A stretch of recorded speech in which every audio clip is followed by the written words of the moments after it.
자, 안녕하세요. 자, 안녕하세요.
자, 잠시 후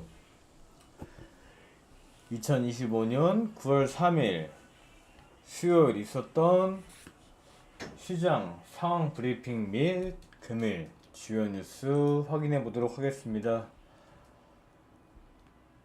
자, 장전 개장 브리핑 8시 10분 약 9분 뒤 시작하도록 하겠습니다.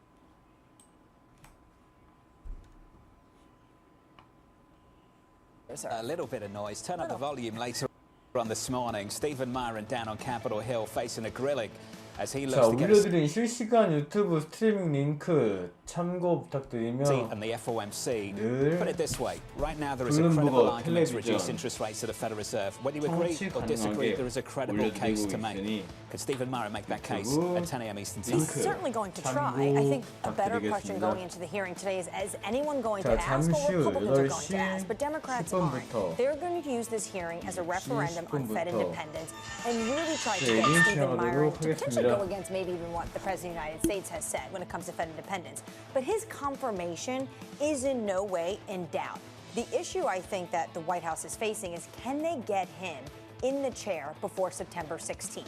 That is going to be incredibly challenging. I'm going to say something and I'm going to hear you both groan, okay? But when we talk about Fed independence, what does independence mean? Okay, I know that's the ultimate sort of Lisa thing to say. However, ultimately, that is a real question at a time where the U.S. deficit is increasing dramatically. And this Treasury Department is going to issue an increasing amount of it at the front end of the yield curve. In other words, short-term rates, which is what the Fed has some control over. So you can imagine that regardless of who is the president going forward, just by virtue of this profile, you have a more highly politicized Federal Reserve. And this really is the crux of the question that the markets are grappling with. What does that mean for inflation and for some of the changing metrics, the targets for the central bank? I don't think anything you're saying is controversial whatsoever, so no groans from me. Yay. Going into next year, I think we have to shed the traditional way of looking at the central bank and get away from the Chairman Powell world and start thinking about the future. and how this institution will be managed. And not just interest rates, but also the balance sheet. It's got to be something we give more thought to in the coming months. And I think the market's trying to give this thought. And right now, long-term bonds are flirting with this idea of a regime change, but not necessarily buying into it because you still are seeing inflation expectations moored and you aren't seeing runaway yields. But that is the ultimate check. How does the market respond to what this looks like in the coming year? This morning, we're down 2 basis points, 30s at 4.88. Coming up this hour, we'll catch up with Barbara Duran of BDA Capital as tech stocks rally ahead of jobs data throughout this week. Monica Guerra of Morgan Stanley as President Trump takes his tariff fight to the Supreme Court. And former New York Fed President Bill Dudley as Trump's Fed pick faces a confirmation hearing. We begin this hour with stock steady as investors await key job market data. Barbara Duran of BDA Capital writing job numbers will likely be on the low side and the jobs numbers indicate a continuing gradual cooling in the labour market. Barbara joins us now for more. Barbara, good morning. Hey, good morning. It's good to see you. Last time we caught up with you about a month ago, you talked about a market ripe for a pullback. Now, the data has pulled back, the market hasn't. How do those two things stack up? Yeah, well, I think what's happened in the meantime is the Fed Jackson Hole, where for the first time, Powell really gave a very different message, which is that instead of just watching both inflation and jobs in terms of equality of interest there, it's now more concerned about jobs. And that was because the revised data, as we know, averaged 35,000 jobs a month for the 3 months, May, June, July. And so that was a significant difference. And I think that's, it raises a big red flag, for the Fed to think, hey, maybe we really have to focus more on that right now. Inflation, still expect the tariff impacts to feed through. That's been a lot slower than people expected. But it looks like now the job concerns are a little bit more ascendant in their concerns than inflation data. So would you push back against the cyclical tilt that emerged through August into September? I would a little bit, because the concerns, what we're seeing, and of course we have jobless claims this morning, which I'd be surprised if they were anything less than stable, because that's been what's been happening. And tomorrow, of course, the non-farm payroll report, which I think estimates are 75,000. And again, it'd be hard to see that being even higher. So we will see what happens there. But, I think it's going to be steady state. At this point, how can you bet against a market, though, that's being driven up by something completely independent from the economy, which is artificial intelligence and all the promised efficiency gains and cost benefits that companies are touting? Well, I think that's an important part of it because that ties into the earnings story, which, of course, is what drives stocks. And if you saw the second quarter, expectations had been dramatically lowered after the first quarter, which was some 13%. And it was coming in at expectations of just under 5%. Well, it came in at about 12%. And if you look at the consensus estimates for next year, fiscal in the calendar year 26, you're looking at 13-14% earnings growth.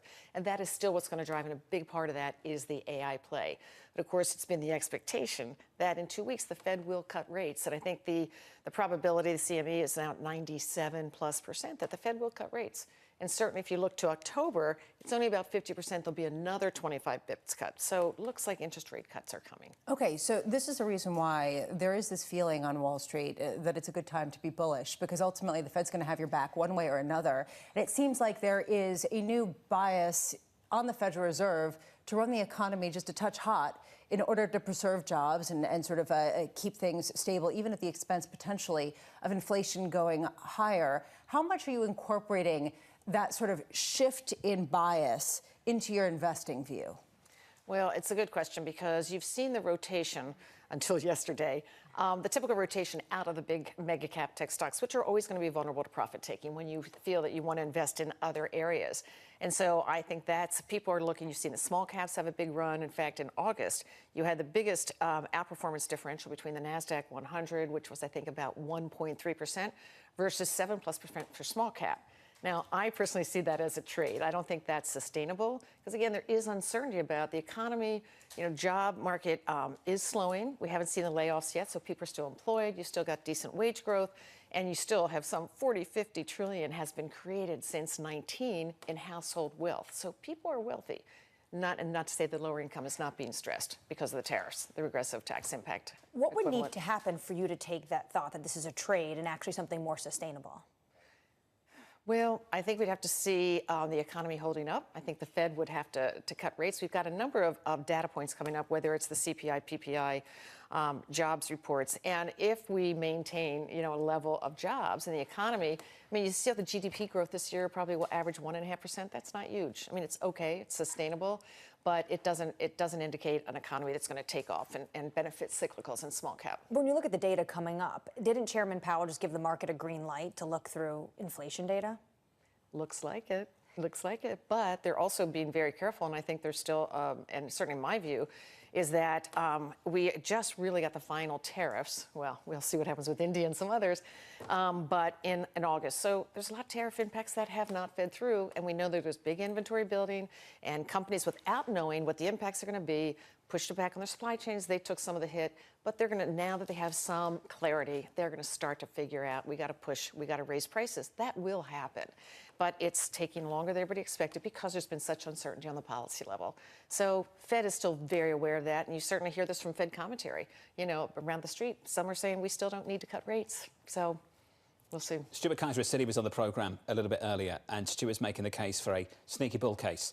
And a sneaky bull case in his eyes is ultimately that we get this reacceleration, we get growth starting to inflect higher as we turn the year, go into year end and come out the other side. What I hear from you, though, is that that's not the sneaky bull case. Actually, that's the base case, and that's what we're priced for, a reacceleration in growth. Is that fair? Actually, I think that is fair because, again, it's all about earnings. And when you saw it, a lot of companies raised their guidance. And it wasn't just because they had cut guidance, you know, in the uncertain time period in April. But it's really looking ahead. And, of course, companies are very cautious, you know, in looking ahead in terms of their guidance. So you're seeing, you know, pretty rosy picture.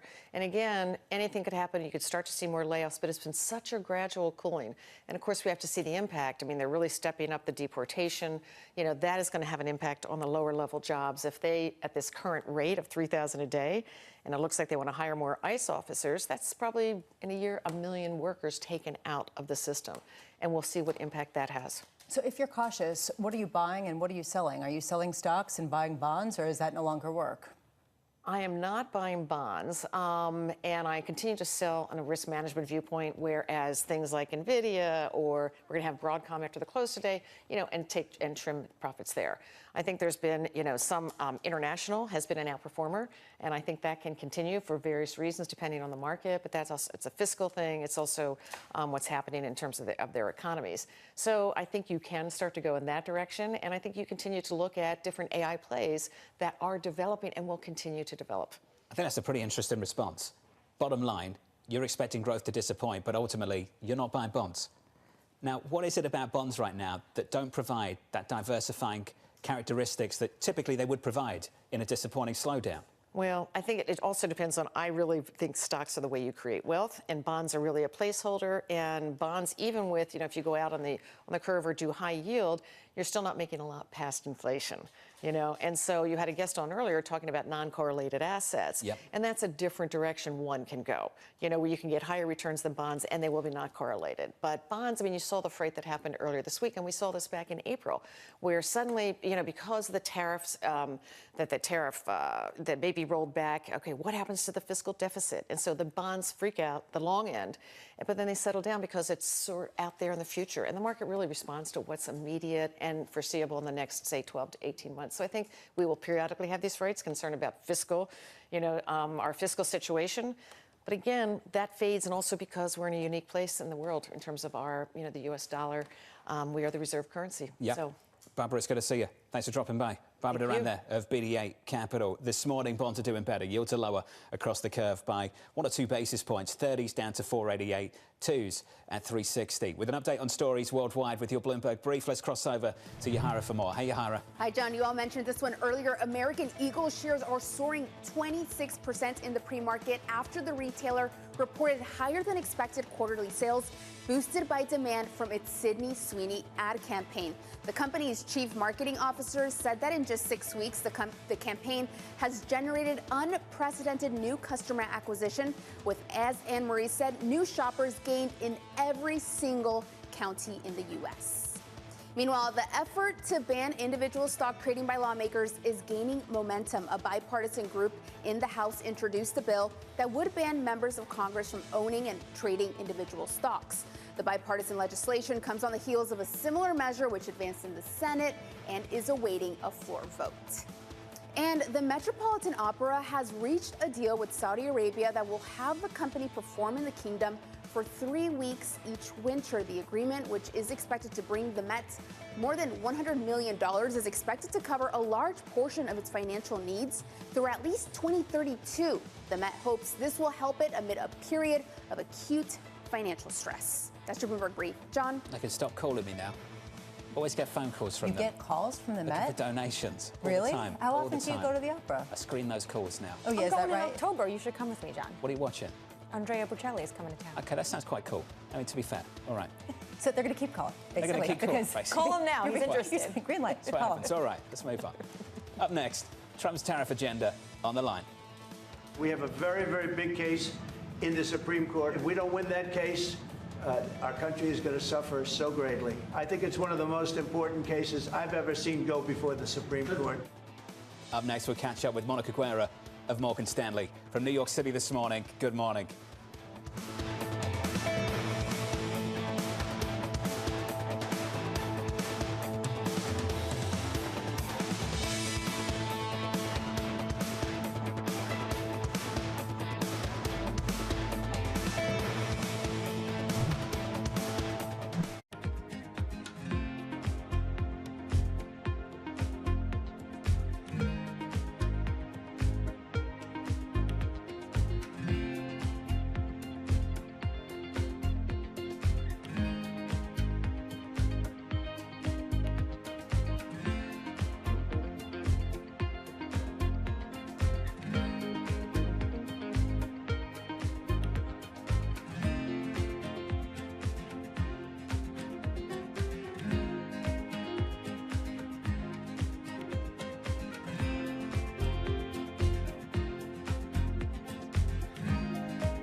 Good morning. This is Bloomberg Surveillance. Welcome back to the opening trade. Watch Bloomberg Tech. This is the Asia Trade. This is Wall Street Week. Welcome to Balance of Power. This is Bloomberg Television. It's the world's second largest economy with a growing influence in global affairs. Bloomberg The China Show brings you the unmatched expertise you need to keep track of breaking news, in-depth market analysis, and the most influential newsmakers in and around China. We need to do more to engage the market more. We're risk on. I think we caught a little sweet spot. Massive savings right now. It's already a different game. Bloomberg The China Show. Weekdays around the world, right here on Bloomberg. Context changes everything. Astonishing day for US technology. Shaping the region's technology ecosystem. Asia's biggest tech news and innovation.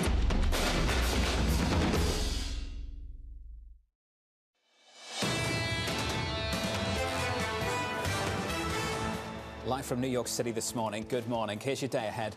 It's stacking up as follows. Tons of economic data later this morning, 8:30 Eastern Time, jobless claims before that. Typically, we don't make a big deal of ADP, but given what's been happening with payrolls, more and more people making a bigger deal of ADP. That drops at 8:15 Eastern Time. Then later on, at the same time, we get the ISM, which is worthy of a few looks. We also get this one. Box office on Capitol Hill. Stephen Myron and his confirmation hearing in the nation's capital. So expect a lot of questions about his idea of Fed 자, independence, 잠시 especially 후 given that paper that he co-authored last year, talking about how maybe the 9월 way to give the 3일 Fed a greater degree of credibility is to give the 장 president 마감 more authority to 브리핑 fire at will 시작하도록 a number 하겠습니다. of the members. There are a lot of questions 9월 here. Key 3일 question for me is how does 있었던 the market respond? How much is the market paying 시장의 attention to this? 주요 뉴스 And that to me is the reaction function 살펴보면서 that might 금일 have the greatest meaning, not only for the 나온 market but also for 속보 Congress. And unlike the economics profession right now, this market's not losing its 전달해드리도록 mind. 하겠습니다. Some people might say it's being complacent, but ultimately, it's not losing its mind. In part because they believe in that check, right? That ultimate check of the market, but also because you're not seeing inflation expectations become unmoored. And in fact, a lot of the inflation data, as we've been talking about, have been coming in better than expected. Equity futures this morning doing better than expected again, up by 0.2%. The bounce back continues on the Nasdaq 100, higher by 0.3 in the bond market. Bonds are doing okay. We're stable here. Yields are down by 2 basis points on 10s to about 420. Under surveillance this morning, the president's tariff agenda on the line.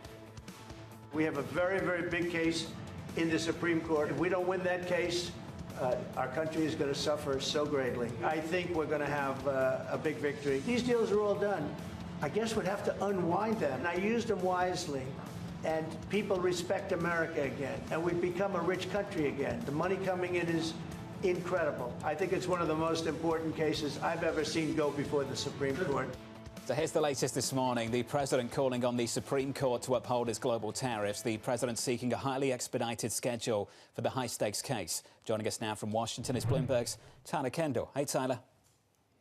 Yeah, hey, John. So the White House is asking the Supreme Court to hear arguments starting in early November. That would open the door for a decision by the end of the year, though worth pointing out that the court's term goes until the middle of 2026, so that's by no means a sure thing. But the White House is certainly pushing its case, saying that it's actually complicating ongoing trade negotiations. And we know that trillions of dollars are tied up in the decision. Now, I mentioned this earlier this week on the program, but I was pretty struck by the Committee for Responsible Federal Budget, which is projecting that 71% of anticipated tariff revenue would vanish if the Supreme Court ultimately upholds this decision. And our own analysts at Bloomberg Economics are estimating that the average U.S. tariff rate would be cut by more than half. Now, at issue here is that this appeal covers two instances where President Trump invoked IEPA, the International Emergency Economic Powers Act, to declare national emergencies and then impose tariffs. The first, the so-called reciprocal tariffs, where he cited persistent global trade imbalances,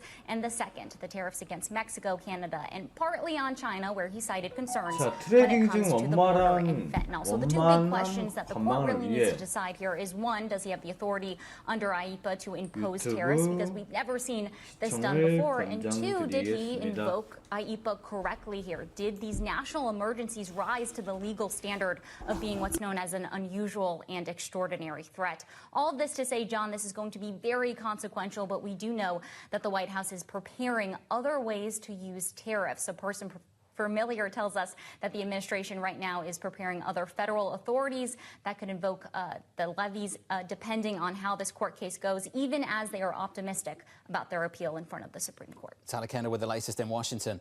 Tyler, thank you. Moved the goalpost a little bit here, haven't we? It was about bringing production home, and now it seems almost exclusively this is about raising money.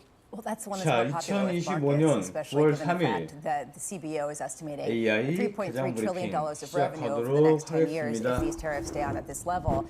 There is a question of how much production it moves back to the U.S., how much that factors into the court case, and I actually am curious where the emphasis lies to give clues as to what tools they will use. 9월 4일 목요일 장마감 AI 모닝 브리핑입니다. 간밤 뉴욕 증시는 혼조세로 마감했습니다. 하지만 그 안을 들여다보면 시장의 방향성을 두고 큰 힘겨루기가 있었는데요. 오늘은 이 두 가지 상반된 신호에 집중해야 합니다. 바로 빅테크의 안도랠리와 다시 고개를 드는 장기 국채 금리 리스크입니다.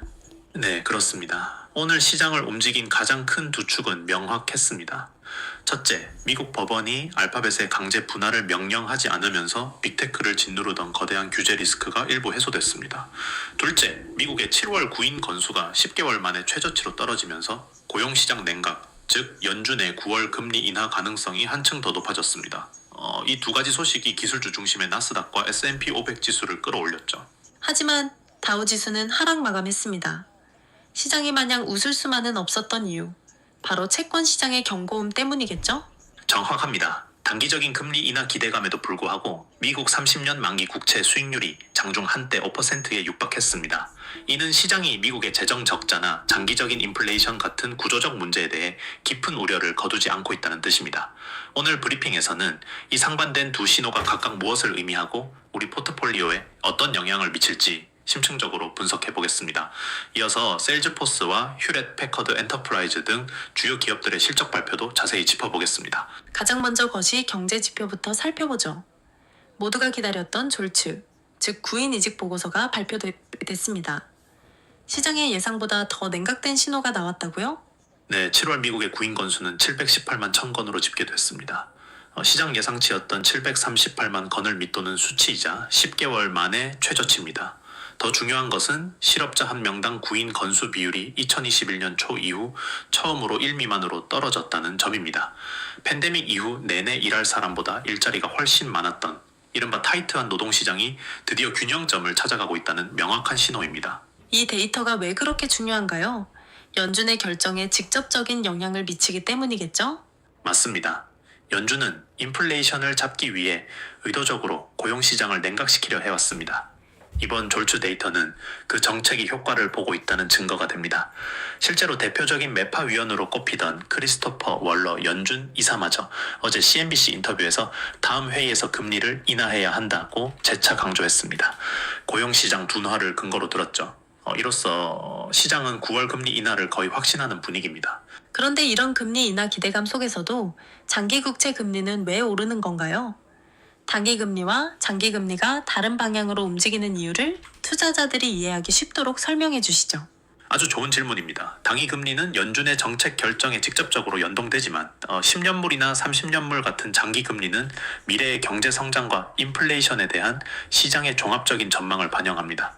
지금 장기 금리가 오른다는 것은 시장이 연준이 단기적으로 금리를 내리더라도 앞으로 미국 정부가 계속 막대한 빚을 내야 하고 국채 발행 증가로 인해 먼 미래의 인플레이션은 잡히지 않을 수 있다고 걱정한다는 뜻입니다.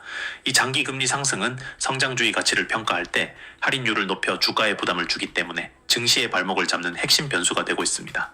거시 경제의 큰 그림을 봤으니 이제 개별 기업 이슈로 넘어가 보겠습니다. 간밤 시장의 영웅은 단연 알파벳이었습니다.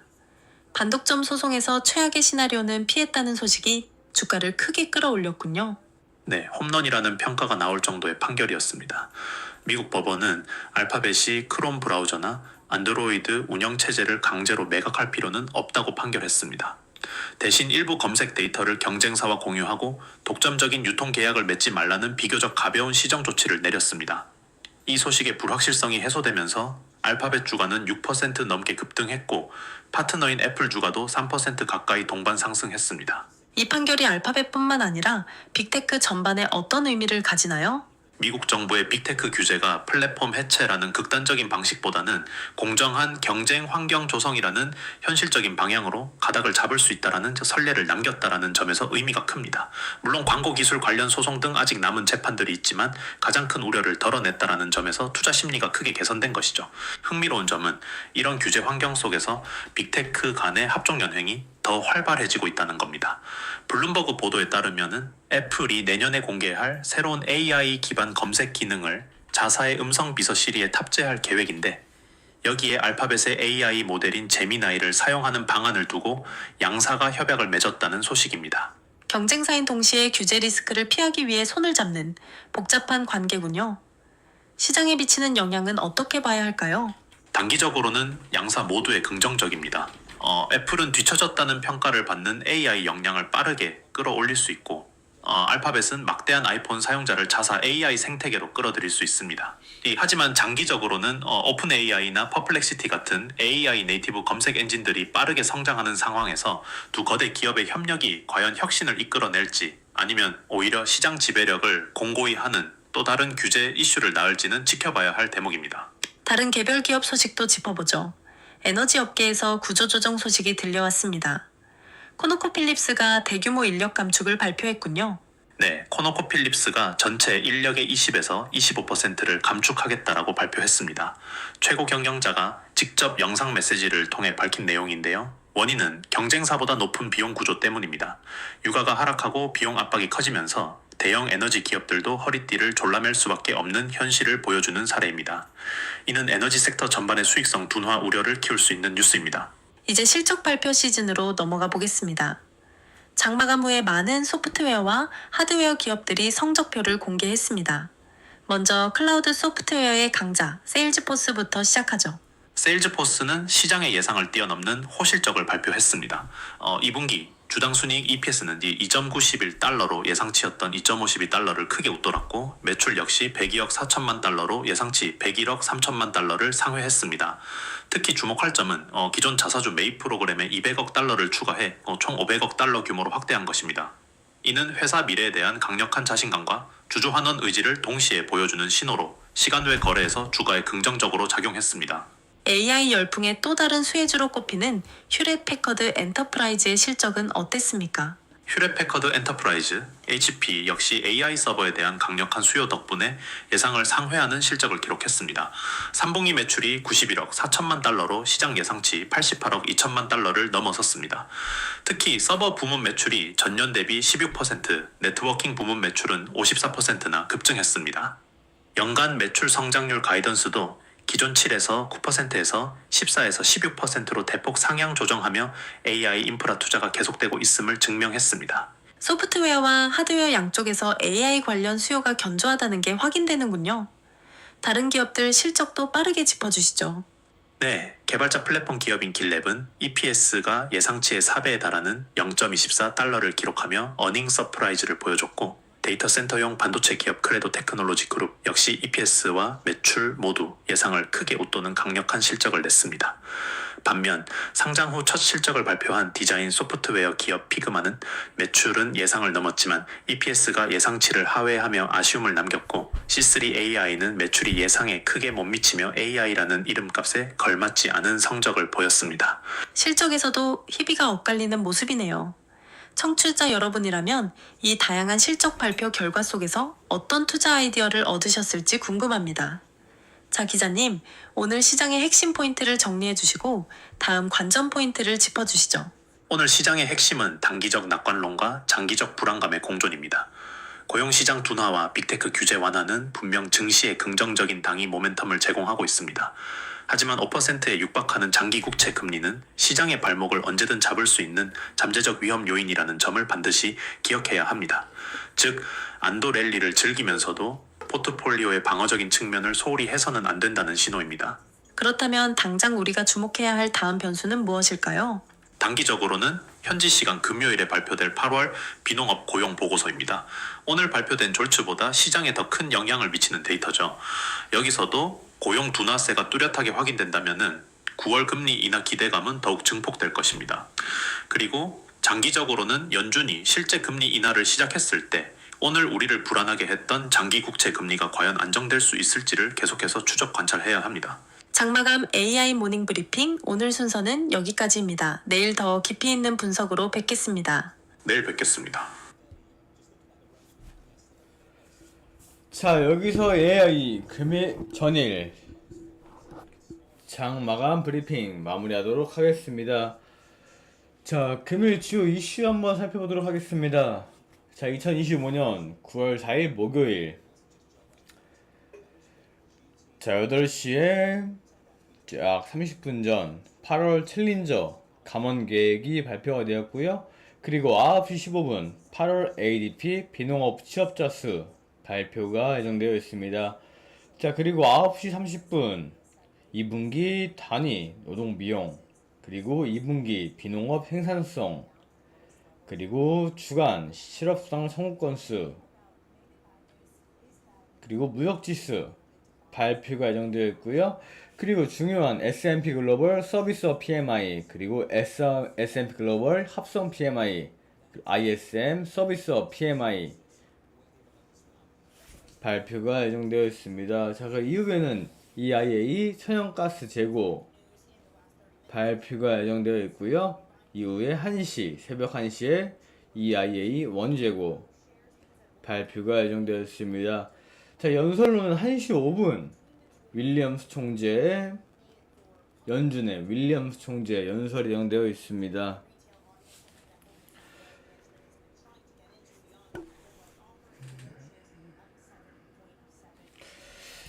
자, 말씀드린 것 같이 AI 계산 브리핑에서 말씀드린 것 같이 길랩 어닝 서프라이즈를 보여줬고요. 그리고 크레도 테크놀로지 그룹은 예상치를 상회하는 실적을 발표했습니다. 자, 피그마는 이제 상장 이후 약 한 달 안 될 그룹이죠. 피그마는 매출은 예상을 넘었지만 EPS가 예상치를 하회하는 결과를 발표했습니다. 자, 장전 뉴스 몇 가지 살펴보고 트레이딩에 나가도록 하겠습니다.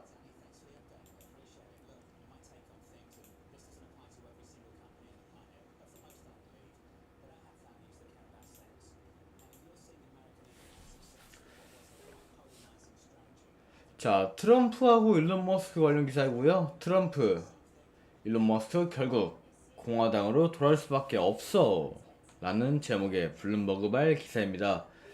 자, 트럼프 대통령은 스콧 제닝스 쇼 인터뷰에서 과거 동맹이었던 일론 머스크가 결국 공화당으로 돌아올 수밖에 없다고 전한 바가 있고요. 트럼프 대통령은 머스크의 정치적 선택지를 공화당과 급진 좌파 광신도들 사이로 규정한 바가 있습니다.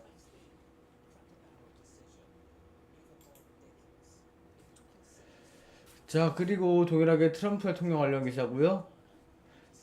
트럼프 대통령이 대법원에 글로벌 관세 유지 요청 한 부분이 확인이 되고 있습니다. 자, 트럼프 행정부는 연방 항소원의 관세 무효 판결에 불복을 하고 정책 유지를 위해 미 연방 대법원에 신속한 심의를 요청한 걸로 확인이 되고 있고요. 현재 연방 항소법원이 트럼프 대통령의 관세 정책에 반대 판결을 내렸지만 대법원의 검토는 아직 효력이 유지 중이라고 확인이 되고 있습니다. 자, 만약 대법원에서 패소한다면 미국의 평균 실효 관세율이 절반으로 줄고 이미 징수한 수백억 달러의 관세를 환급해야 하는 등 경제적 타격이 클 수 있다고 예상할 수 있습니다. 자, 그리고 헌법상 의회의 고유 권한인 관세 부과권을 대통령이 1977년 국제 긴급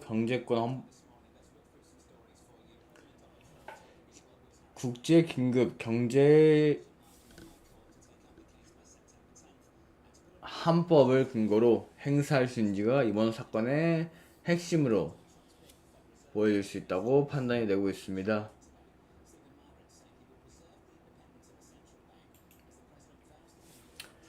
자, 그리고 골드만삭스에서 나온 기사고요. 골드만삭스에서 연준의 독립성 훼손으로 금값 5,000달러까지 근접 가능하다고 예측한 기사가 있습니다. 자, 골드만삭스는 연준의 독립성이 훼손될 경우 금값이 온스당 5,000달러까지 치솟을 수 있다고 전망하고 있고요. 연준에 대한 신뢰가 무너져 투자자들이 안전자산인 미국 국채를 팔고 그 자금의 단 1%만 금으로 옮겨도 이러한 가격 상승이 가능하다고 분석하고 있습니다. 자, 해당 시나리오는 금값 상승뿐만 아니라 높은 인플레이션, 주식, 채권 가격 하락, 달러의 기축통화, 지위 약화 등이 발생할 수 있다고 경고하고 있습니다.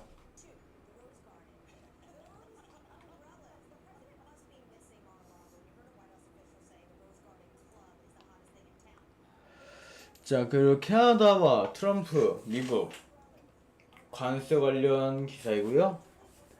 캐나다 총리가 트럼프와 좋은 대화를 나눴다고 시사한 바가 있습니다. 자, 기사는 로이터에서 나온 기사고요. 캐나다 총리가 트럼프 대통령과 무역, 지정학 등 폭넓은 의제로 길고 생산적인 통화를 했다고 밝히며 양국 간 무역 갈등이 완화될 조짐을 보이고 있다고 시사한 바가 있습니다. 자, 지난달 캐나다가 미국 제품에 대한 대부분의 보복 관세를 철회하겠다고 발표했으며 트럼프 대통령도 이를 긍정적으로 평가하며 화해 분위기가 조성되고 있는 상황입니다.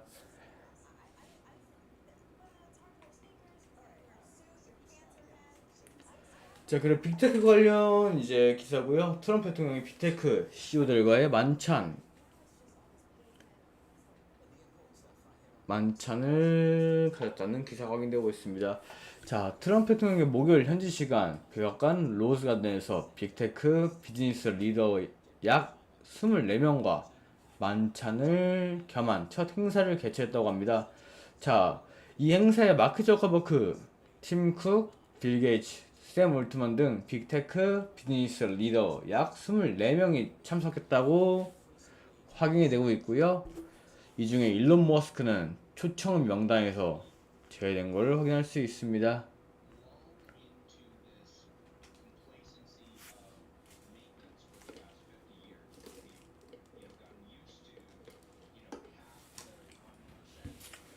자, 그리고 마지막으로 연준 관련 기사 말씀드리면서 트레이딩 대기 이어나가도록 하겠습니다. 자, 연준이 고용 둔화 속 금리 인하 시사했고요. 연준 이사 다수가 노동시장 둔화 우려를 이유로 향후 금리 인하 가능성을 시사하고 있습니다. 자, 크리스토퍼 롤러 이사는 다음 회의 9월 다음 회의에서 금리를 인하해야 한다고 직접적으로 언급한 바가 있고요. 그 보우스틱 총재는 25p 수준의 정책 완화가 적절할 것이라고 밝힌 바가 있습니다. 자, 카시카리 총재는 금리 인하가 앞으로 몇 년간 완만하게 하락할 여지가 있다는 견해를 밝힌 바가 있습니다. 자, 연준은 둔화되는 고용 그리고 트럼프 대통령의 관세 정책으로 인한 높은 인플레이션 사이에서 어려운 결정을 내려야 하는 상황이 내려지고 있습니다. 자, 분석가들은 이달 FOMC 회의에서 25bp의 금리 인하를 거의 확실시하고 있고요.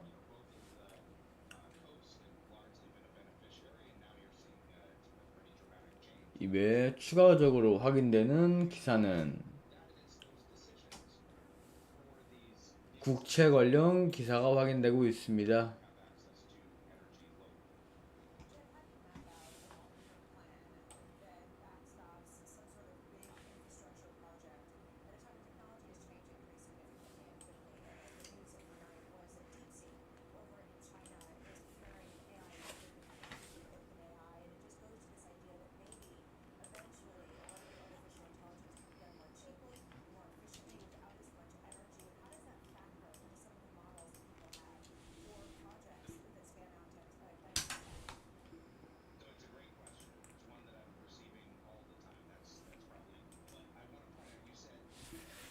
자, 그리고 유튜브 댓글로 고객센터 문의가 안됩니다 라는 댓글을 달렸는데요. 올려드린 링크 통해서 연락 주시면은 빠른 상담이 가능합니다.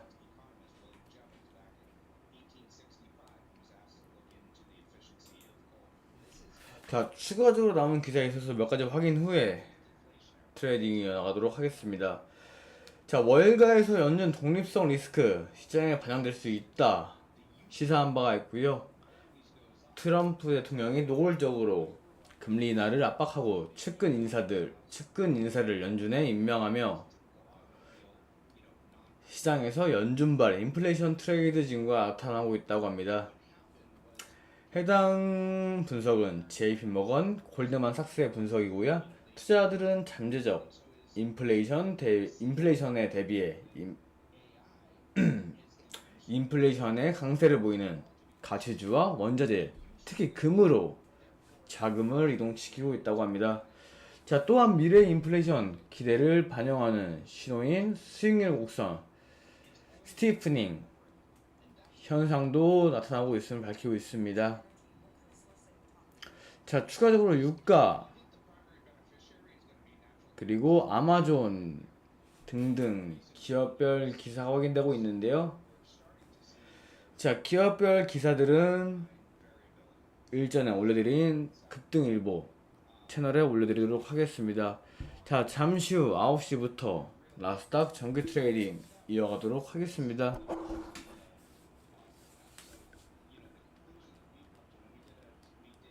자, 참고로 금일 발치로 인해서 발음이 좀 좋지 않은 점 양해 부탁드리도록 하겠습니다. 자, 21시부터 트레이딩 이어서 진행하도록 하겠습니다.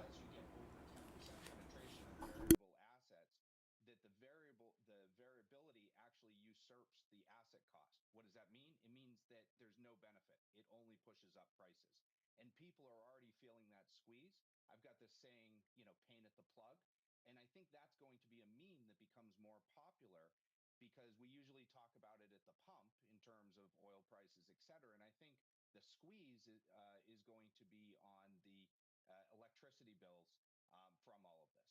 Jed, it's already happening, and I couldn't agree with you more. I think by the midterms next year, this is going to become a really big political issue. Jed, appreciate your time, sir. Let's do it again soon. Jed Dorsheimer there of William Blair. That's going to be potentially one of the #1 issues alongside housing affordability in the next 12 months. It's already been an issue in Washington. You see a number of members of Congress concerned because their constituents are saying my electricity bill is coming up, and guess what? You have these AI companies, tech companies coming in and just having this massive demand when it comes to wanting to power all their technology and all the energy that's going to be needed for this. What Jed's point was the fact that you're going to need natural gas, you're going to need nuclear, you're going to need every single source of power to be able to do this. We've got lots of economic data coming up this morning in about 30 minutes' time, the ADP report after that jobless claims. Before we get there, let's get you an update on stories worldwide with your Bloomberg Brief. Here's Yahira. Hey, Yahira. Hi, John. Harvard University scoring a major legal victory in its battle with the Trump administration. A court ruled that the U.S. illegally froze more than $2 billion in research funding. Judge Allison Burroughs said the administration violated Harvard's free speech protections as well as U.S. civil rights and administrative laws. Meanwhile, the New York Giants have agreed to sell a minority stake in their storied franchise to Julia Koch and members of the billionaire Koch family. The deal is for 10% of the franchise at a record valuation of $10 billion, according to Sportico. A sale cannot be finalized until it is presented to other NFL owners at a meeting in October. And speaking of sports and deals, Bloomberg hosting its annual Power Players event today in New York City, set against the backdrop of the U.S. Open. Bloomberg Power Players brings together influential voices like the ones behind me from the business of sports to identify the next wave of disruption that could hit this multi-trillion-dollar global industry. Check out all the coverage on the terminal on LiveGo. That's your Bloomberg Brief. John? Yahira, thank you. More from Yahira in about 30 minutes. Up next on the program, confirming Stephen Myron. He would like to see Stephen, who I've known for a long time, get on there as soon as possible. By putting Stephen Myron in, that gives us more time. In just a second, we'll catch up with the former New York Fed President Bill Dudley from New York City. This is Bloomberg.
Our applications have been received positively both in Kenya and UAE, and we are optimistic that we should be able to open the office in the fourth quarter. We think the Middle East have deep capital sources. It has strong logistics for trade, and it is a strong center for investment. And we are seeing increasingly the global GDP is increasingly becoming overweight in Asia and Middle East. So that linkage with the middle income segments growing in India and China, they will provide a very strong market.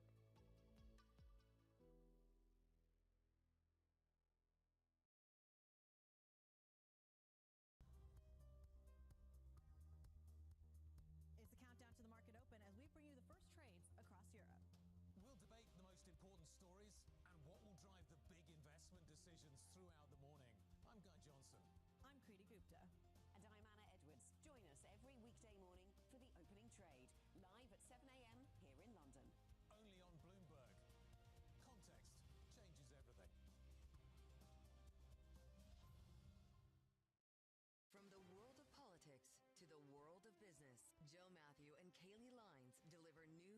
insight and analysis live 2 times a day, every trading day. Balance of Power at 1 and 5 Eastern, only on Bloomberg.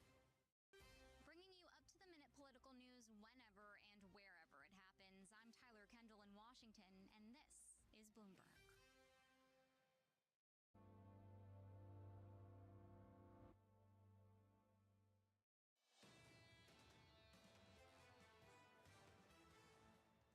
Stocks are positive, just about up by 0.1% on the S&P, up by 0.2 on the Nasdaq 100. Bonds are stable, 2-year, 10-year, 30-year, twos at the front end of the curve, near the lows of the year at 360. At the long end of the curve in yesterday's session, backing away from 5% off the back of weaker than expected jobs data, job openings lower. Also a pretty disappointing negative read on the economy in the beige book. Then this morning, Bramo, challenger job cuts. Now, I know typically we don't make a big deal of this, but it just reinforces the current view, which is this labour market has slowed down. And frankly, hiring plans just are not there. We're already seeing that with the excuse of artificial intelligence, but it's a convenient excuse at a time where you're trying to plug gaps to not necessarily hire anybody new. Everyone who I talk to among the retail CEOs are making their money by cutting costs. How are they cutting costs? On the margins, attrition, not necessarily hiring as much, and you're seeing this across the board. More jobs data about 30 minutes away, 25 minutes away, the ADP report just around the corner. And a surveillance in Washington, D.C., confirming Stephen Myron. The president has great sway with Leader Thune. Leader Thune's been a great partner during the tax deal, and I think that he would like to see Stephen, who I've known for a long time, get on there as soon as possible. By putting Stephen Myron in, that gives us more time. And again, I want to cast a wide net. The president's very open-minded. So here's the latest this morning. President Donald Trump's Fed governor nominee, Stephen Myron, emphasizing his commitment to Fed independence, writing in his opening remarks, "My opinions and decisions will be based on my analysis of the macroeconomy and what's best for its long-term stewardship." The former New York Fed President, Bill Dudley, joins us now for more. Bill, welcome back to the program, sir. I imagine you'll be tuned in later on this morning when that hearing begins. Bill, what would you like to hear? Well, I think that he's already foreshadowed what he's going to say. The Senate is worried about compromising the Fed's independence, and that's probably the only thing that could hang up this confirmation hearing. And he's already stated in his opening remarks that he's going to honor that. Obviously, what that means in practice once you're in the Federal Reserve what remains to be seen. But he's going to say the right things, and I expect him to get confirmed. Bill, I imagine that you're very focused on Fed independence, and I understand why. But when you look at financial markets, we haven't seen a major de-anchoring of inflation expectations. This hasn't showed up in a dramatic fashion. Do you see anything to be concerned about? Well, I think that what President Trump is trying to do is unprecedented, trying to fire a sitting Federal Reserve governor. Whether that ultimately leads to majority control of the Board of Governors, and then what does the Board of Governors do with that majority control? People have speculated that they could make decisions about the renewal of the Federal Reserve Bank president's terms when they come up in February of next year. But I think, we don't really know where this is going to go. I think the effort, though, is unprecedented. So I think you have to take it seriously. I think at this point, markets are still pretty comfortable about this. I think probably a little too comfortable given the fact that the president is trying so hard to influence monetary policy. But how this plays out, there's a long way to go. Bill, though, when it comes to what's going on in terms of potentially having the reinstatement of the regional presidents, that would mean that Governors Waller and Bowman would need to sign up for that. You know these individuals. You think that's something they'd be interested in doing? Well, I think I think you got exactly right. You could have 4 people that were Trump appointees on the Board of Governors, but not all 4 might not agree to go so far as start to really change the composition of the Federal Open Market Committee by not reappointing presidents. So I think and I think that's one reason why people are pretty optimistic that this worst case scenario in terms of Fed independence is not going to happen. That said, we're already seeing actions that are unprecedented, and that's not the only thing that the president potentially could do to undercut Fed independence. So the very efforts that he's making, I think one has to take it seriously because the process in the game isn't over yet. Well, when you look at this unprecedented action, I think you're talking about what's going on with Governor Lisa Cook. But what happens if she is charged basically with mortgage fraud. Wouldn't that be for cause for the president to say she doesn't have the trust in the public? Well, I think there's two issues here. The first issue is what does for cause mean in terms of can you dismiss someone for cause unrelated to their actual performance on the job? Most people have interpreted for cause meaning negligence and gross incompetence, malfeasance in the execution of your job. The second issue, though, with Lisa Cook's issue is if she were to be found guilty, the question is even if the president doesn't have the authority to remove her, is it really tenable for her to stay on the Fed at that point? So I think there's also the question about, could she stay on the Fed if she was found guilty, even if the president was found to not have the authority to fire her?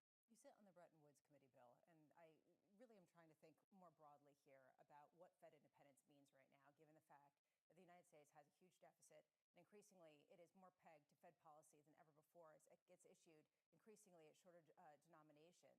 What does Fed independence mean when these are appointed individuals with inherent views on exactly how hot the economy should run and what the compromise should be when it comes to how quickly to bring down inflation to 2%?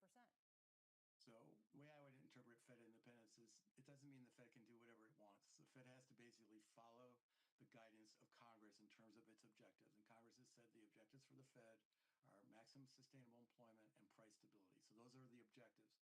What Fed independence means is the Federal Reserve should be able to conduct monetary policy independent of political pressure to achieve those objectives. And the problem with, compromising the central bank's independence is that the central bank loses credibility.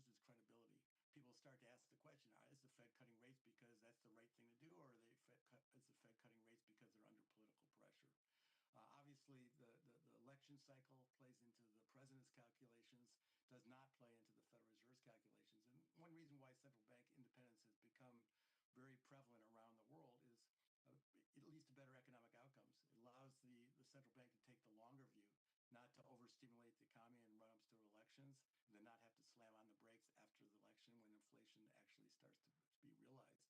So Fed independence leads to better economic outcomes, and that's why it's got broad support around the world.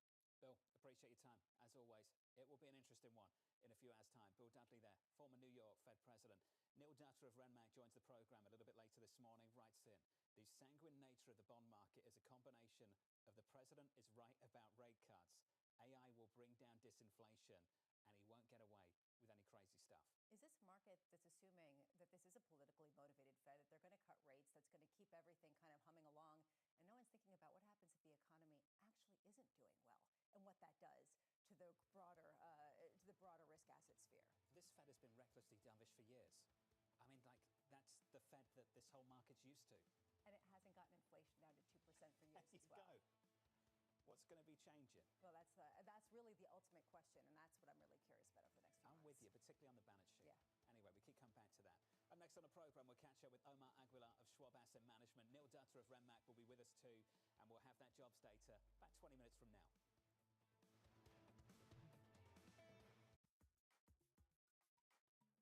So today, has value investing been a profitable thing to do over the last 10 years or so, or has it been hard to do? The market structure has changed, and there has been what I consider it to be a broken market, or the value investing industry, I think, is defeated, so to speak. It used to be that most money was invested by these long-only investors, these big mutual funds and stuff like that. And they had money coming in every day, and they were getting nice fees on all of that money, and they had large research teams. And they would sit around following all of the companies with teams of analysts, and they would say, this company we think is undervalued by 30%. And it might be a growth stock or a value stock, a Magnificent Seven or otherwise, but they would say, I think this is undervalued by 30%, and if I buy it and I hold it, I'll make the S&P plus 30. Now, as we've moved to passive, they've lost their customers, and the remaining customers are paying them lower fees, and they have reduced their research staffs, and they don't have new money coming in to make new investments in any case. And so most of the investing these days is no longer done by people who are buying something because they think it's worth more. They have opinions about price, like what is the price going to be tomorrow? And so the result is most trading that is going on right now has nothing to do with value. So it leaves us sort of as a dinosaur.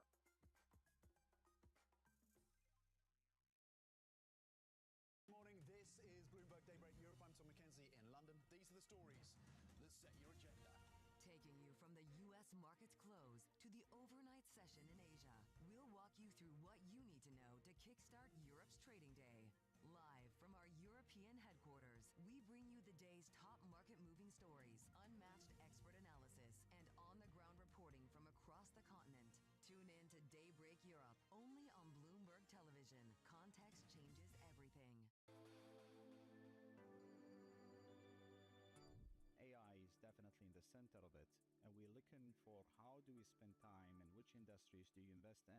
Investors becoming more and more digital or AI enabled that actually adds value to economic growth. And this, we think could be time because you have a strong hardware power and you have a strong software power as we see, and it's accelerating significantly. But a very important another element, which is changes in demographics. More AI-enabled softwares and applications may improve the people's lives and actually increase productivity in times where demographics are decreasing everywhere around the world.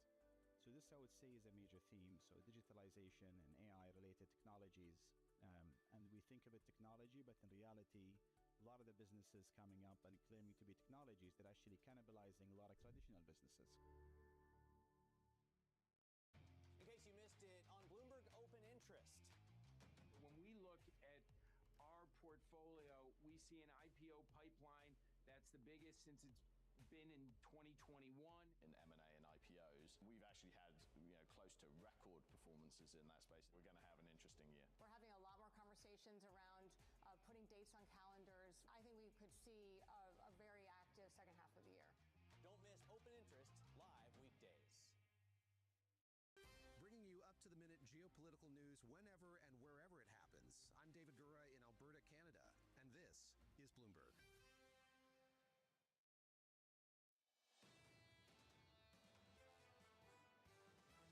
This is still a tech-driven market. Large cap U.S. market itself has been the place. General themes have been drifting more positive. Valuations are toppy, but generally firms are performing. Valuation is always in our mind, but at the end of the day, valuation alone is something that doesn't end bull markets. This is Bloomberg Surveillance with Jonathan Farrow, Lisa Abramowitz, and Anne-Marie Hordern. Okay, this is it. I don't think I've ever done this before.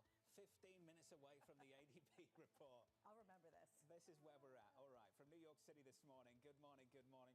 The third hour of Bloomberg Surveillance starts right now, and your scores look like this. Equity futures positive on the S&P by 0.15%, up by 0.2 on the Nasdaq. In the bond market, well behaved so far this morning. Sub 5% on 30, sub 360 on 2s, sub 420 on 10s, 418.58. And the next hour looks like this. 8:30 Eastern Time, jobless claims. But 15 minutes before that, the ADP report taking on additional importance over the last month. Especially not only because of the firing of the BLS head after the last payrolls report, but also because revisions have actually brought the headline payrolls figure down to where the ADP is more consistently. So there's actually been more correlation than there has been in the past. Look, what we're going to get is the 1-2 punch that shows the low hire, low fire type of dynamic, the churn in the labor market that we have seen that has marked the past, say, 6 months. It continues. 자, 나스닥 1차 진입뷰 대기 중에 있습니다. 진입 사인 이어서 바로 드리도록 하겠습니다. 자, 금일 개장 이후. 자, 약간의 하락세를 보이다가 혼조세를 보여주고 있는데요. 조금 더 지켜보고 빠르게 진입 사인 드리도록 하겠습니다. That would mark the weakest stretch since the onset 자, of the 금일 pandemic. 확인되는 The question I have is this real weakness, 백악관 or is 일정은 this what 없고요. Stuart Kaiser said earlier? Did 이제 corporate America take a 10시 siesta for 6 months 45분, and then potentially second half of this year 11시 when all this policy S&P uncertainty 글로벌 is 서비스 basically getting PMI하고 ISM 서비스 PMI 발표됩니다. 자, 전일 있었던 제조업보다 중요한 지표라고 생각해 주시면 될 것 같습니다. 자, 미국 자체가 일단 그 서비스업 관련된 국가이기 때문에 전일 발표된 all-time highs. This market's been positioning 제주어 for PMI보다 exactly that bull 오늘 case. 발표될 서비스업 PMI가 중요하다고 생각해 주시면 될 것 같습니다. 자, 트레이딩 이어나가도록 하겠습니다. So this goes to the questions around artificial intelligence technology. Is there something else at play here where you could see profitability increase and not see commensurate hiring plans, not seeing it trickle out to the rest of the United States economy? Some tension building there between jobs and this market potentially. More jobs data 12 minutes away. Coming up this hour, we'll catch up with Omar Aguilar of Schwab 자, Asset 진입 사인 Management. 드리도록 하겠습니다. 자, 매수 진입 사인 드리도록 하겠습니다. 자, 매수 진입 5개야. 진입 사인 드리도록 하겠습니다. 체결되었습니다. 자, 진입가 확인 바랍니다. 503.25입니다. 자, 매수 진입 사인 드립니다. 503.25 매수 진입 사인 드렸습니다. 자, 실시간 대응 이어나가도록 하겠습니다. To be a hero. Omar joins us now for more. Omar, welcome to the program, sir. Let's talk about that economic uncertainty. How are you getting a clean read on the economy in America? Well, you know, the big part of the trade-offs right now between inflation, unemployment, economic deceleration, and overall, you know, the path that we're seem to be going here, it is unclear how the consumers are actually driving the, you know, the majority of economic growth. We have seen so far this K-shaped economy where the top end of earners continue to drive GDP growth, and the wealth effect coming from equity markets, coming from housing, coming from anything else seem to be very consistently supporting economic growth. 자, 현재 진입권 목표 수익권까지 천천히 대응해 나가도록 하겠습니다. 자, 매수 진입 실시간 대응 중에 있습니다. The increasing in prices, so that sort of K-shaped economy seems to be the one driving a lot of this economic uncertainty, and the trend seems to pointing out towards deceleration. No need to be a hero. I keep thinking about that. The implication is focus on quality, as you say. What does quality mean? How is the idea of quality changing, given the backdrop potentially of inflation, the backdrop given of slow growth with this sort of persistent price pressure? Yeah, the big part here, Alyssa, is that we have these forces that are sort of going at each other. You know, inflation seems to be very sticky and stubborn. We've seen the economic value and the unemployment being in these no hired, no fired situation. We see wage growth still ticking up a little bit, putting pressure on inflation, and something at some point is probably have to give up. What that 자, means 금일은 is 노동 that 관련 in 지표가 certain way, 많고 the 이 deceleration 지표는 supports 연준의 stronger 금리 balance 인하에 sheets, supports discipline in management, 큰 작용을 할 수 있는 supports 점 capital 참고 expenditures, supports 부탁드리겠습니다. areas that 자, define the ADP, quality of a 비농업 company, 취업자 수, where corporate 그리고 America 2분기 is using all 단위 the 노동 potential 비용, tailwinds 그리고 coming from the 2분기 economy to 비농업 be able to 생산성, manage their business in a way that 그리고 is 주간 consistent with what the 실업상 consumers 총건수가 expect, but 발표가 at the same 되고요. time have the potential for 그리고 a 10시 sustainable, that's the 45분에는 definition of S&P quality, 서비스 sustainable PMI earnings 그리고 growth. When you ISM put that into 서비스 context, PMI가 that's 발표가 what we 됩니다. refer us to say, look for those companies that allows you to stay invested, that continues to have strengthened the balance sheets, and that will be stronger even if the economy decelerates. So that's a big part of what we have on both, on fixed income as well as on equities. Can you find more quality, more reliability in 자, 여기 해당 주니까 짧게 끊어가도록 하겠습니다. 자, 수익 청산 사인 드리도록 하겠습니다. 자, 수익 청산 사인 드립니다. 짧게 보고 대응 이어나가도록 하겠습니다. 현 시간대 거래량이 많이 부족한 관계로 짧게 보고 대응 이어나가도록 하겠습니다. 자, 수익 청산 사인 드렸습니다. 수익 청산 이후 주문 청산이 완료되었습니다. 대기하도록 하겠습니다. All kinds of uncertainty coming from headlines and everything else. We've seen that incredibly, well positioned for quite quality companies where leverage has not been high. You know, obviously there are companies that have done it and that have been in the process of potentially, disappointing in terms of their future. there. But overall, that quality. 자, 이어서 바로 진입 사인 드리도록 하겠습니다. Deficits have ballooned, and you actually see what's 자, going on. 매도 진입 사인 드리도록 하겠습니다. 자, 매도 진입 사인 드립니다. 자, 매도 진입 5개야. 그러니까 잠시만요. That has been positive for the economy. It obviously puts a little bit more pressure 체결되었습니다. 그러니까 on the 507.50입니다. 507.50. 자, 매도 진입 사인 드립니다. This is why it's so challenging when you look at what the Supreme Court has in front of them. This could actually impact 자, potentially what 2차 bonds do, 진입이요. given the 매도 fact 진입 that 사인 드렸습니다. trillions of dollars 자, coming to the 실시간 United States from 내용 tariffs is 천천히 supposed to be depleting 이어나가도록 the 하겠습니다. deficit. Omar, if we were to see the Supreme Court strike down what is going on with IEPA and the President of the United States, what would that mean for the bond market?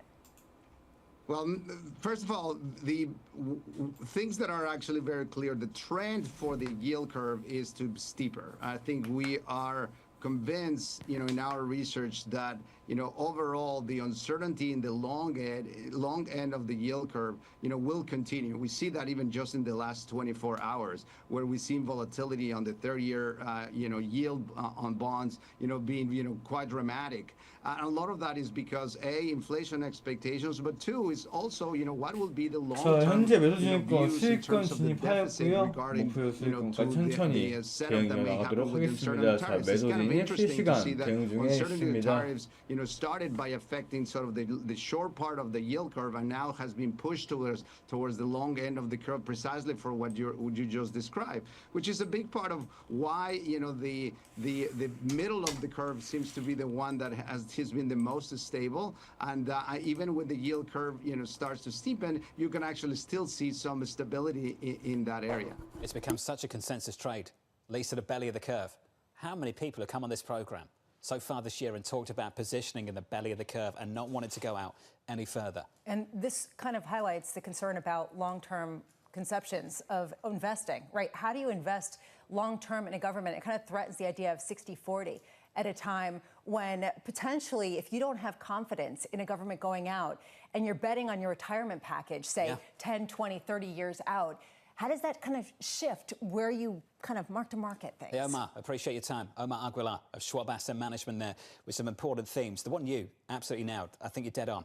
That's why we've seen the tightness in credit spreads. Or at least it's one of the reasons. Anyway, investment-grade credit spreads haven't been much tighter than they are right now over the last 2 decades. Yeah, and this is the sort of idea maybe you could see corporations with a better creditworthiness, tighter spreads relative to Treasury yields, just based on the fact they've done better with their balance sheets and their business plans than maybe the federal government. Got some economic data just around the corner, 5 minutes away. Going into it, 10s at 418, the lowest since May. Yields are lower this morning, now by 3 to 4 basis points. With an update on stories worldwide with your Bloomberg Brief, here's Yahira. Hey, Yahira. Hi, John. Tech industry leaders are heading to the White House today. CEOs from Meta, Apple, Microsoft, Google, OpenAI, and more are all expected to attend an AI event hosted by First Lady Melania Trump, followed by an evening reception with President Trump in the newly renovated Rose Garden. Meanwhile, Republican Senator Tom Tillis says he wouldn't consider a replacement for Federal Reserve Governor Lisa Cook until there is a court decision on President Trump's move to fire her. Tillis, a key member of the Senate Banking Committee, told reporters he doesn't know if the allegations against Cook would qualify as cause. And Yannick Sinner heading to the U.S. Open semifinals after defeating fellow Italian Lorenzo Musetti last night. Now, if Sinner wins tomorrow, he would reach the finals of all 4 majors this year. And on the women's side, Amanda Anisimova beat out top-ranked Iga Swiatek, redeeming herself in a rematch of the Wimbledon final. Anisimova faces Naomi Osaka in the semifinals tonight. That's your Bloomberg Brief. John? Serious redemption. Very, very cool to see that. Yahara, thank you. Up next on the program, Neil Dutta of Renmac with investors gearing up for jobs data. In a few minutes' time, it's the big one. ADP coming up next.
Middle East and Africa. Vibrant resources and high-yield investment opportunities abound.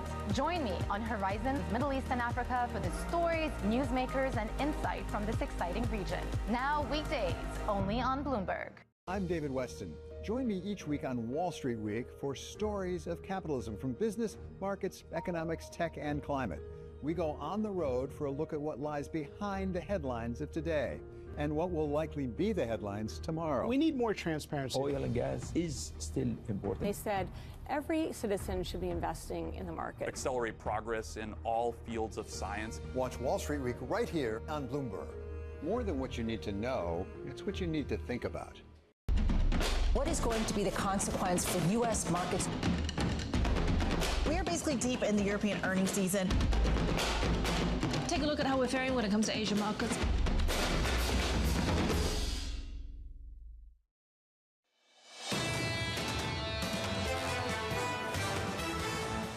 Historically, what's mattered most of all, it's the growth impulse, it's the inflation impulse, it's a predictable policy framework around monetary and fiscal policy.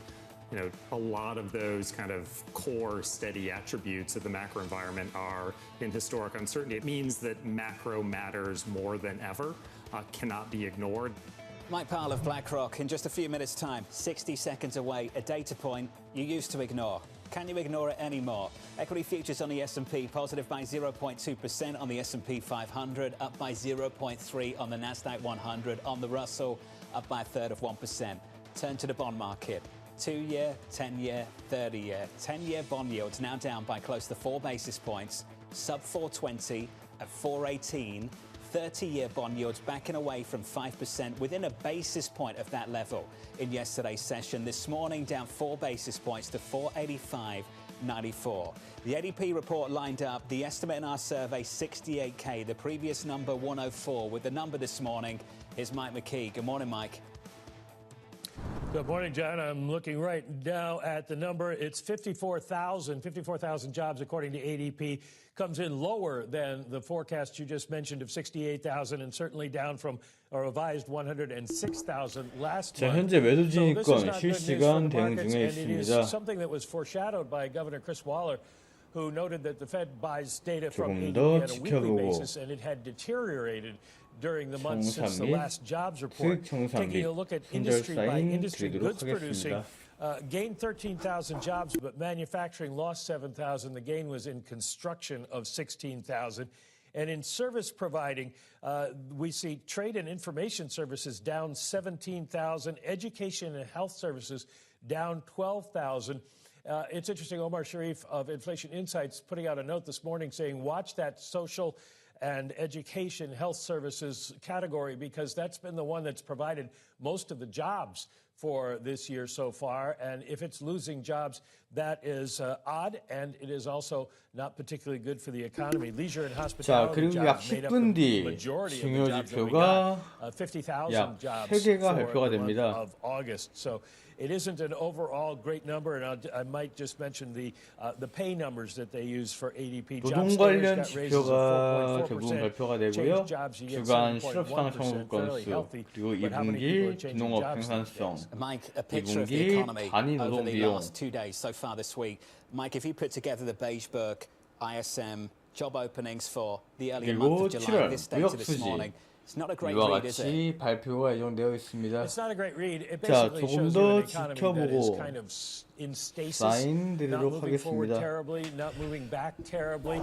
But the trend is what some members of the Open Market Committee have been talking about, and that would be concerning because the trend is towards slower growth and slower employment growth, which would feed on itself. So we'll have to see what we get tomorrow in terms of jobs and whether that tells the same story. Oh, and don't forget ISM services at 10.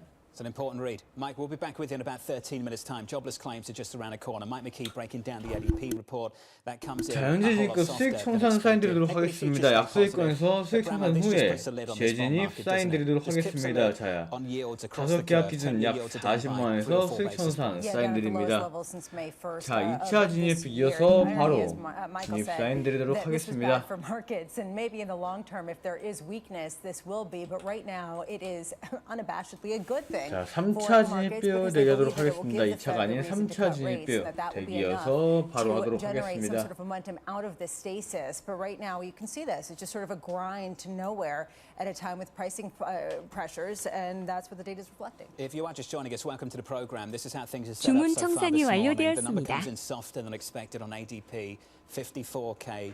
The number we were expecting in our survey was closer to 70, 68K was the median estimate. In about 12 minutes' time, we'll have some more jobs data for you. Jobless claims are just around the corner. To discuss this 자, data 매수 point and 진입 more, 사인 드리도록 Neil Dutton 하겠습니다. from 자, Mac 매수 joins us now. 진입 사인 Neil, welcome to the 드립니다. program. Just offer us your 자, 해결되었습니다. 진입가 확인 바랍니다. 499.25입니다. 자, 499.25 매수 진입 사인 드립니다.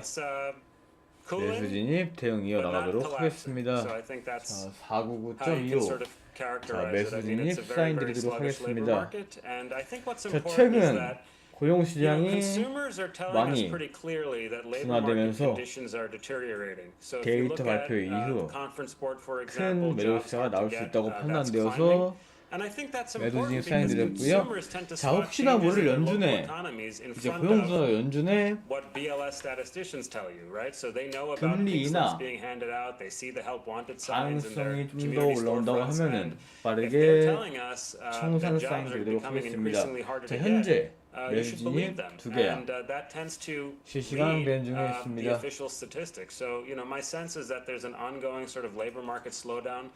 자, 텍스트 사인에 그 오류가 있어가지고 수정하도록 하겠습니다. 자, 매수 진입입니다. 매도가 아닌 매수 진입입니다. It's really hard to see why that continues considering construction activity is continuing to slow down. I mean, we're just coming off a month where building permits hit their lowest level, for the cycle. And so if there's less construction activity going on, there's obviously less need for construction payrolls. Neil, I'm looking right now at the Russell 2000 futures, and I'm seeing them up on this data, and I am wondering whether you think 잠시 후 that 발표될 the risk 이제 markets are 고용 being a little 관련 sanguine about the scope 지표가 of this labor 좀 둔화가 market 돼서 발표가 weakening 된다고 that you 하면은 see 연준의 as 금리 being 인하 something that 가능성이 will 높아질 수 ultimately 있기 be 때문에 beneficial because rate cuts can save it. I mean, do you think that that's a 매수 sort of 진입 사인 overly 드렸고요. rosy outlook on things?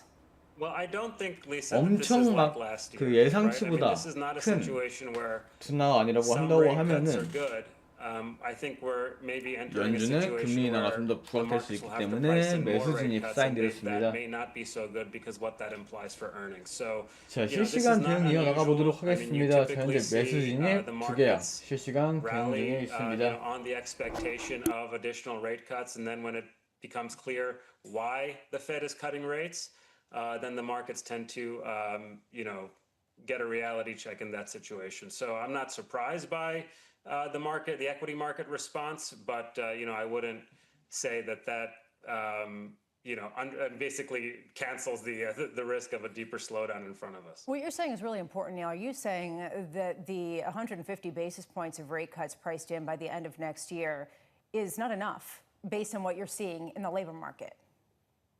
Yes, that's what I think. I mean, 5 is like a very weird number, right? I mean, it's either too many or not enough. And I tend to think that it's probably not enough between now and the end of 2026. I mean, you have ongoing declines in construction. That's probable between now and the end of the year. You haven't really seen much of an increase in housing demand, even though mortgage rates have declined about 35 basis points over the last, 3 months or so. We had a meaningful juice to the economy from state and local government spending in the first half of the year, adding about 30 basis points to growth.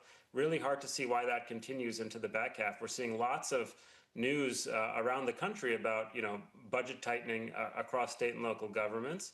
And with the labor markets slowing, that means that household incomes are moderating at a time when there's probably some upward pressure on inflation from tariffs. And so that means a further decline in real incomes, which means that consumers are going to have to cut back a little bit more. So, I think the economy is in a very, very rough spot, and I think the news is going to get worse before it gets better. When you talk about upward pressure on inflation because of tariffs, you have Steve Myron, who's going to be in front of the Senate Banking Committee today, saying on X last night, it's extremely difficult to argue that tariffs are causing any meaningful inflation. How is he going to explain that one to senators? Well, I think what's more important, because Steve is obviously getting confirmed, I think what's more important is how that argument's going to hold around the table at the FOMC. I mean, if you're making the argument that tariffs are having no meaningful upward pressure on inflation, then that begs the question, why is inflation running above target? So I think it's much more important to kind of just focus on what's going on in the job market. And, you know, the labor markets are cracking, and that's why the increase in goods prices that you're likely seeing from tariffs will be a one-off, because the nominal anchor continues to slow down. People do not have the ability. 저 전일 발표된 졸트 구인 인원 That's what essentially ensures 데이터도 예상보다 하회를 했지만 시장에 급격한 상승을 보였죠. 이게 연준의 금리 인하를 시사하기 때문에 상승한 걸로 이제 해석할 수 있습니다. 자, 금일 발표되는 여러 가지 고용 관련 지표 또한 둔화될 가능성도 크며 크게 예상치를 하회하지 않는 이상 연준의 금리 인하를 시사하며 시장에 좋은 작용을 할 수 있다고 판단이 되고 있습니다. Nudge people along that don't even think they should be cutting this year. So it's really hard, in my opinion, to push through a 50 basis point move. What you could do is maybe, push folks in the direction of penciling in more rate cuts for 2026. Neil, just before you go, in about 45 seconds if you can, you've got this right. Governor Waller has been getting this right. Chairman Powell's been playing catch-up with Fed Governor Chris Waller. What's helped you coming into 2025? What's guided you over the last few months, the last few quarters? Well, I mean, I think it's just, first principles. I mean, if the Fed cut rates, right, and normally you'd expect housing market conditions to improve as a result of that. Guess what's happened? It's gotten worse. You've seen consumers tell you, that labor market conditions are still getting worse. I mean, when consumers tell you something, believe them. So I do think we're kind of, in this, soft spot for the economy. And I think it's likely, as I said, I mean, you just go down the list, John. I mean, consumer spending, which way is that going? Probably weaker. Residential investment, probably weaker. State and local government spending and investment, probably weaker. You can't just hold the entire economy up on AI-related investment. And let's be clear. I mean, that's also fungible. I mean, do we really think that companies are going to be spending as much as they have been on AI-related investment if advertising spending slows, if consumer spending slows? I mean, those numbers are not fixed points in space. I mean, I think it's all sort of part of the same ecosystem for these companies. So, I mean, that's kind of where I'm at. And, we'll see what happens. But, generally speaking, my sense is Neil Data, I got to go. Clean shaven for ADP. That's how seriously you're taking it. From New York, this is Bloomberg.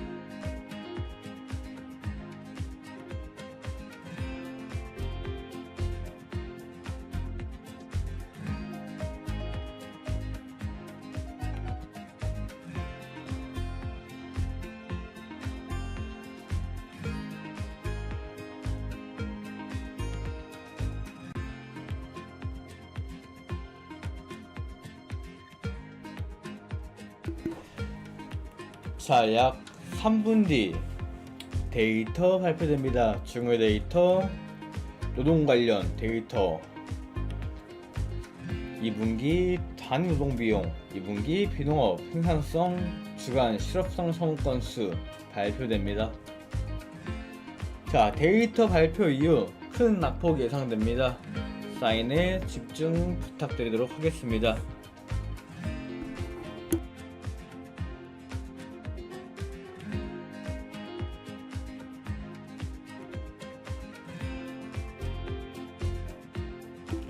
자, 데이터가 둔화돼서 발표가 되더라도 연준의 금리 인하를 시사할 수 있기 때문에 매수 진입 사인 드렸고요.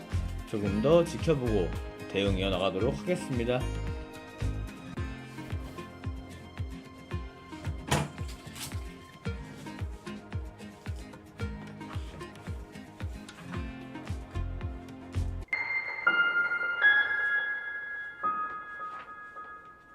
Right, okay, ready?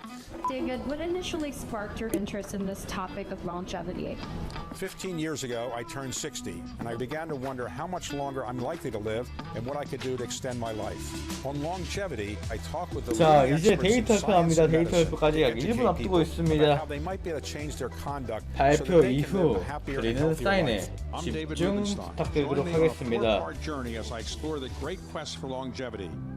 Only on Bloomberg. At a time when policy in 자, Washington 고용 관련 is driving 지표 Wall Street, we draw a distinction between the 3개 rhetoric 동시에 and the 발표되기 action, 때문에 bringing you market-moving 사인에 guests and 집중 original 부탁드리도록 reporting. 하겠습니다. This is Bloomberg Surveillance. It's a multi-trillion-dollar industry. We'll show you what's happening in ETFs like no one else. ETF IQ, only on Bloomberg. It's the world's second largest economy with a growing influence in global affairs. Bloomberg The China Show brings you the unmatched expertise you need to keep track of breaking news, in-depth market analysis, and the most influential newsmakers in and around China. We need to do more to engage the market more. We're risk on. I think we caught a little sweet spot. Massive 자, savings 데이터 rate. 발표 나옵니다. Bloomberg The 데이터 China Show. 나옵니다. Weekdays 자, around 이제 the 수익권 world, right 진입하였고요. here 조금 더 on 지켜보고 Bloomberg. Context changes 수익 everything. 정산 사인 드리도록 하겠습니다. 사인에 집중 부탁드리도록 하겠습니다.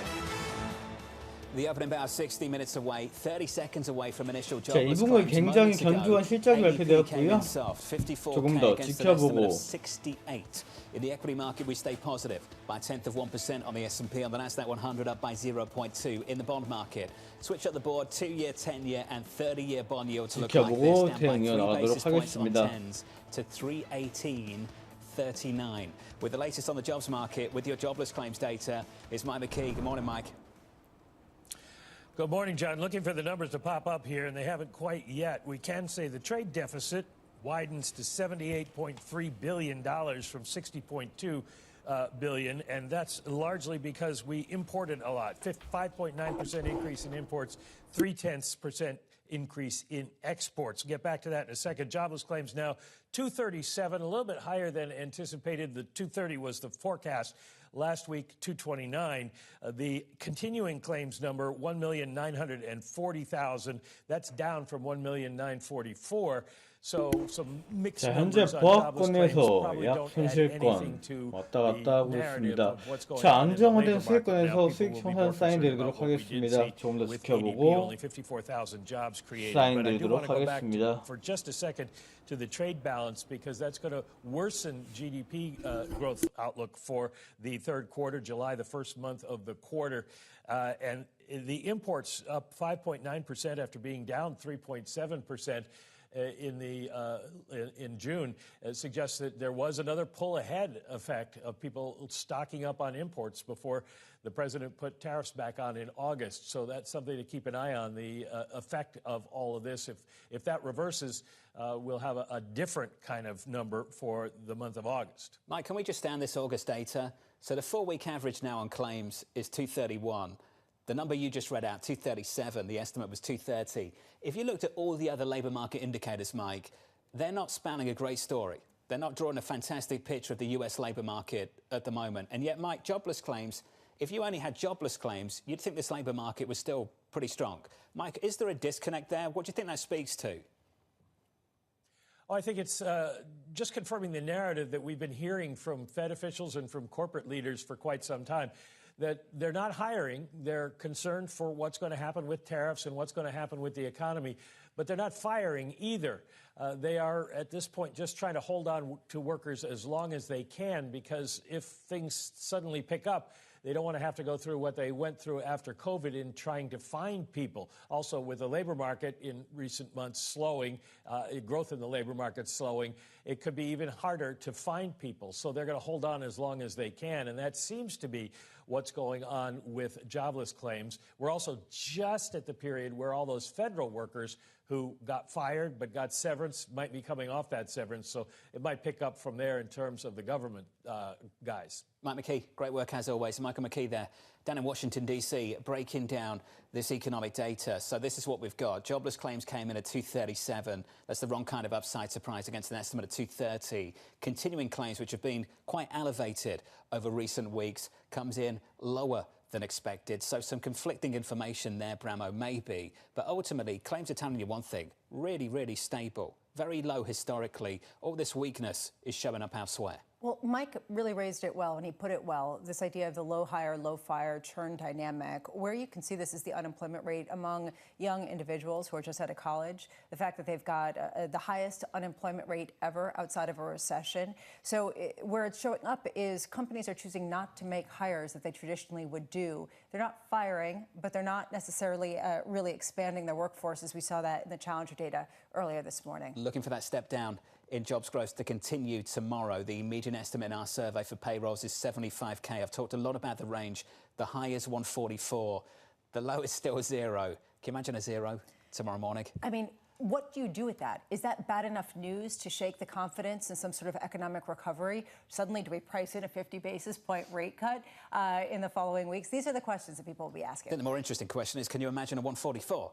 Something pushing 200. If we got something much, much stronger, that would feed this idea that we're getting this reacceleration. I see nothing like that in the data so far this week, with the exception of one thing.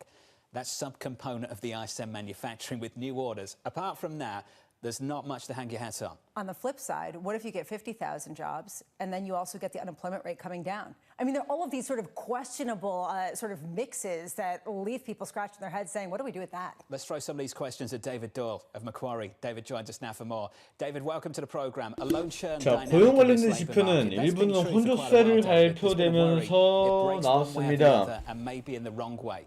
How are you shaping 자, things up? ADP 비농업 취업자 수는 예상치보다 하회하는 결과가 나왔고요. 그리고 2분기 단위 노동 비용도 예상치를 하회하는 결과가 나왔고요. 자, 하지만 2분기 비농업 생산성은 예상치를 상회하는 결과가 나왔습니다. 자, 또한 주간 실업 수당 청구 건수 또한 예상치를 상회하는 결과가 나왔습니다. 자, 해당 데이터 정리해서 설명드리도록 하겠습니다. 자, 현재 매수 진입 2계약 실시간 대응 중에 있습니다.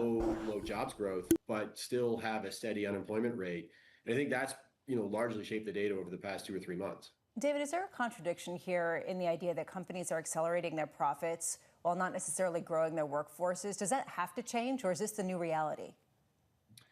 Look, I think I agree with the notion that things will break one way or the other. Like, I think we either see a deceleration eventually or a reacceleration. So I don't think that I would be cautious in terms of using the terms new reality. Now, it's possible that we stay in this regime for a few more months, maybe into the end of this year. But by 2026, we actually are fairly confident that you're going to see the economy start to reaccelerate as you get some of the impacts of the One Big Beautiful Act taking effect, and as you start to see, likely, in all likelihood, in our view, some of this policy uncertainty come in a little bit to give more confidence in the outlook. It seems like a lot of people are talking about the economy breaking to the upside.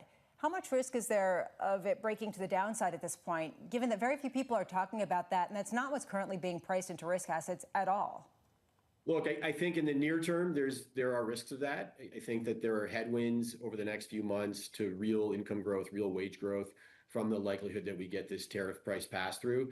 That's going to weigh on real consumer spending, and so potentially you take a leg down. I wouldn't say a contraction, but certainly lower growth than what we've had in recent months or recent quarters.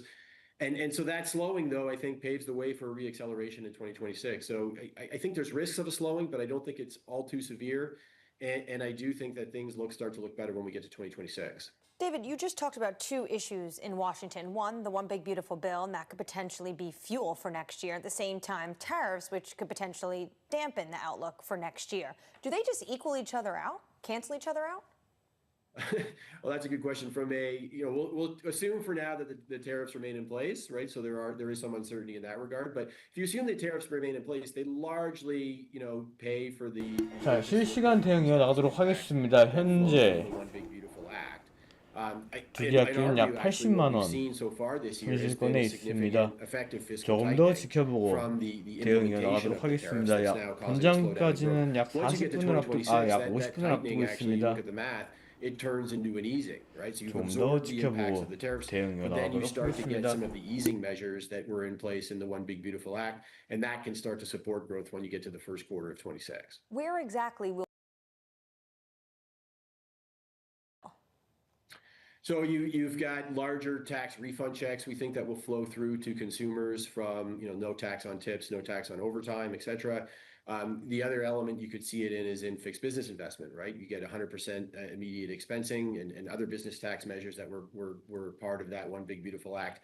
That could provide support in that regard. But, so those are the sort of the sub-elements to it. But when we look at it, we just look at the broad fiscal deficit. The broad fiscal deficit has narrowed this year. When you look at the math for 2026, it's likely to expand, suggesting that the government spending and the fiscal policy becomes more supportive of growth. David, can we just stay on this reacceleration theme? I just want to dig into that a little bit more with you. Is that a consequence of the rate cuts people are expecting? Or is this a Fed cutting interest rates into a reacceleration? So I think it's a bit more nuanced than that. It's a good question.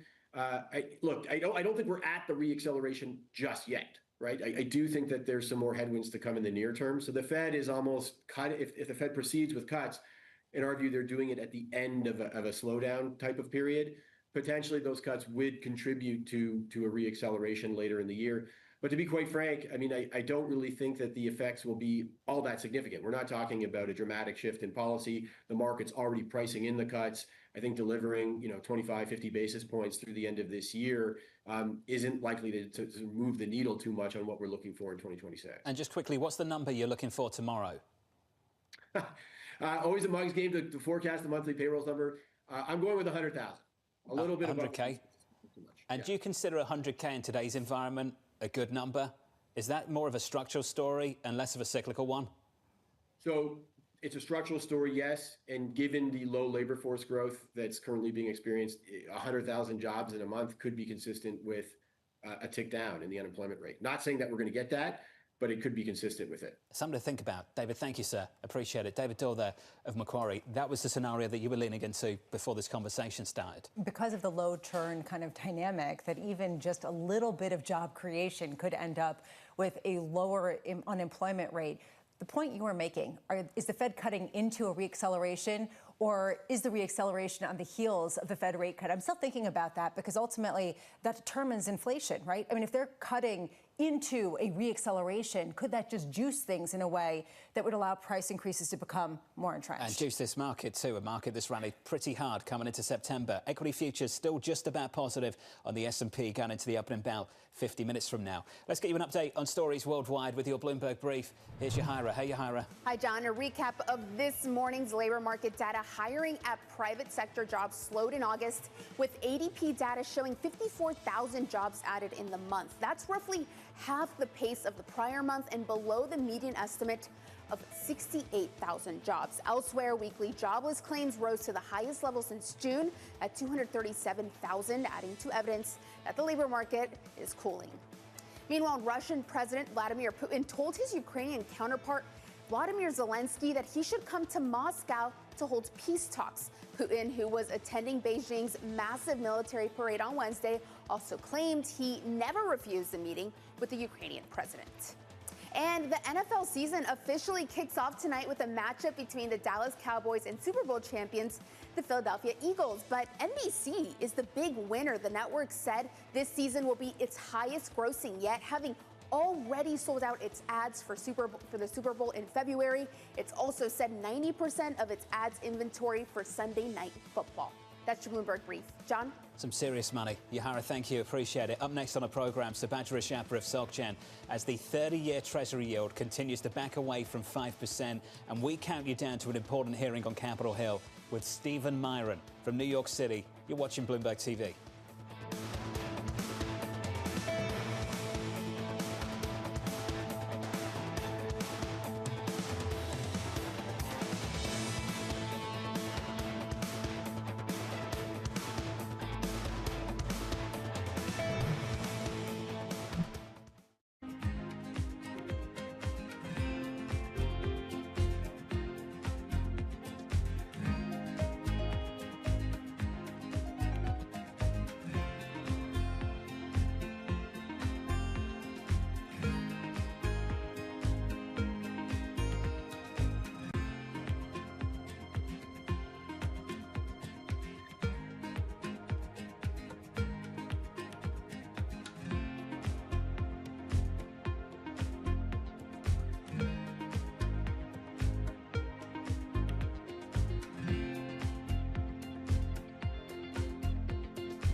체결되었습니다.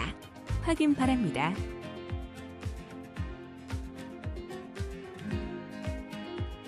You've said 25% last year, I believe, of Google's code is AI generated. You have over 180,000 employees right now. Is it half that in the future? I expect we will grow from our current engineering base even into next year, right? Because it allows us to do more, right? I think the opportunity space is also increasing. I just view this as making engineers dramatically more productive. Getting a lot of the mundane aspects out of what they do, allowing them to spend on higher value-added tasks, but that means it's an accelerator. People will be able to do more, which means maybe we'll create new products, and hence we will need more people. At least in the near term, to me, it looks like we will expand engineering velocity, and that doesn't mean we're constrained in what we will do. We'll end up doing more as a company as well. Africa, a region rife with potential for growth and opportunities, but not without its challenges. Bloomberg highlights the biggest stories, interviewing key players, and reporting on the issues impacting the region. Join us as we get to the heart of African business, politics, and economics, and ask the question, what's next? I'm Jennifer Zabasaja, and this is Next Africa. New episodes every month, only on Bloomberg. We're at the epicenter of a global realignment on a scale not seen for decades. At the intersection between markets, economics, and geopolitics, a forum for sophisticated conversation. This is Bloomberg Surveillance. Bringing you up-to-the-minute energy news whenever and wherever it happens. I'm Joanna Bersecci in Vienna, and this is Bloomberg.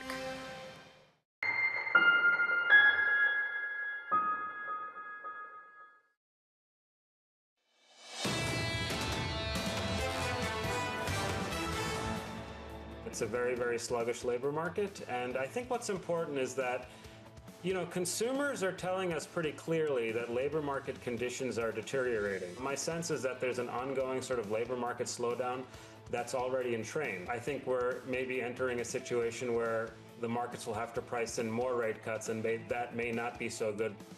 That was Neil Data of Renmac on the programme with us a little bit earlier following a downside surprise on ADP. The jobs number came in at 54K. The estimate was 68. Jobless claims, the wrong kind of upside surprise, 237 versus an estimate of 230. Still jobless claims pretty stable at the moment given the picture elsewhere. The picture elsewhere hasn't been great for this labour market so far this week. Equities look like this going into the opening bell. Equity futures still positive by 1/10% on the S&P. On the Nasdaq 100 up by 0.1 also. In the bond market, things stabilise a touch. Down 2 basis points at the front end of the curve, 360 on twos as this market positions for more rate cuts from this Federal Reserve.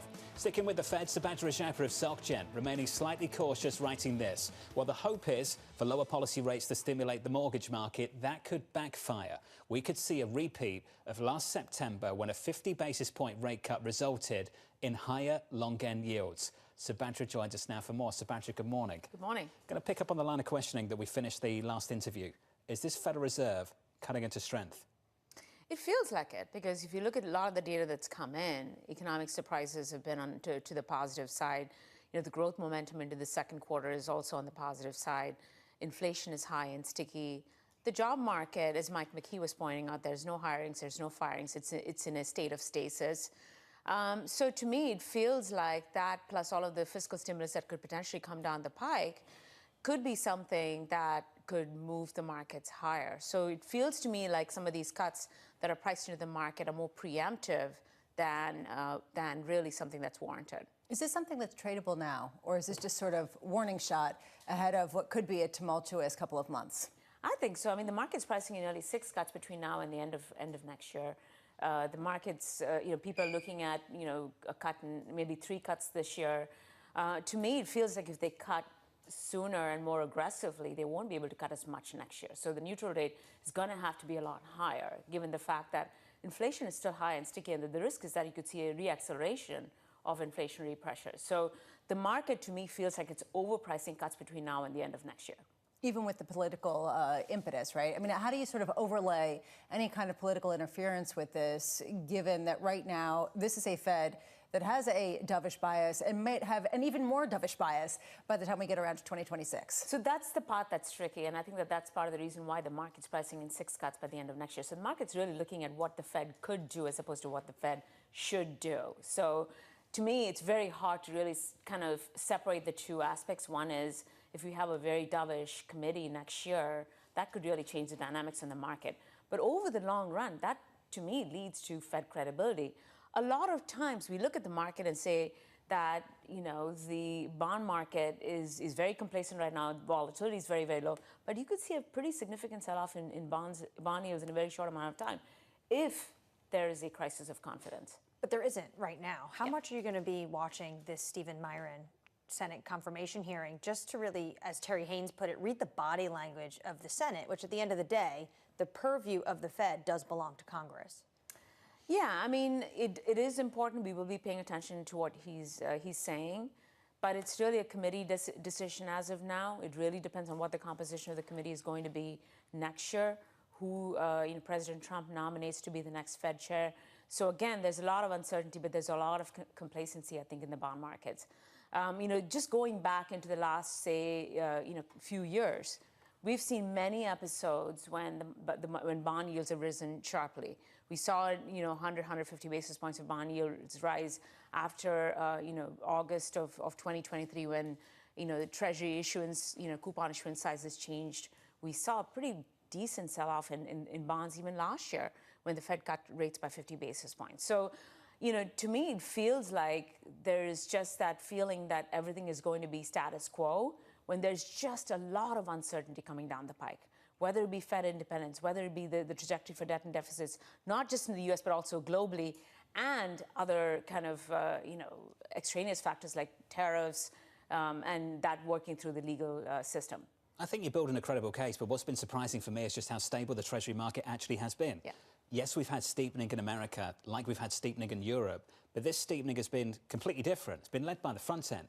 10s and 30s have been really resilient relative to some of the chaos in France, some of the chaos in the UK. What's supporting the Treasury market right now? Maybe that's an interesting question to ask. What is supporting this? What is keeping 10s at 420, 30s away from 5%? So I think that when you look at the composition of where people can invest, I mean, clearly the front end is pegged to Fed expectations. The market is pricing in, as I said, a lot of cuts over the next year and a half. And then when that trade's maxed out, investors kind of move on to the belly of the curve. And the belly is really where you've seen a lot of the flows. I mean, the 2-5 curve actually inverted a few times. You're seeing a lot of demand for the 5 and 10-year part of the yield curve. And investors, broadly speaking, are concerned about putting money beyond that 10-year sector because there's a lot of volatility in the very long end, not just from the debt and deficit trajectory for the U.S., but also what's happening globally. You're looking at, the picture in Japan or, the political, unrest in France. That all argues for higher long-end yields. So really the center of gravity for the Treasury market seems to be the belly of the curve. So last year, they dropped rates 100 basis points. Yields rose at the long end by 100 basis points. What are you actually looking for into year end? What kind of number? To me, it feels like the 10-year yield is still going to stay between 4 and 4.5%. Yes, to me, the risk is that we might actually start drifting towards 4.5% if the market starts to get concerned about kind of the inflationary, impact of tariffs that feeding through, or if there's any sort of concern over Fed credibility. But, the different sectors of the yield curve are still going to remain range-bound. Where I'm really concerned about yields getting unhinged is in the very long end. I think 30-year yields could very easily get to 525. I mean, we saw a lot of volatility in just this week in the 30-year. So it's very conceivable that you start seeing, that sort of, concern play out in the very long end of the yield curve. Saw a massive range yesterday in just yesterday's session. Subhadra, appreciate it. Thoughtful stuff as always. Thank you. Subhadra Rajappa there of SocGen. 30-year bond yields very close to 5% in yesterday's session, within a basis point. Now back down to about 4.87 and down 3 basis points on the day. Let's talk about the big event. It takes place in about an hour and 7 minutes time. Fed pick Stephen Myron preparing for a grilling on Capitol Hill. Tyler Kendall joins us from Washington for more. Tyler, walk us through the procedure here, the process down in Washington.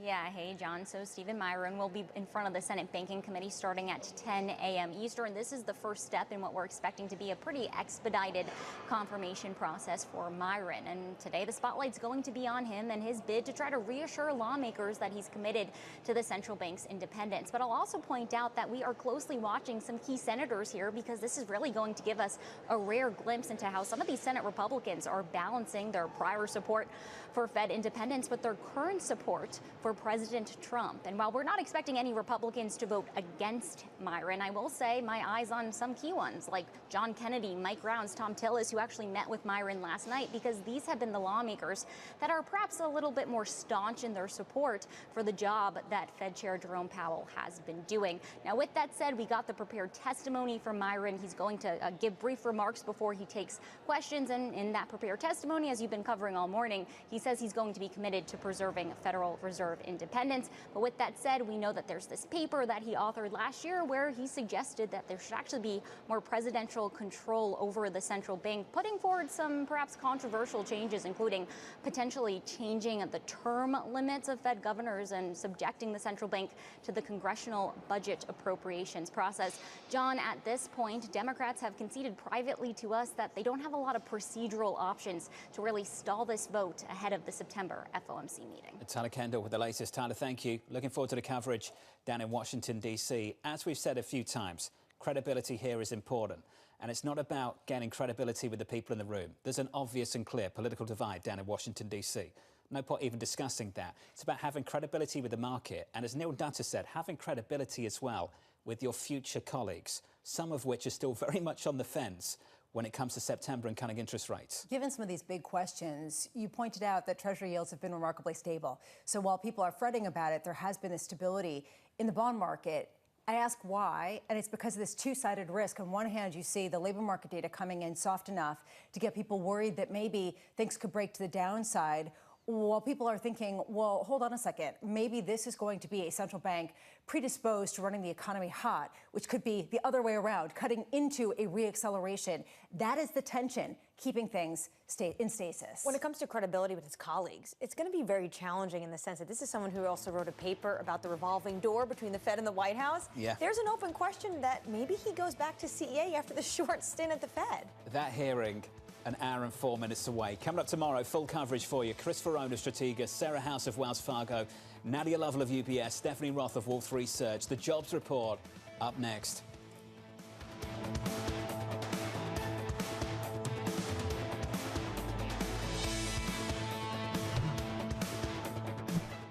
Technology is embedded in every aspect of our lives. And laying the foundation for the future. From finance to defense, AI to entertainment. And from the road to the stars. Bloomberg brings you the latest stories of the people and companies pushing the tech sector to new frontiers. And the politics that shape global tech markets. I'm Caroline Hyde in New York. And I'm Ed Ludlow in San Francisco. Watch Bloomberg Tech every weekday. Only on Bloomberg Television.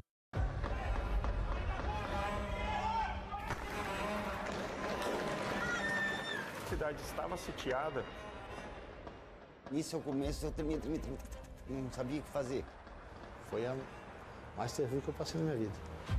Eu temo, né, que o Brasil se torne, num futuro próximo, um narco-estado. Porque no final, tudo é dinheiro. People back home there, they are suffering. And someone is driving a Range Rover with their money. Where is my money? I think she's a scam up to now. It's some of the world's most desperate people who are getting ripped off. Repeat after me. I am a winner. I didn't know how big it was. I didn't really understand what I was getting myself into. If you tell me you have a vision of being $1 billion business, then you're going to have to do what it takes. And if you're not going to do that, everybody's going to suffer.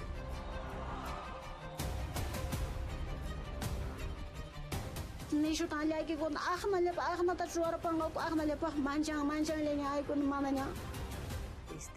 batalla a muerte. Money can do a lot of good. It can really transform people's lives, but it can also hurt them.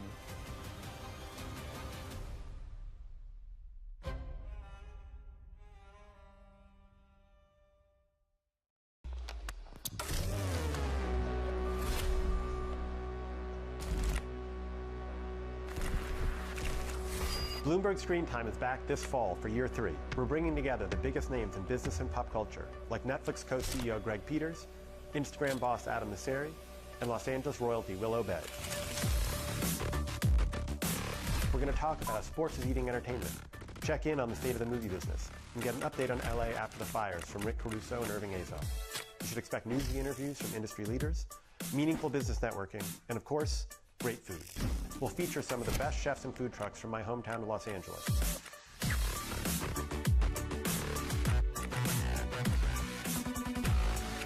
Tickets are available now, and you should head to bloomberglive.com/screentime for details. I'll see you in Los Angeles, October 8th and 9th.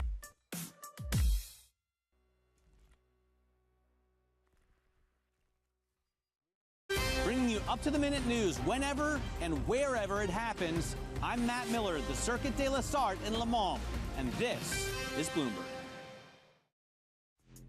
Back to within 1% of all-time highs, despite the jobs data coming in thick and fast, mixed results.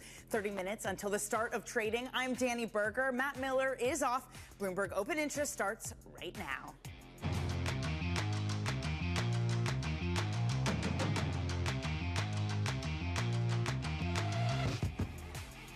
Coming up, AI anxiety, a tepid outlook from Salesforce fails to impress, heightening the stakes for results from chipmaker Broadcom. And it just might be the hottest ticket in town. Tech leaders, including Zuckerberg, Cook, and Nadella, all set to attend a White House event tonight. Meanwhile, Fed Governor nominee Stephen Miron heads to Capitol Hill as President Trump's threat to the central bank starts to worry investors. Some stocks on the move this morning. Salesforce falling. Investors seeking stronger sales growth from its AI pivot. Again, those tech leaders going to be at the White House today. Figma, also another set of results, down 15.4%. It failed to meet a high bar for its first earnings report. And today, Broadcom's $730 billion rally will be tested with earnings after the bell. But first, we start with Wall Street and a story breaking moments ago. Citigroup is entrusting its wealth business about $80 billion or so worth of assets to BlackRock in a new partnership. Bloomberg's Todd Gillespie reported on the news, broke that story just moments ago, and joins us now. Todd, great to see you. Excellent reporting. What exactly does this partnership look like? Well, essentially, Danny, this is the last asset manager at Citigroup. The last asset management operations in the entire bank is finally being shuttered, and $80 billion of AUM is being handed to BlackRock. That's a large chunk. That's about an eighth of all of Citigroup's wealth client investment assets. So we're looking now at an environment where banks are increasingly looking to partner with asset managers, looking for other options, looking to do this more efficiently. It's a big part of Jane Fraser's goal at Citigroup to improve returns, streamline its wealth business, increase revenue, and essentially deliver more outsourced products to its clients. But how much of this is Citi almost backing away from some of the wealth management division in that they're entrusting BlackRock with it? When we've seen other, let's say, basically all of global Wall Street try to double down on their wealth offering. No. I mean, it's essentially Citi saying we're going to stick to our knitting in terms of they are going to double down on the advisory side of things. They're trying to hire more advisors. They're trying to expand their products to the mass affluent. They're trying to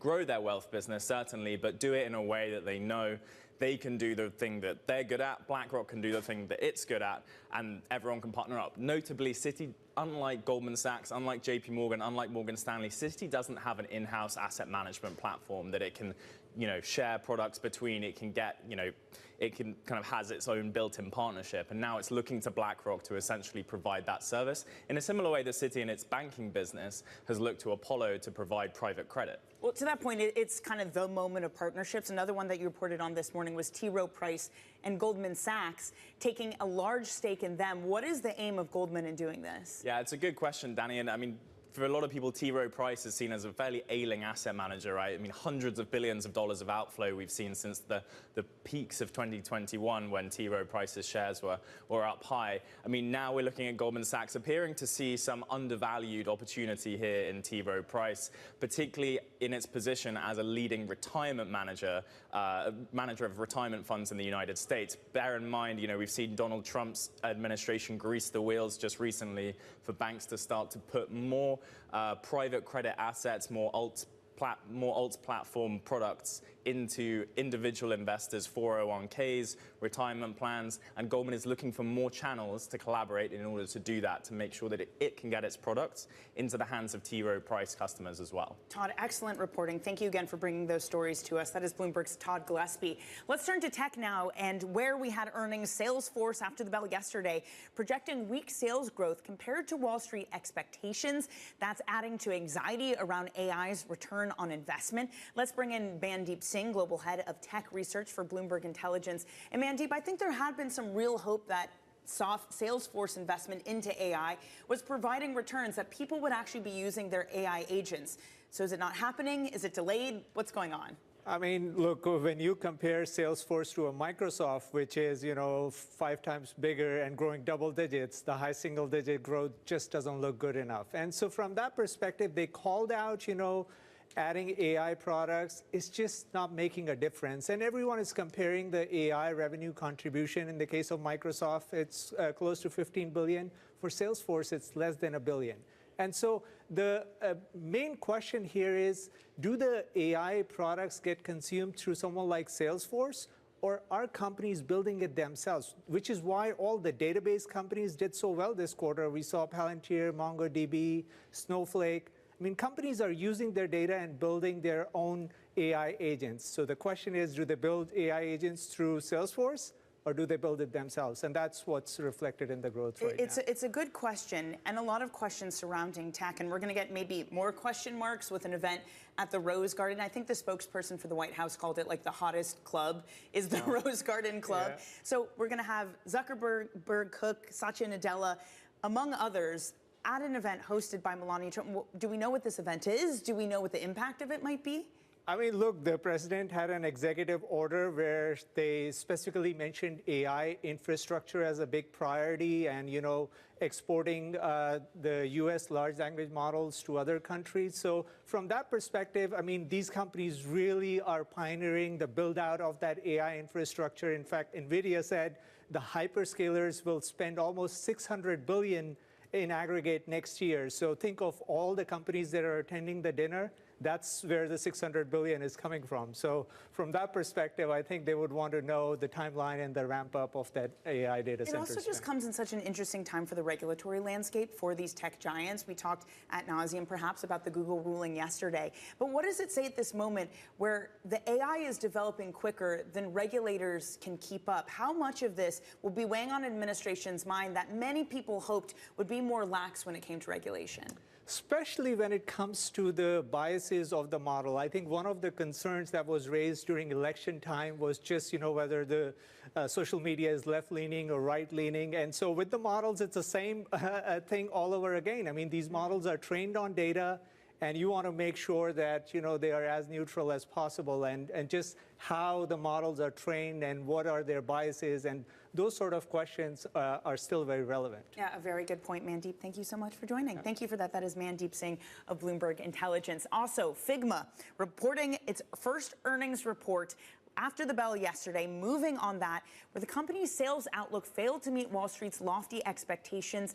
The stock is up more than 100% since going public in July and is down 16.5% in the pre-market. Bloomberg's Bailey Lipschultz joins me now. Bailey, we were talking about yesterday about what a big test this was for Figma. So did it fail that test? It failed the test, Danny. I think in Spider-Man they said with high stock prices come high expectations, maybe something like that. Yes. But really, when you see a stock that rallies like this, you have to beat expectations. That's what we spoke about yesterday morning. You have to beat and raise. We saw revenue relatively in line with what Wall Street was looking for, and this is Wall Street that modestly is kind of, or for the most part, is kind of a hold equivalent on the stock. So when you don't beat those expectations, you have profitability falling short. That's why you're seeing the stock down so sharply this morning. Again, we've seen a lot of these momentum IPOs pulling back from their recent highs. So Figma really the latest, but again, you can't miss your first print after going public.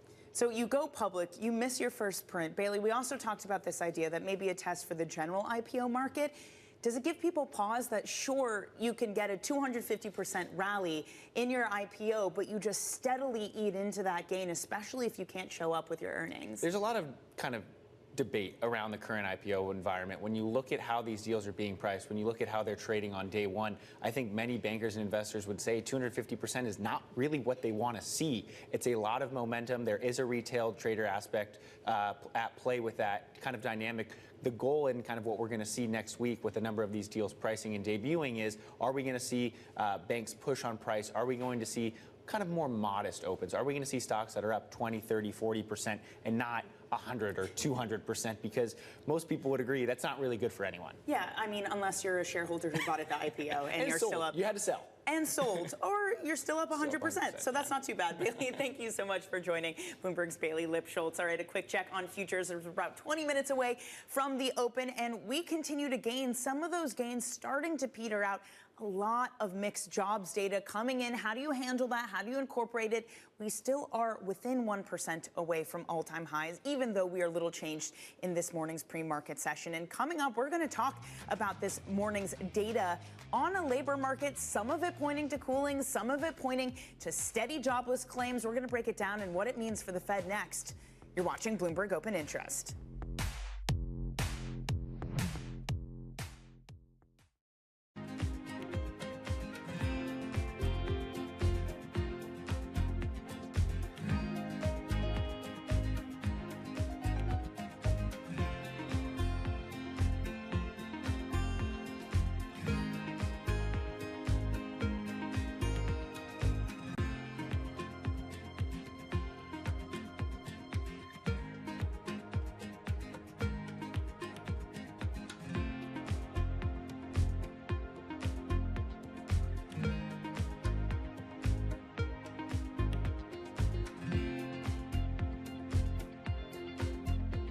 Okay, ready? David, what initially sparked your interest in this topic of longevity? 15 years ago, I turned 60, and I began to wonder how much longer I'm likely to live and what I could do to extend my life. On longevity, I talk with the leading experts in science and medicine to educate people about how they might be able to change their conduct so that they can live a happier and healthier life. I'm David Rubenstein. Join me on a 4-part journey as I explore the great quest for longevity. Only on Bloomberg. You've said 25% last year, I believe, of Google's code is AI generated. You have over 180,000 employees right now. Is it half that in the future? I expect we will grow from our current engineering base even into next year, right? Because it allows us to do more, right? I think the opportunity space is also increasing. I just view this as making engineers dramatically more productive. Getting a lot of the mundane aspects out of what they do, allowing them to spend on higher value-added tasks. But that means it's an accelerator. People will be able to do more, which means maybe we'll create new products, and hence we will need more people. At least in the near term, to me, it looks like we will expand engineering velocity, and that doesn't mean we're constrained in what we will do. We'll end up doing more as a company as well. Bringing you up-to-the-minute economic news whenever and wherever it happens. I'm Francine Lacqua in Sintra, Portugal, and this is Bloomberg. The Middle East and Africa. Vibrant resources and high-yield investment opportunities abound. Join me on Horizons Middle East and Africa for the stories, newsmakers, and insight from this exciting region. Now weekdays, only on Bloomberg.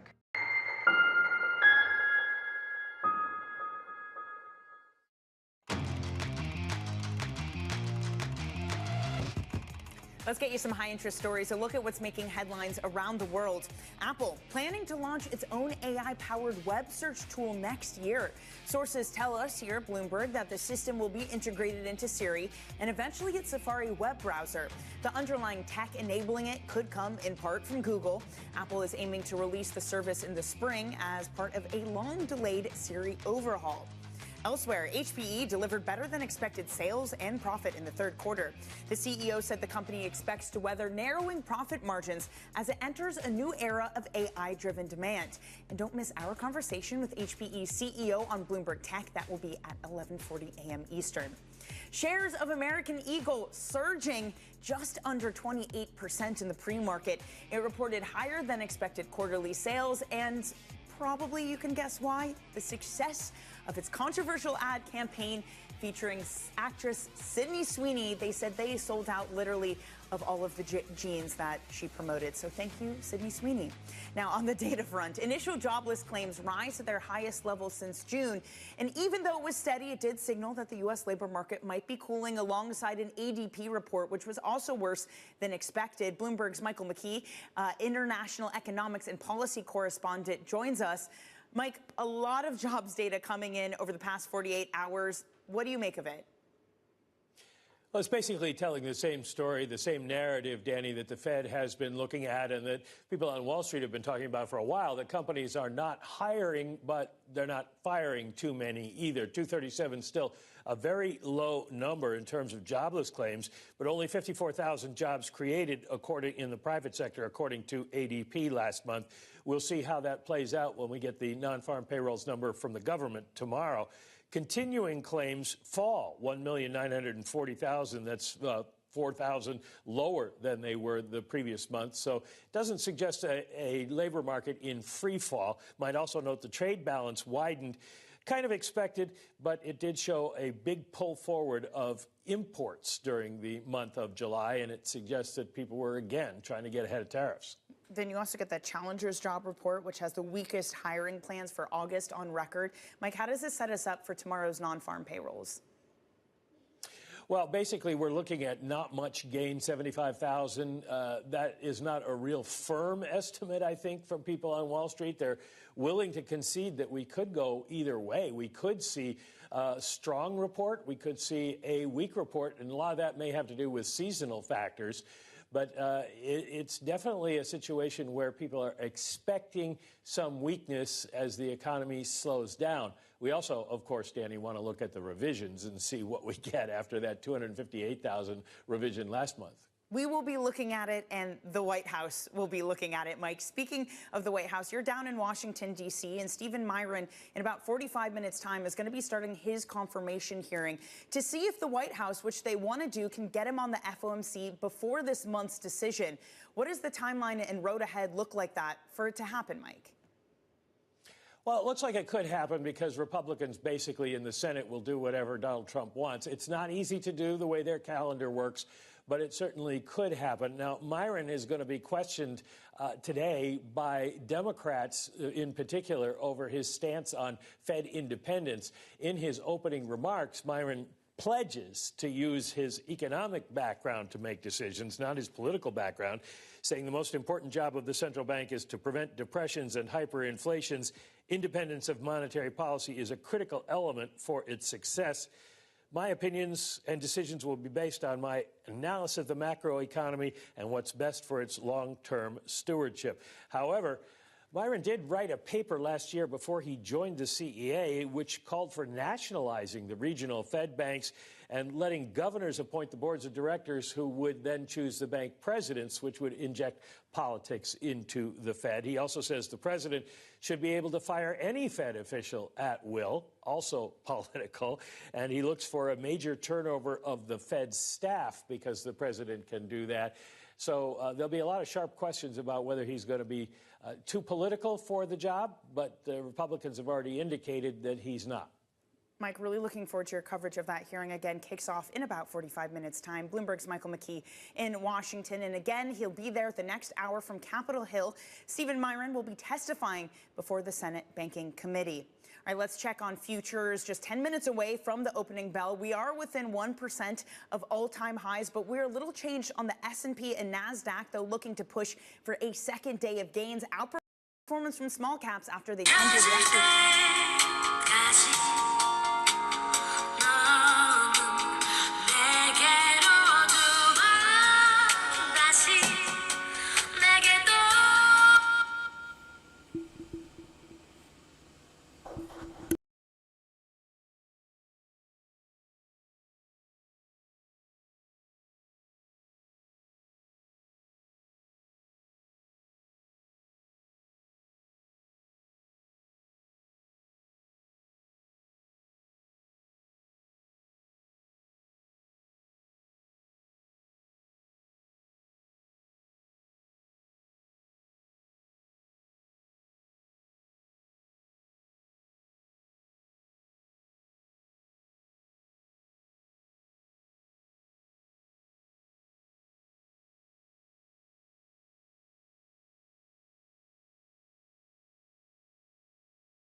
네, 잘 들리시죠? 네. 자, 기장까지 약 1분 앞두고 있습니다.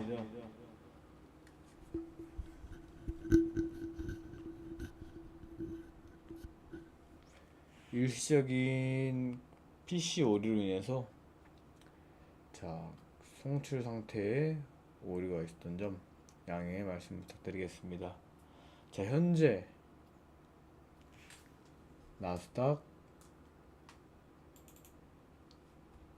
자, 매수 진입권 실시간 대응 이어 나가도록 하겠습니다.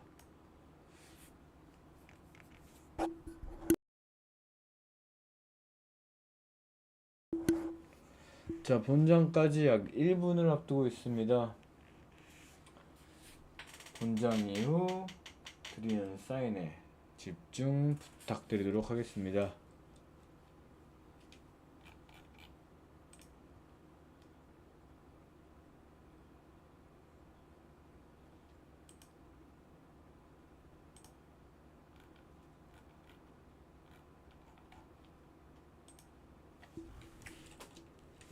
자, 본장 개장되었습니다. 본장 개장되었습니다.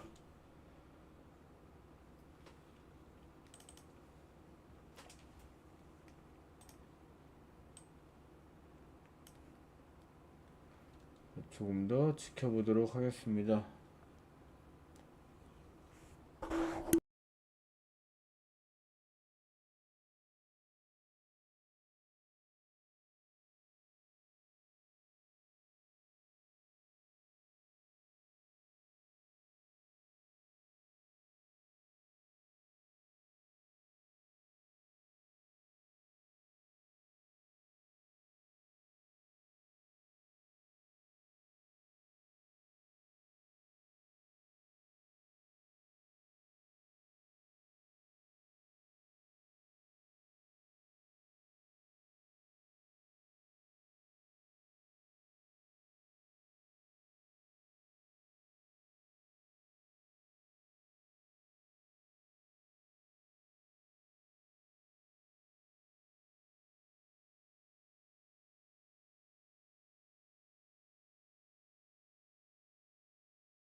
Wilson. So, Mike, we were just talking about how you're getting these strong tailwinds that you expect coming from 자, policy, 수익 청산 사인 드리도록 하겠습니다. 여기서 수익 청산 사인 드립니다.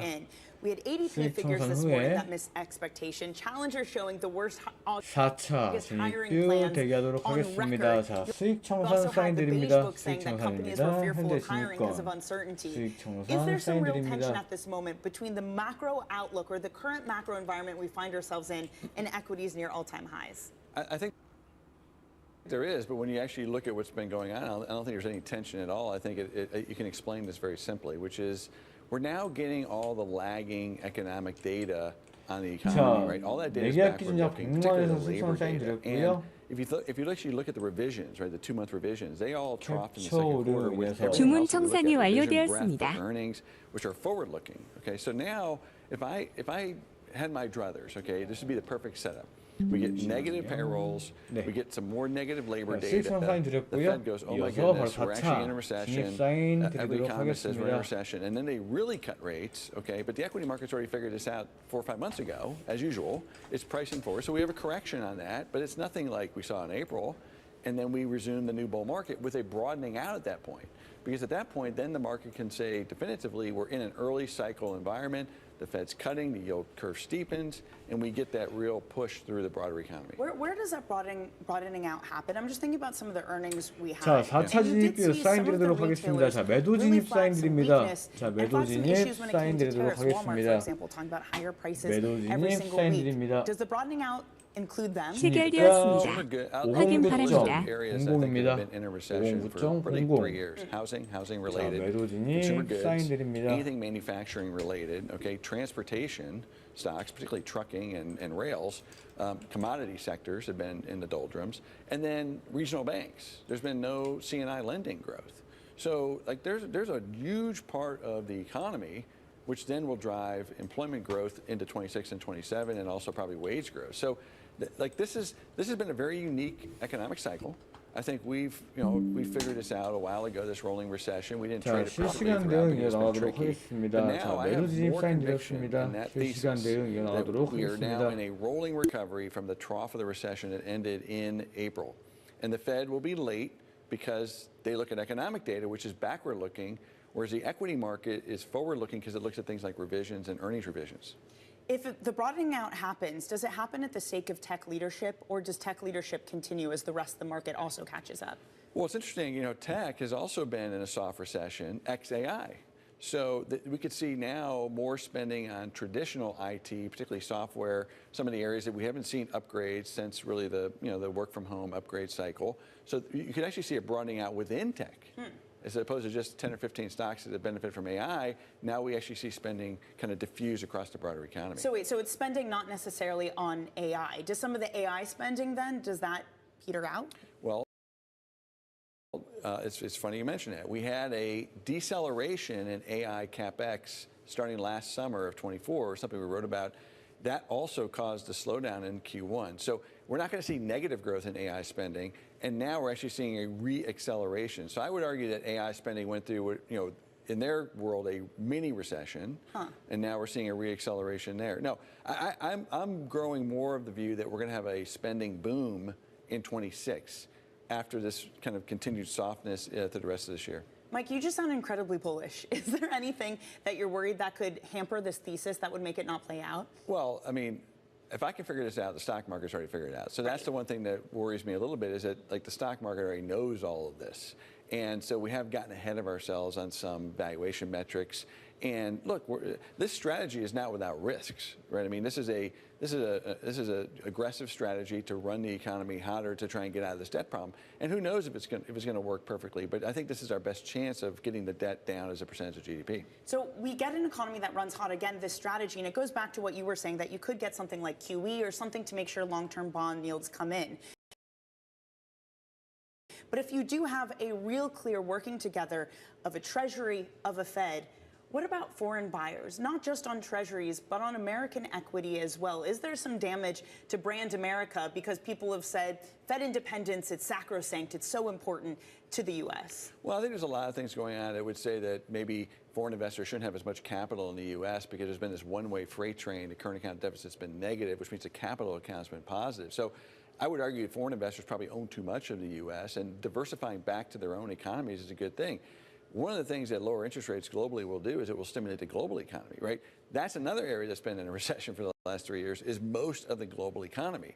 So if that can come out of its doldrums, that can add to the story. And why can't foreign equities work in concert with U.S. equities? Is there any tension of all this risk on happening in gold that is at all-time highs, of calls for gold to hit $5,000 by next year? Well, I mean, gold has been probably the single best asset to have owned in the last 25 years without question. But this gets back to the policies that we've had for the last 25 years, which is, print money, don't invest, okay, overconsume, pull forward demand, and basically not have any concern about, the long-term value of the dollar. So maybe over time we can grow. If we grow out of this problem, then gold will become less attractive as an asset relative to other things. But the reality is stocks are also a good hedge against this strategy, right? So what's worked the best over the last 25 years is high-quality stocks, okay, that can grow through this type of an environment, and basically fiat currency 자, hedges 수익 like 청산 gold. 사인 드리도록 하겠습니다. 수익 청산 후에 배진입 사인 드리도록 하겠습니다. Stocks still did really well. That 자, speaks to that too. Mike, thank you so much for joining. This has been 청산 absolutely 사인 brilliant. 드립니다. That is Morgan Stanley Chief U.S. Equity Strategist and CIO, Mike Wilson. Let's get a check on the stock market. Just under 10 minutes into the trading. 자, 두비약 기준약 50만 원에서 수익 청산 사인 드렸고요. Look, we are 더 gaining 지켜보고 not to a huge amount, up about 0.2%. What is leading us there? It does seem to be some of the Mag 7 this morning. Recall that some of these CEOs 시장이 are going to 좀 be in the 흐름이 White House at 쉬어가지고 the new 바로 진입 사인 드리도록 하겠습니다.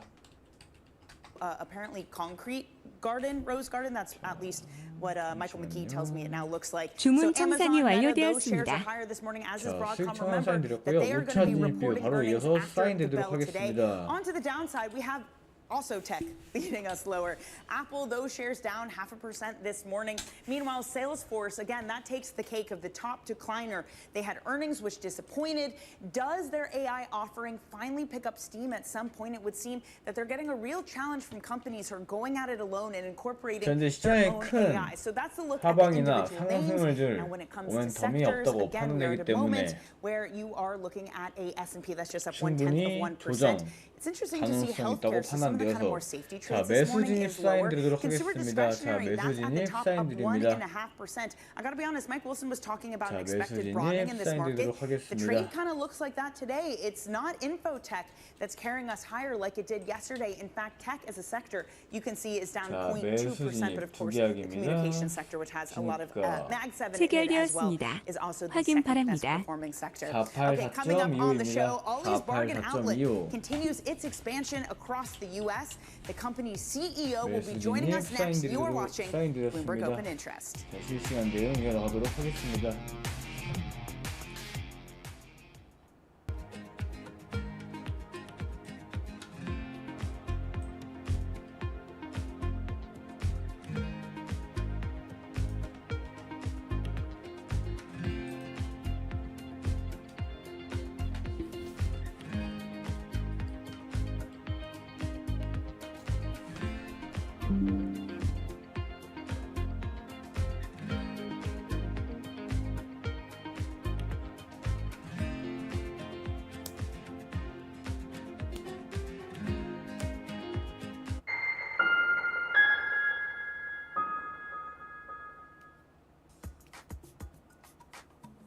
Now, your co-headquarters is in Miami. You spend a lot of time in Miami and Florida.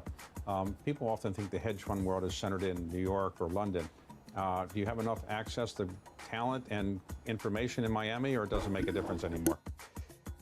자, 짧게 끊어보도록 하겠습니다. 자, 수익 청산 후에 재진입 사인 드리도록 하겠습니다. 자, 수익 청산 사인 드립니다. 자, 수익 청산하고 재진입 사인 드리도록 하겠습니다. 자, 동일하게 이계약 기준 약 50만 원에서 수익 청산 사인 드렸습니다. We are having more big hedge funds, obviously Citadel being the most prominent, come down to Miami, and that causes management teams to increasingly come through Miami. So it is a perfectly good place to run a hedge fund, and there are many good hedge funds down there. Africa, a region rife with potential 주문 for growth 청산이 and 완료되었습니다. opportunities, but not without its challenges. Bloomberg highlights the biggest stories, interviewing key players, and reporting on issues impacting the region. Join us as we get to the heart of African business, politics, and economics, and ask the question, what's next? I'm Jennifer Zabasaja, and this is Next Africa. New episodes every month, only on Bloomberg. 자, 6차 진입 매도 사인 드립니다. 매도 진입 사인 드리도록 하겠습니다. 자, 매도 진입 2개야 사인 드립니다. 자, 매도 진입 사인 드리도록 하겠습니다. 체결되었습니다. 확인 바랍니다. 471.00입니다. 471.00. 자, 매도 진입 사인 드렸습니다. 실시간 대응 이어나가도록 하겠습니다.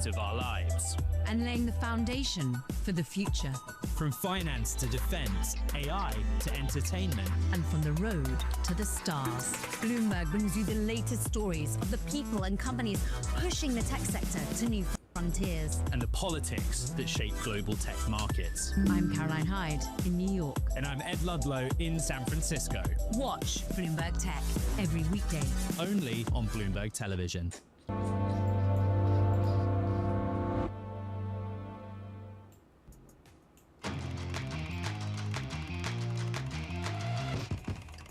Let's get you some top calls, some of the analyst action in focus this morning.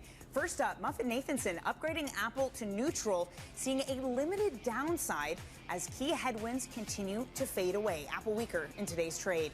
Next up, Seaport Global downgrading AMD to neutral. Shares fall 2.6%. They say recent channel checks indicate slowing progress within its AI accelerator business. 자, Finally, 여기서 Evercore upgrading Brinker to outperform. 수익률 That 극대화를 highlights 위해서 an attractive 추가 valuation 진입 사인 and 드리도록 improving 하겠습니다. customer satisfaction measures. 자, Shares 추가 up 매도 사인 5%. 드립니다. 추가 Now, 매도 price targets keep rising for 사인 Ollie's 드리도록 Bargain 하겠습니다. Outlet. Since reporting earnings last week, 10 analysts have raised 충분한 targets 매도 by 가능성이 an 있다고 average of 판단되어서 13%. 추가 The stock has 매도 been on an 사인 impressive 드리도록 run, up 하겠습니다. over 40% over the past year. Joining us now is Eric Vandervalk, CEO of Ollie's Bargain Outlet, a U.S. discount retailer with more than 500 stores. 체결되었습니다. Eric, 지니까 thank you so much for joining us. 44.13입니다. So you also had your 47.13. earnings last week. That was very robust. I would love to know what's driving that. 매도 Is that 사인 consumers 드렸습니다. trading down to Ollie's, or is it already your current base for 충분한 spending 하방 and 가능성이 robustness 있다고 there? 판단되어서 It's all 추가 of the 매도 above. So we are 사인 seeing a trade 드렸습니다. down, very solid with low middle income and higher middle income 자, consumers. 수익률 And even 극대화의 high 트레이딩 income, so we 진행하도록 define that 하겠습니다. as 50 to 추가 매도 100,000 사인 in household 드렸고요. income, or even 100 to 150,000 household income. 현재 We're also seeing 수익권 growth in younger 수익권에서 consumers under 50 years old, which is great for us. 조합권 So 왔다 with 갔다 that, 하고 because 있네요. there's a lot of questions 자, as to when 지켜보고 retailers 실시간 report, 대응 이어나가도록 is this something of a 하겠습니다. moment of economic stress? If you are seeing that down trading, does it to you indicate greater economic stress? 자, 잠시 후 1분 뒤 Perhaps. We do S&P see that 글로벌 in 서비스 the way PMI customers 발표가 are 되는데요. behaving, 자, 전일 and, 발표된 our concern for 제조업 customers as we enter the back PMI보다 half of the year that perhaps that 금일 pressure will 발표될 intensify. In our business, we see 서비스업 customers PMI가 중요하다고 shopping 말씀을 more intensely 재차 for consumable 드리고 product. 있습니다. 자, Consumer 미국이란 staples, 국가 자체가 products they need, 서비스업 they're shopping close 기반한 to 국가이기 need, 때문에 which is an 제조업 indicator that the PMI보다 consumer is under some 서비스업 stress. PMI가 Well, 중요하다고 businesses 말씀을 under 드리고 stress 있습니다. too, trying to figure out how to navigate tariffs. I think as the start of this year, it was something like 20% of your products were imports. Just the day-to-day of doing 지켜보고 business with 트레이딩 things like 이어나가도록 de minimis 하겠습니다. tariffs ending, confusion over what absolute levels are. How difficult is it to put a 자, price tag on 발표치 an item right now? 살펴보고 It's challenging, but our business model is very fluid and flexible, so we're in a great 그래서 position. We can make a decision not 코멘트 to buy 남겨드리도록 an item 하겠습니다. if we can't offer the right price to the consumer, and we could buy something else. Our customer doesn't have an expectation that we'll have anything in particular in stock on a day-to-day, week-to-week basis. That gives us the flexibility to just not buy it, not import it, if we can't achieve the right price and the right markup, ultimately to make us profitable. Given that, again, you're just so known for value and discounts, does that mean that you are avoiding at all costs trying to raise prices, or are you doing that on the margin? We are avoiding at all costs to raise prices, but we are a price follower, and we maintain price gaps to the market. We're fiercely committed to making sure we are the absolute best price in the market. It will continue to do 자, that. 우선적으로 Again, 서비스업 we 부분 can't 보고 substitute 이제 items and even 합성 categories to PMI ensure that 보도록 we are the 하겠습니다. best price in the market and not necessarily follow the market in price increases. On your earnings call, you also talked about this idea that bankruptcies and store closures that are happening right now are a big benefit to you too, because you can look into expanding into these spaces. Just the level that you're seeing at the moment, if we compare it to other moments of stress, I mean, the most recent of one being COVID, how does it stack up with these retailers that are closing and, again, advantages you're seeing there? Sure, yeah, it's a great moment for us. 43 years of business for Ollie's, and there's always been enough closeouts in the market for us to be able to fuel the demand of our consumers. In this moment, it's bankruptcies and it's tariff-related uncertainty that's created even more closeouts. When you look at the market share opportunity for share of wallet with all the different companies that have closed, gone bankrupt, or closed stores, tremendous opportunity. It's also an opportunity to pick up people, human capital, people who are without jobs, and hire them into our new stores. We accelerated growth this year, opening 85 stores on top of 50 last year was an opportunity for us to hire more people and provide tremendous value to that many more communities across the country. I have to say, Eric, I also think part of the reason it's so fascinating to be in your seat right now with a really iconic American brand started in the 1980s is that for so many brands closely tied to this country, you're seeing a real interest from the online community and from the president, be it calling out the Cracker Barrel change of logo or Sydney Sweeney selling jeans for American Eagle, which I'm going to assume you're not hiring any actresses to sell all these bargain brands. But how do you think about just approaching the public when it does seem like there is this greater awareness, again, be it from the White House or online, with what companies are doing? Sure. Ali is actually one of our founders. He's a real person, and his image is all throughout our stores. It's a very quirky, kind of funny, friendly brand, approachable. And Ali is one of our founders, is, you know, kind of funny looking older man. And we love him and our customers love him and we lean into him and have no plans to make any changes in terms of our iconography and our brand personality. But again, when you think about changes, do you have in the back of your head potentially that this could have an audience of the White House? Does that factor into decision making at all? It does not. Okay. It does not. No. 자, 큰 하락 놔두고 있고요. 자, 수익권 진입하였습니다. 조금 더 지켜보고 목표 수익권까지 대응 이어나가도록 하겠습니다. Well, just quickly on the customers, you don't want to raise prices. You can be really flexible. 자, 수익 청산 사인 드리도록 하겠습니다. 여기서 현재 진입권 수익 청산 사인 드리도록 하겠습니다. 수익 청산 후에 이어서 바로 재진입 사인 드리도록 하겠습니다. We have a tremendous buying acumen to work with them, partner with them to ensure that we can bring the right value to the marketplace. So they participate. Again, we choose potentially not to buy. We substitute items, and we watch very closely the price comparisons to make sure that our value gaps, our price gaps are maintained or even wider. All right, Eric, thank you so much for joining, and I'm sure Ollie is happy with this interview that his face will stay the face of Ollie's. That is Eric Vandervalk of Ollie's Bargain Outlet. Now, coming up, speaking of American Eagle, those shares climbing to an intraday record, literally because of Sydney Sweeney, the CEO saying that her jeans sold out everywhere and they picked up customers in every single county of the U.S. We're going to have that story for you next. You're watching Bloomberg Open Interest.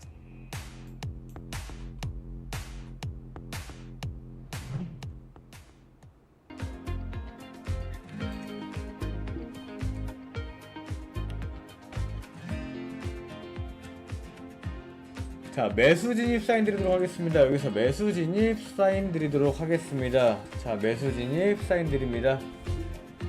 자, 매수 진입 사인 드리고요. 체결되었습니다. 489.00입니다. 489.00 매수 진입 사인 드립니다.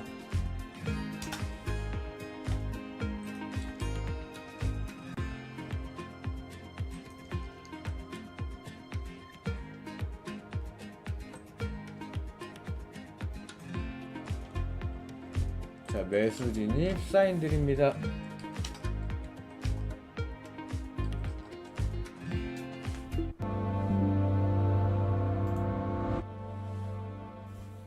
U.S. jobs numbers are released. Bloomberg has the report under surveillance with crucial data and expert analysis at terminal speed. Nobody covers Jobs Day like Bloomberg. At a time when policy in Washington is driving Wall Street, we draw a distinction between the rhetoric and the action, bringing you market-moving guests and original reporting.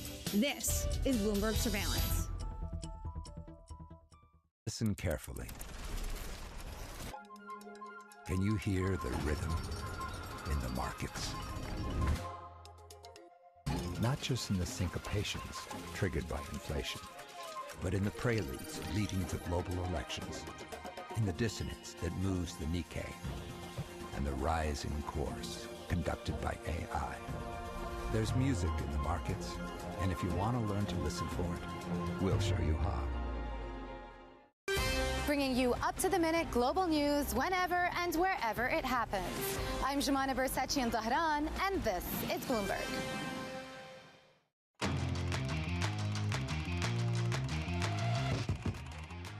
American Eagle shares are rising in the early trade. You can even say they're soaring, a pun that I think our production 자, team 수익 청산 사인 드리도록 하겠습니다. 짧게 가져가도록 하겠습니다. 여기서 수익 청산 후에 재진입 사인 드리도록 하겠습니다. 자, 수익 청산 사인 드립니다. reported a quarterly sales beat. For more, we are joined by Bloomberg managing editor for global business in the Americas, Shelley Banjo. Shelley, is this like 주문 청산이 완료되었습니다. I think that it's part of it. I mean, people are talking about this brand in a way that they haven't in probably years. 자, 약 50만원에서 수익성 사인 드렸는데 현재 캡처 딜레이로 인해서 30만원에서 사진상 30만원 확인이 되고 있습니다. 자, 이어서 8차 진입뷰 대기하도록 하겠습니다. kept going with it and realized they had a moment here that they could step into, and then followed it up with another big brand partnership with Travis Kelce. Does it tell us anything about the consumer and the health of the consumer at this moment? Maybe the fact that there is still a disposable outcome, especially with younger customers who want to buy the same thing that Sydney Sweeney or Travis Kelce are wearing. Yeah, I mean, I think people want to buy the stuff that's cool, and that's always been the case. And so the only way to get people spending in an economy like this, where people are a little bit uncertain or teetering, one way or another, is to make a big deal about it, make it really cool. And so this is sort of, they a little bit of luck, a little bit of, really leaning into it at the moment. Making things cool. I think that's kind of an interesting theme when you look at the likes of Macy's, for example, trying to do a turnaround. A lot of these retailers hoping to achieve a turnaround. How much are we in an environment of a fickle customer that isn't just going to buy, that you really need to show up and give them offerings with taste changing so quickly? Yeah, I mean, I think that's exactly the playbook. 자, 매수 진입 사인 드리도록 하겠습니다. 자, 매수 진입 5개야. 체결되었습니다. 확인 바랍니다. 478.50입니다. 478.50. How can we give people a reason to actually buy something right now? 자, 매수 진입 사인 드립니다. 478.50입니다. Beauty items and accessories in its Old Navy stores. I'm going to be honest, if I think about buying a face mask or something, Old Navy would be so far off the list that maybe it doesn't even factor. Why push into this area for Gap? Yeah, this is a huge area, beauty right now. I mean, it has been for the last few years, particularly face care and skin care, especially with the tweens, the teens. This is where they are dragging their parents, screaming to Sephora, being like, give me your credit card, let me spend some money. 매수 진입 사인 드렸고요. 실시간 대응 이어나가도록 They want to 하겠습니다. tap into it. How much of this is also just for a grab of people who want that, but are also looking to trade down, that maybe don't want to spend as much as a Sephora trip would set you back? Exactly. I mean, when you want, that little luxury, it's the whole lipstick index, concept where I can afford to buy something like this. Maybe this will bring me into the store. Maybe there will be a buzzy TikTok moment at Old Navy that'll bring people in to buy these things. Is this all it is now, just TikTok driving sales, Shelley? Is this the new world we're in? It really is. It really is. But it's scary because it also means, to your point, that literally tweens are like, what anti-wrinkle cream do I need? And what's my 10-step skincare routine for children whose skin is completely fine? You talk to most 10, 11, 12, 13-year-old, especially girls, but also boys, they know they have a skincare routine, probably better than you and me. Probably, Shelley, that's terrifying. But I guess good news for Gap that's expanding into there. Shelley, thank you so much for joining. I really appreciate it. That is Shelley Banjo. By the way, in the next hour, we're going to hear from Gap Inc. CEO Richard Dixon. He's going to be joining us, sitting down with Lisa Abramowitz at 10:30 a.m. New York time. We'll see what he has to say about expanding into beauty and accessories. All right, a check on stocks this morning, about 25 minutes into your trading day. Again, we are moving higher. Not by a huge amount, 0.1% for the NASDAQ. S&P goes up 0.2%. And see the Russell 2000 outperformance there again with more easy and stability environment in this bond market. Bonds this morning, yields are lower for your 10-year yield, down by 3 basis points. We've had a lot of jobs data coming in, ADP worse than expected. The jobless claims, though, those looked mostly steady, but challengers, that one really looking tough. Hiring plans for August. They were their worst August ever since the data going back that Challenger was trying to capture. We're talking with Mike Wilson earlier, who said that cuts are coming, and this is a Fed and a government. 자, 수익권 진입하였습니다. 목표 수익권까지 천천히 대응이 나가도록 하겠습니다. 자, 수익 청산 사인 드립니다. 여기서 수익 청산 사인 드리도록 하겠습니다. 자, 5개 아끼는 약 160만 원 꺼내서 수익 청산 사인 드렸고요.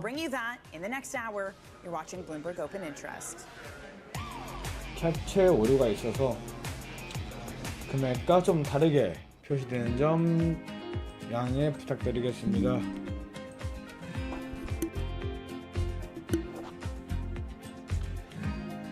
자, 이어서 9차 진입뷰.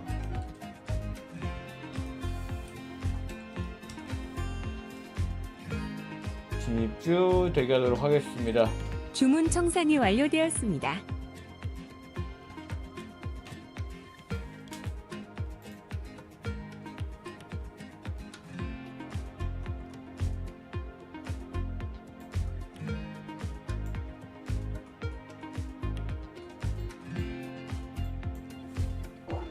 자, 여기서 매수 진입 사인 드리도록 하겠습니다. 자, 매수 진입 사인 드립니다.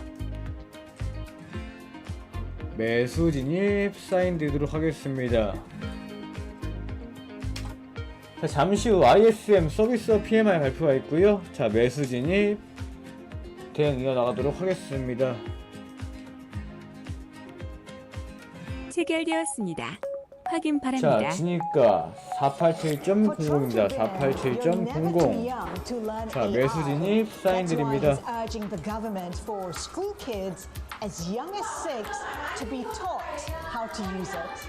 Within this system, from first grade, they all start with the AI education.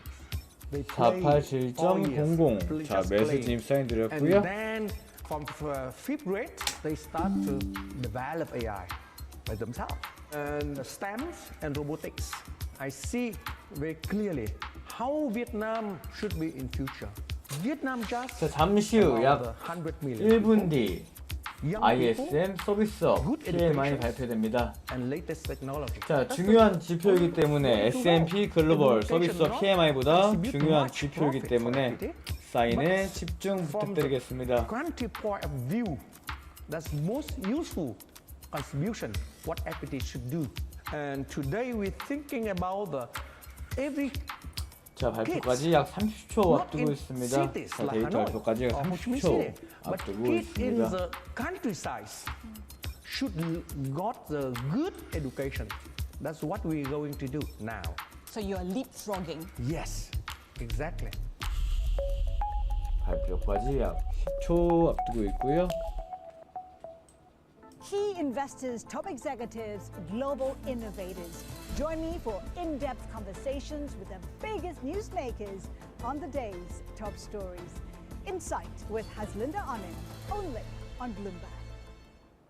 Bringing you up-to-the-minute geopolitical news whenever and wherever it happens. I'm David Gura in Alberta, Canada, and this is Bloomberg.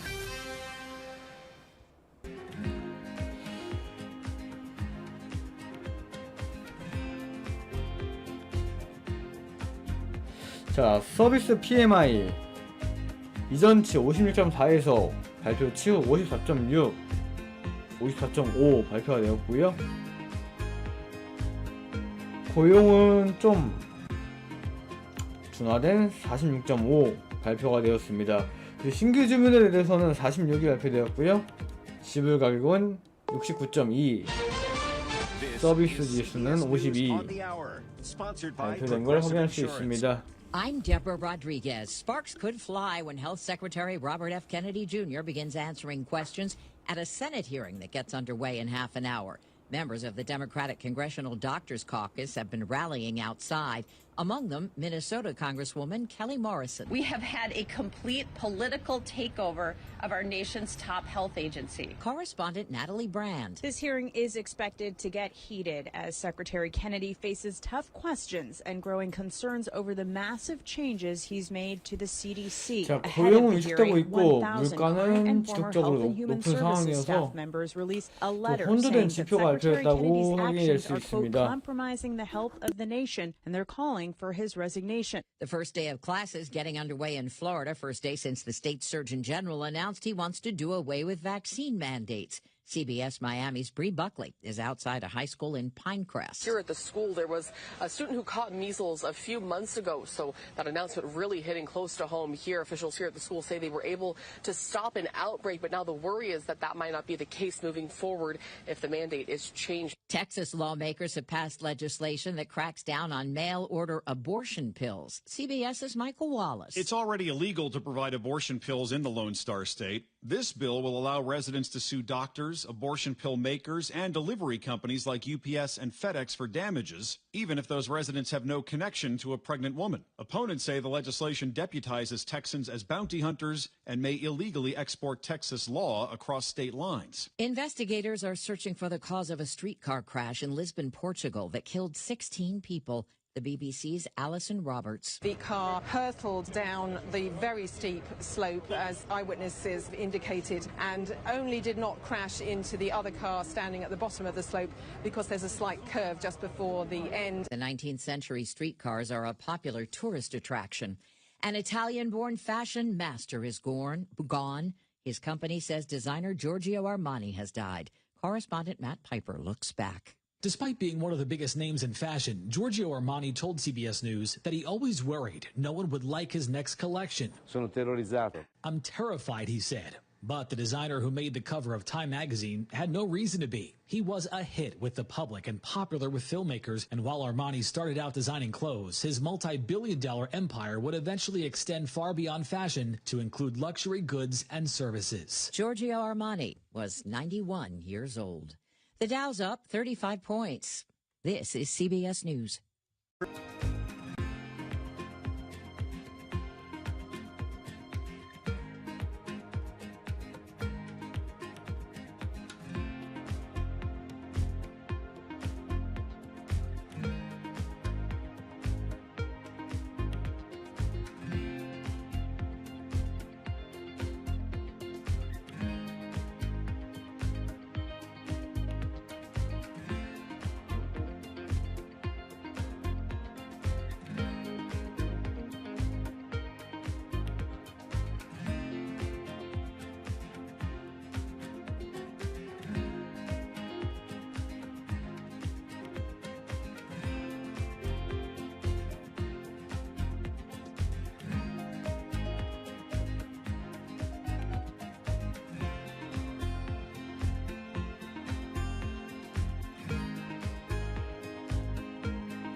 A court hearing today could settle how a prison inmate will be put to death. In Alabama, a murder convict condemned to death filed a lawsuit not to overturn the punishment, but to change the planned method of execution. Legal analyst Lori Levinson says Anthony Boyd argues death by nitrogen gas amounts to cruelty. It's not that Boyd won't get executed. The question is how. He wants a firing squad or he wants hanging. It's unclear whether Alabama is set up to do that and whether there might be a delay if he wins with this lawsuit. The lethal gas causes suffocation. It's also being challenged in Arkansas. Louisiana carried out the procedure in March. Steve Kathan, CBS News. So many great songs. How do you choose?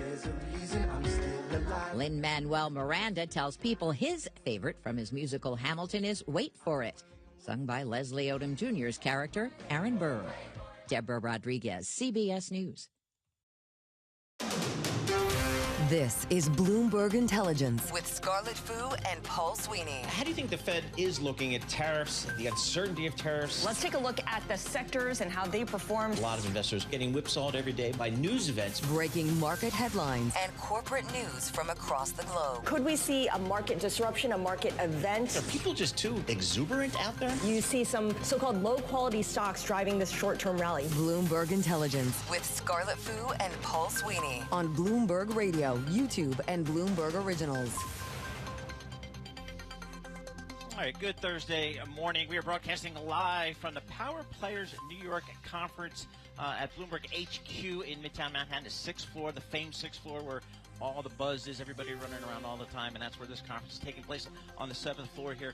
Bringing together, Scarlett, a lot of players in the business of sports, the folks that are involved in the leagues. I mean, kind of everybody coming together here for the business of sport. It's a real gathering, and it takes place in early September before the start of the NHL season, the NBA season, and, of course, the NFL season, which is the granddaddy of them all when it comes to money in sports. Yep, so we're going to sprinkle in a lot of the speakers that are speaking here at this conference, and that'll be cool.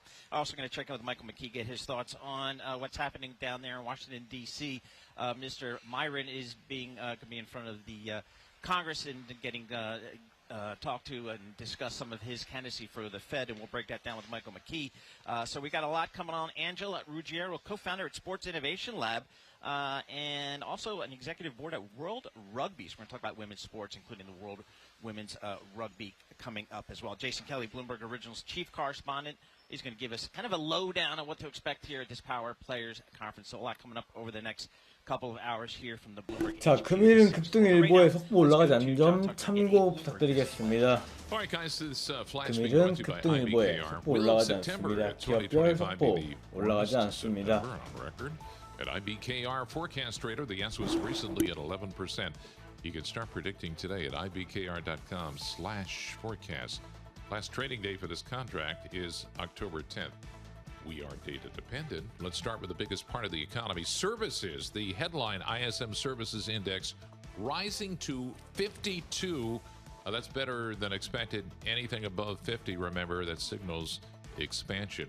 Right now, 9 of the 11 major industry groups in the S&P 500, they are pushing higher. Consumer discretionary in the lead, and that's where you're going to find shares of Amazon. They're up 3.2%. After the close, we heard from Salesforce. Those shares this morning down 8% in the early going. They projected quarterly sales growth kind of lackluster. This is also an AI story.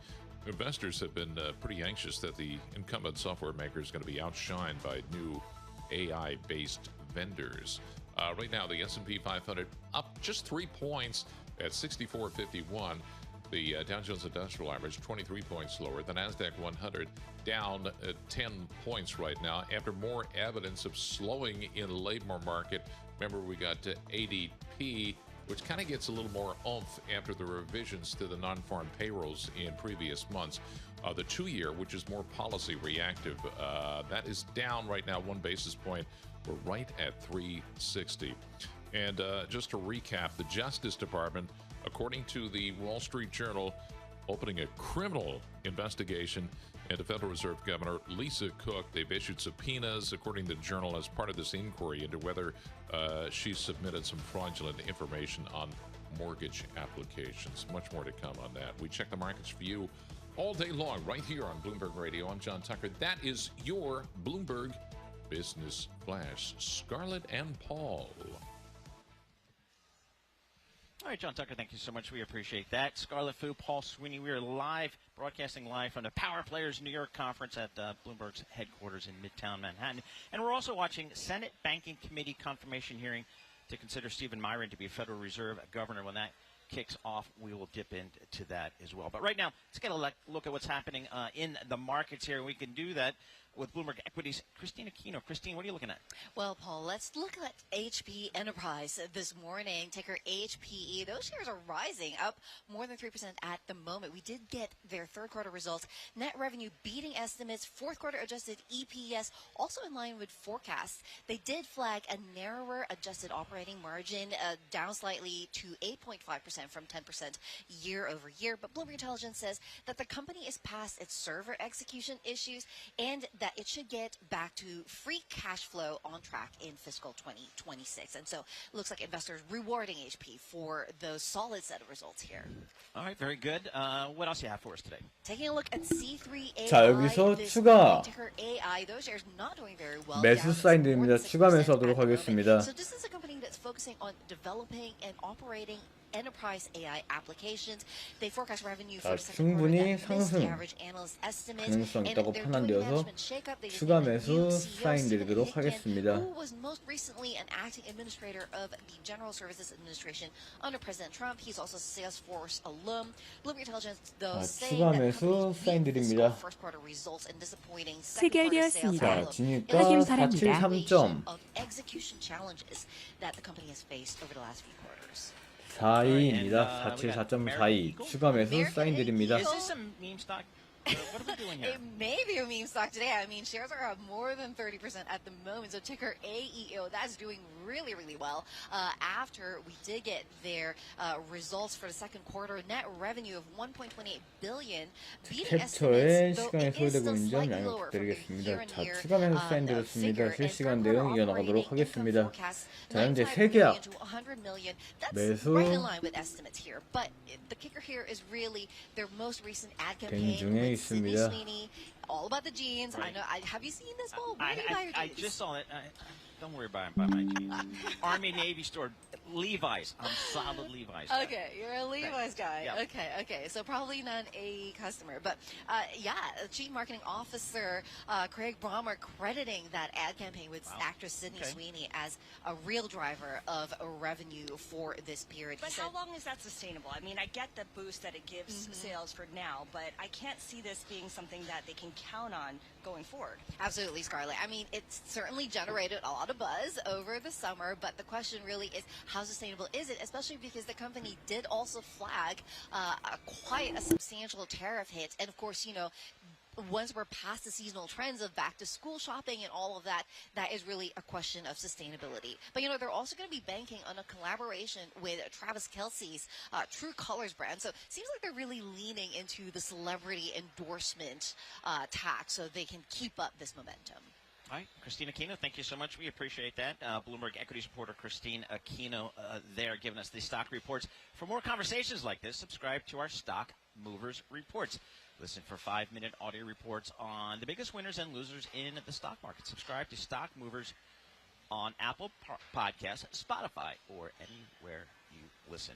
Let's get a little economics talk going on there. Scarlett. Absolutely. We have data coming out. We also have the Stephen Myron confirmation hearing. Michael McKee, our Bloomberg International Economics and Policy Correspondent, is on Capitol Hill right now. So, Mike, this is expected to be smooth sailing for Stephen Myron, isn't it? It's expected to be smooth sailing, but he's going to have to go through some rough seas first. The Democrats who are on the Senate Banking Committee are going to hold his feet to the fire. He'll get through that, of course, but they are going to ask tough questions about his political stances because he has suggested in the past that the president should have more control over monetary policy. And no doubt they will ask him about the Lisa Cook case. He'll probably try to bat that away, saying it's a criminal case now, so I can't talk about it. But there are going to be issues in terms of whether the president is trying to destroy the Fed. And we have Senator Elizabeth Warren, the ranking member of the Banking Committee right now, making that case very forcefully in her opening remarks, saying that Trump is scheming to destroy the independence of the Fed and create his own lackeys to do what he wants, to use its power to please the president, but not to control inflation. So you can bet there will be some tough questions for Mr. Myron. What is the feeling, Mike, down in D.C., in the halls of Congress about what President Trump may or may not be trying to do in terms of influencing the Fed? What's kind of the consensus brewing down there? Well, I think you'd see in people in private saying, yes, Trump is trying to interfere with the independence of the Fed, but Senate Republicans are too scared to do anything about it, so they won't talk about it in public, and they will just let Myron go through, figuring, well, he's only going to be there for a couple of months, according to the president. The Cook case presents something different, but it is also down the road.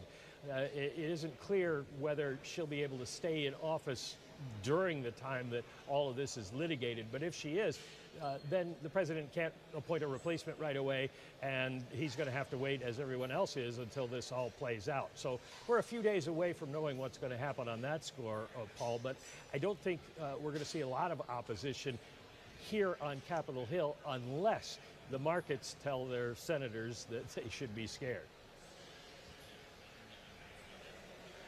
All right, Michael McKee, thank you so much. Our international economics and policy correspondent, Michael McKee. And just a reminder, if you hear some background noise here, it's because Paul and I are live at Bloomberg Power Players New York. This is a Bloomberg Live event that we're talking about the business of sports, which is a multi-trillion-dollar global industry, and we're bringing you influential voices from the business behind sports to help you identify what's next. So I'm thrilled to welcome Angela Ruggiero. She is co-founder at Sports Innovation Lab, executive board at World Rugby and at International Olympic Committee, and of course you might well know her as a gold medalist, four-time Olympian, a former ice hockey defense woman. Angela, great to see you. Thanks for having me. This is not your first time around at Power Players. What does this event mean to you and the growth of women's sports? Yeah, love getting in the room with smart people, with data, with understanding what the trends are. I think it's behooves everyone to just stay in the know of what's happening. This event does that. Yeah, women's sports is one of the probably major trends that I think everyone's going to be talking about today. It's just in the last 5 years exploded, and particularly in the last two, you're seeing valuations going up. You're seeing a lot of transactions happening that, you know, even 3-4 years ago, no one was paying attention. Well, I was, for the record. You're a pioneer. I was telling everyone our company's data at Sports Innovation Lab, we were pumping it out, saying there's a business case here. There's an undercurrent of fans that want to buy and spend money, and there's a market, and so it's nice to see the market finally catching up. And Angela's had such a career. My favorite, I think, is you're a member of the 2015 Hockey Hall of Fame, only the fourth woman, very cool. Caitlin Clark effect. That's just been phenomenal, I think, for a lot of people. Yeah, it's funny. The league's been around. W's been around forever. Yep. So there's so many great players. It's not like the game has changed, but she's just has star power that's exceeded, I think, all expectations. I'm actually an investor in the WNBA. I invest pre-Caitlin Clark. And to see her effect on the league in terms of just visibility and reach is profound. And I think what she's done, not only for the WNBA, but all the women's sports leagues, has shown that, hey, there's a market here. Brands are excited. It only takes one breakthrough star. Think Alona Maher on the rugby side. There's a few stars you can identify that are breakthrough stars, and those are really, I think, capturing what the future of sports overall looks like. You know, talk Jason Kelsey, talk any of these big players that exceed the sports arena. That's what Caitlin Clark is. Yeah, she's larger than life. She's larger than the WNBA. I guess my question here, though, is as everyone tries to capitalize on this moment in women's sports, all the interest, all the money, how do you make sure that you don't grow it too fast? That's happened with the WNBA in the past, where they expanded too quickly and then they had to retrench. How do you do this carefully, in moderation, so that it's sustainable? It's a great question. I think that is the key. There's a lot of interest from investors now, which is fantastic. I think there's 10 or 12 women's sports private equity funds that have popped up in the last 2 to 3 years. You have bigger funds saying we want to be in the game, but those revenues have to catch up, right? There's a laggard effect. Either you're getting out of old contracts and renegotiating new. That's what you see with the WNBA and the NWSL, or sponsors are coming in. So we see brands saying, okay, maybe we've spent 5% of our marketing budget. We should be spending 10, 15, 20%.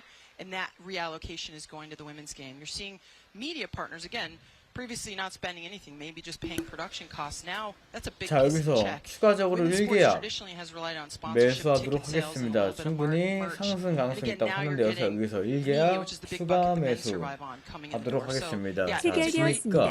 I think 확인 바랍니다. slow and steady wins the race here, but investment, 466.19입니다. it's okay to be in the red, 466.19 right? That's, 추가 I think 매수 previously there was this 사인드립니다. unfair expectation on the women's game. You should be profitable in 2 to 3 years, or else we're out. Whereas in the men's game, you know, you could be in the red 2 to 3 decades. Literally, think about look at the MLS. Yep. But now you're seeing, okay, enterprise value and growth. So slow and steady, but a long-term play, if that makes sense. How about 자, 추가 매수 사인드렸습니다. 충분히 where are we and 반등 가능성이 있다고 판단되어서 추가 매수 사인드렸습니다. 자, 실시간 대응 이어나가도록 하겠습니다. 이어서 실시간 대응 이어나가도록 하겠습니다.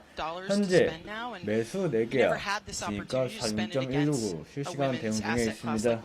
So I think you're seeing a lot of family offices, particularly saying, look, private equity and kind of that capital will come in soon, but in that personal wealth, you see the Michelle Kangs out there saying, hey, no one's taking the bet, I'm going to take the bet. And they're first to market. I think they're seeing that upside. So I'm very excited because there's so many women and men, quite frankly, families that have daughters or believe themselves that women deserve that kind of investment to grow.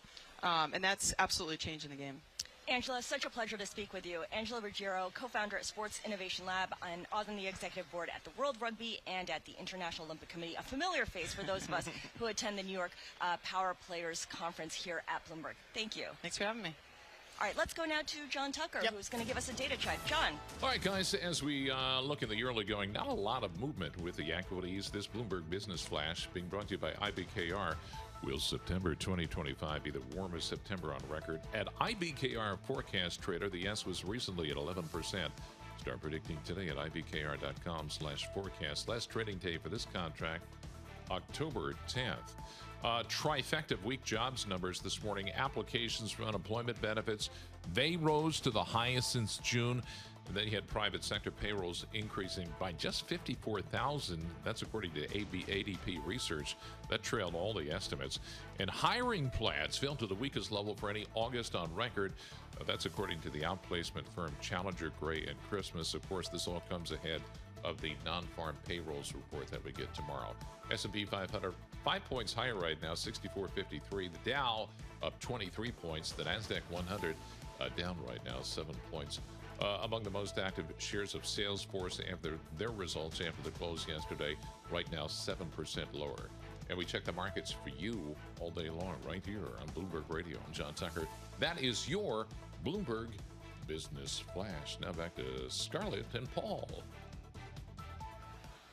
All right, John Tucker, thank you so much. Scarlet Fu, Paul Sweeney, broadcasting live from the Power Players New York Conference at the Bloomberg HQ 6th floor. We're waiting on Senate Banking Committee confirmation hearing to consider Stephen Myron to be Federal Reserve Governor. We'll bring that to you when it happens. Let's go down to Washington, D.C. right now. Checking with Michael McKee, Bloomberg International Economics and Policy Correspondent. Hey, Mike, what do you expect from I'm sorry? No Mike McKee. Okay, so no Mike McKee. All right, let's go to Jason Kelly.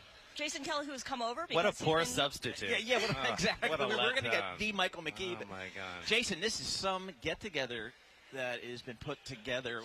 The Power Players, sports, business coming together. You know about it as well as anybody. And Scarlett, you guys on the business of sports, what do you expect to learn today? Well, I expect to learn a lot from Scarlett's panel with Gary Bettman and Ted Leonsis. That's a deep tease. That's going to be a great set. Listen, these are two guys who have a huge investment in the future of sports, obviously the NHL, and then Ted Leonsis owning both a very successful hockey team and a less successful basketball team, but he's a successful guy. So we're looking forward to that. You probably just saw David Rubenstein go by. He's going to be doing a live taping of his show. 자, 수익권 진입하였습니다. 여기서 수익 청산 후에 재진입 사인 드리도록 하겠습니다. 자, 수익 청산 사인 드립니다. 수익 청산 후에 재진입 사인 드리도록 하겠습니다. 자, 수익 청산 사인 드립니다. What a time to be talking about college sports. And we're going to have lots more, including Carl Anthony Towns, and then a special taping of The Deal, my show with Alex Rodriguez, with none other than Justin Tuck. Wow. What are the big themes? I mean, you mentioned college sports, and I imagine that will take up a lot of the oxygen because there's so many changes. And it's 내 계약 기준 약 70만 원 수익 청산 사인 드렸는데요. 현재 캡처 딜레이로 인해서 금액이 예상보다 낮게 나온 점 참고 부탁드리겠습니다. Be a huge topic throughout the day. You know, clearly we're going to zero in on that. We have the athletic directors, not just from Duke, but from Ohio State, UCLA, and Dartmouth. Ohio State, obviously, the number one football team in the country, a huge upset win over the weekend. It was, we love our side. 주문 청산이 완료되었습니다. That was the most watched college football 수익 청산 사인 드립니다. I tell you, the numbers just keep going up across the board. All right, Jason, we'll let you go. We know you're busy here today. Jason Kelly, Bloomberg Originals chief correspondent on the Power Players event here. So we got a lot of people walking by. I'm distracted because I'm keeping my eye out for different people who are walking by. I mean, Jason was just talking to David 자, Rubenstein. 이어서 바로 10차 진입뷰 사인 드리도록 하겠습니다. 자, 10차 진입뷰 사인 드리도록 하겠습니다. Maybe Carl Anthony Towns will show up early. Yes, exactly. All right, let's get down to Washington D.C. right now. Senate Banking Committee confirmation hearing. 자, 매수세 있다고 판단되어서 매수세 있다고 판단되어서 다시 한번 매수 진입 사인 드리도록 하겠습니다. 자, 매수 진입 사인 드립니다. 매수 진입 사인 드리도록 하겠습니다. For the majority of my career, I was active in public markets. 자, 진입가 493.25입니다. 자, 493.25. 자, 매수 진입 사인 드립니다. Over the price and availability of credit. But those borrowing costs are not just a Wall Street phenomenon. Purchasing a car or a home are major milestones in pursuit of the American dream. Affordability and interest rates affect decisions to have children or start a business. The flow of credit and liquidity is central to America's banking system, and by extension, 매수 진입 사인 드렸습니다. 자, 실시간 대응 이어나가도록 하겠습니다. 현재 매수 진입 실시간 대응 중에 있습니다. The most important job of the central bank is to prevent depressions and hyperinflations. Independence of monetary policy is a critical element for its success. Given the central bank's outsized role in the economy, it's no surprise that outsiders have opined on its decisions for decades. However, if confirmed, I plan to dutifully carry out my role pursuant to the mandates assigned by Congress. My opinions and decisions will be based on my analysis of the macroeconomy and what's best for its long-term stewardship. The Federal Open Market Committee is an independent group with a monumental task, and I intend to preserve that independence and serve the American people to the best of my ability. But the Fed's operations expand well beyond this scope. Managing financial system liquidity is a complex exercise requiring regular fine-tuning. The Fed oversees the most important global financial institutions. It sets varying prices of money for borrowers and lenders, including other central banks. The ultimate composition of the Fed's balance sheet is an open-ended question. Effective monetary policy is critical to the well-functioning of the economy, the preservation of America's robust capital markets, and the growing prosperity of our nation. Congress wisely tasked the Fed with pursuing price stability, maximum employment, and moderate long-term interest rates. If confirmed, I will transparently and honestly work towards that pursuit with the goal of preserving a stable and healthy economy that benefits all Americans. Thank you, and I look forward to your questions. Thank you. Mr. Pickleton. All right, that's we're listening to Stephen Myron. He's being considered to be the Federal Reserve Governor. Listening to his comments down at the Senate Banking Committee confirmation down there in Washington, D.C. I feel like this is a done deal. I do too. Given the makeup of Congress and given the support that the Republicans have given the president and all his appointees. So let's bring in Stuart Paul, of Bloomberg Intelligence to give us a little more context around this appointment. Stuart, Stephen Myron, we just heard his opening comments. What kind of governor will he be? What role would he serve on the Fed board? What's interesting is that he's coming from the administration. We expect that he's going to effectively argue for reducing rates. He's going to likely argue for consecutive rate cuts. What's interesting about him individually as a person is that he has strong academic credentials, and while that's not out of the ordinary on the Fed board, he's going to be able to bring in an alternative academic perspective rather than relying strictly on the Fed staff. He's going to have his own unique perspective to offer, his own analytics that he's constantly running. Mm-hmm. He has a deep background in financial markets as well, and so he's going to be able to look across a broad swath of indicators to make whatever the argument is that he's looking to make, right, which in this case is going to be 4 cuts. Right, and that's fine. Wherever the data takes you, I guess there's some of the concern in the marketplace is particularly to the extent that the Fed loses some of its independence. Mm-hmm. What does that mean for the global economic markets? I guess confidence in the U.S. Markets, the Treasury markets, just the whole thing. I mean, is that a viable concern you hear from the clients you talk to? Every now and then, obviously, we've seen some fading of the concerns around the political independence of the Fed, right? As soon as Trump tweeted out that Lisa Cook was going to be brought up on charges or that DOJ was investigating her, he did this on August 25th, the markets completely just shrugged off the idea of the Fed losing its independence. But I think something that might be more important is that through time, there could be a sort of a dislocation between short-term rates and long-term rates. For example, when you start sacrificing the political independence of the Fed, you have to start baking in a larger term premium. You have to expect that maybe inflation will run a little bit hotter. And by including somebody like Moran in the Board of Governors, somebody who is, again, going to be arguing in favor of cuts and doing a bit of the administration's bidding, you could expect to see rate cuts, but we might not see that ripple through into the long end of the curve. Okay, so we know that he'll be campaigning for lower rates. That is what President Trump wants. The Federal Reserve also has this massive balance sheet. What does someone like Stephen Myron on the board of the Fed governors mean when it comes to utilizing that balance sheet, or at least giving President Trump the option to utilize it? I think this is what's interesting, is that in his opening remarks, he makes it seem as though he's going to be much more cautious about using the balance sheet. For example, in the monetary policy framework review that was unveiled at Jackson Hole, it seemed to be the case that the FOMC was more. 자, 현재 1계약 대응 중에 있으면 약 수익권 진입하였습니다. 여기서 현재 진입권 수익 청산 후에 재진입 사인 드리도록 하겠습니다. 자, 1계약 기준약 40만원 수익 청산 사인 드립니다. 자, 1계약 기준약 40만원에서 수익 청산 사인 드립니다. 자, 말씀드리는 금액과 올려드리는 이미지 금액이 상회할 수 있는 점 주문 청산이 완료되었습니다. 참고 부탁드리겠습니다. 아무래도 PC 캡처에 딜레이가 있다 보니 말씀드리는 금액과 올려드리는 금액 차이가 있는 점 참고 부탁드리겠습니다. 자, 이어서 11차 진입뷰 대기하도록 하겠습니다.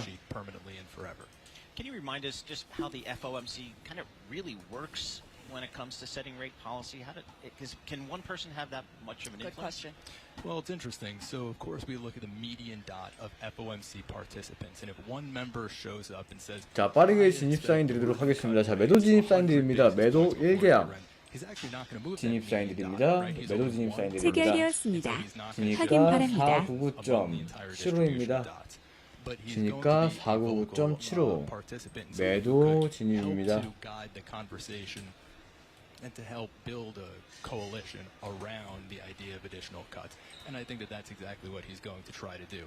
And he's also likely going to be the kind of person who's going to be public-facing. He's very comfortable with media. He's very comfortable in front of large crowds.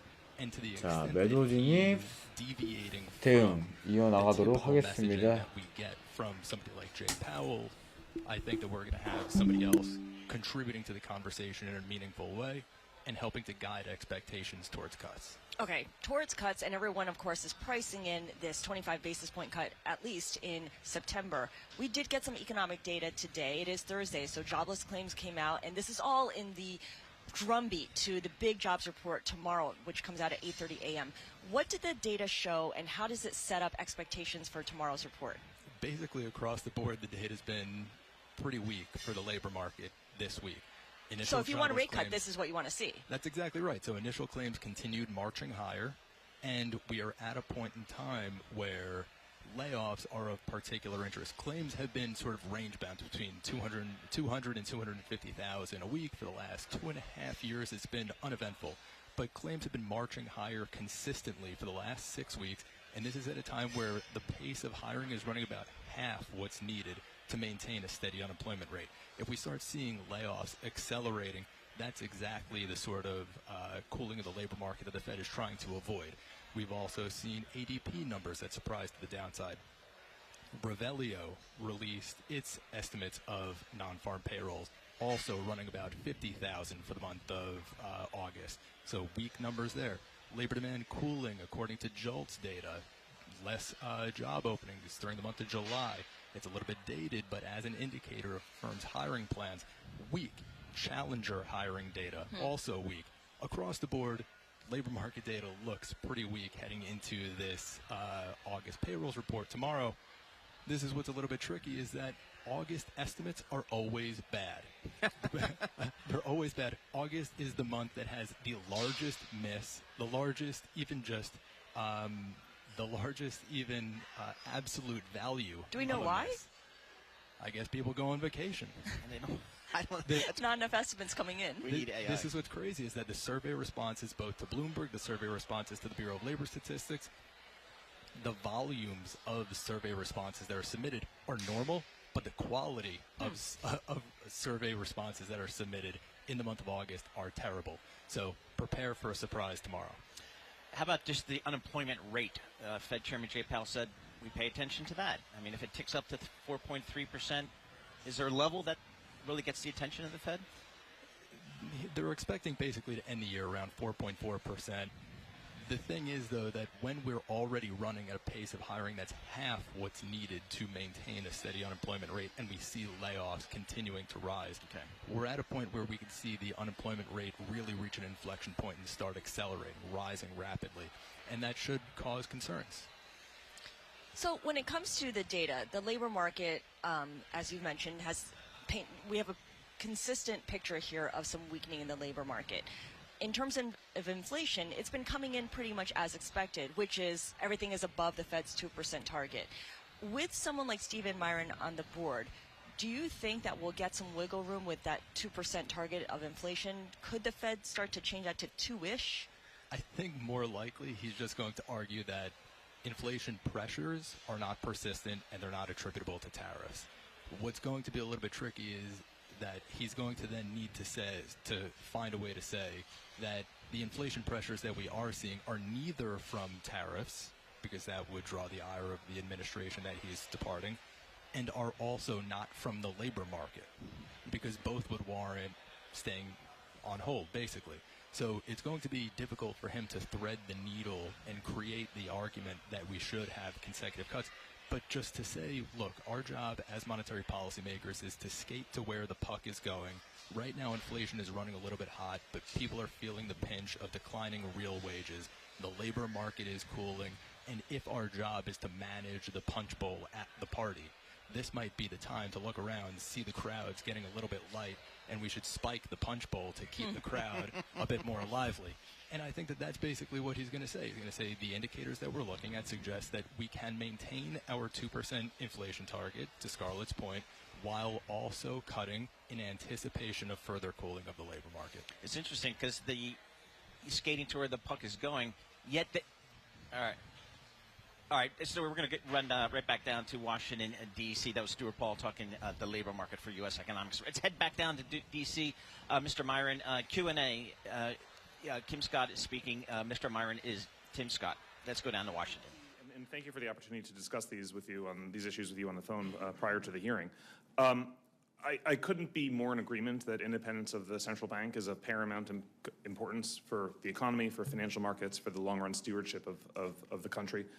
All of those are completely, I'm in complete accord with. Look, the president nominated me because I have policy views that I suppose that he liked. If I'm confirmed to this role, I will act independently, as the Federal Reserve always does, based on my own personal analysis of economic data, my own personal analysis of the effects of economic policies upon the economy, and act based on my judgment of the best economic policy possible. That said, I'm always happy to hear views from every source possible. It's important to me to hear a variety of views to make sure that I really do think that the things that I think, to challenge my own views and interrogate them, and hearing a variety of views on that matter is always helpful. I'll tell you, Dr. Myron, one of the things I like about you is that you're clear, you're consistent, and you've been honest. And you've been clear with me and consistent with me and honest with me, and I appreciate that a lot. I do think that I want to reinforce the importance of the Fed's independence because it is something that I actually believe is paramount for our country and for our economy. That said, the current concept of the Fed has led me, especially under Michael Barr's supervision when he was the vice chair of supervision, I had real challenges with Basel III. 자, 해당권 손절 후에 재진입 사인 드리도록 하겠습니다. 자, 손절하도록 하겠습니다. 현재 진입권 손절 후에 재진입 사인 드리도록 하겠습니다. 자, 손절하도록 하겠습니다. My question to you really is about the Basel III and the supplementary leverage ratio reform. 손절 후 재진입 사인 드리도록 하겠습니다. 약 40만 원대에서 손절하도록 하겠습니다.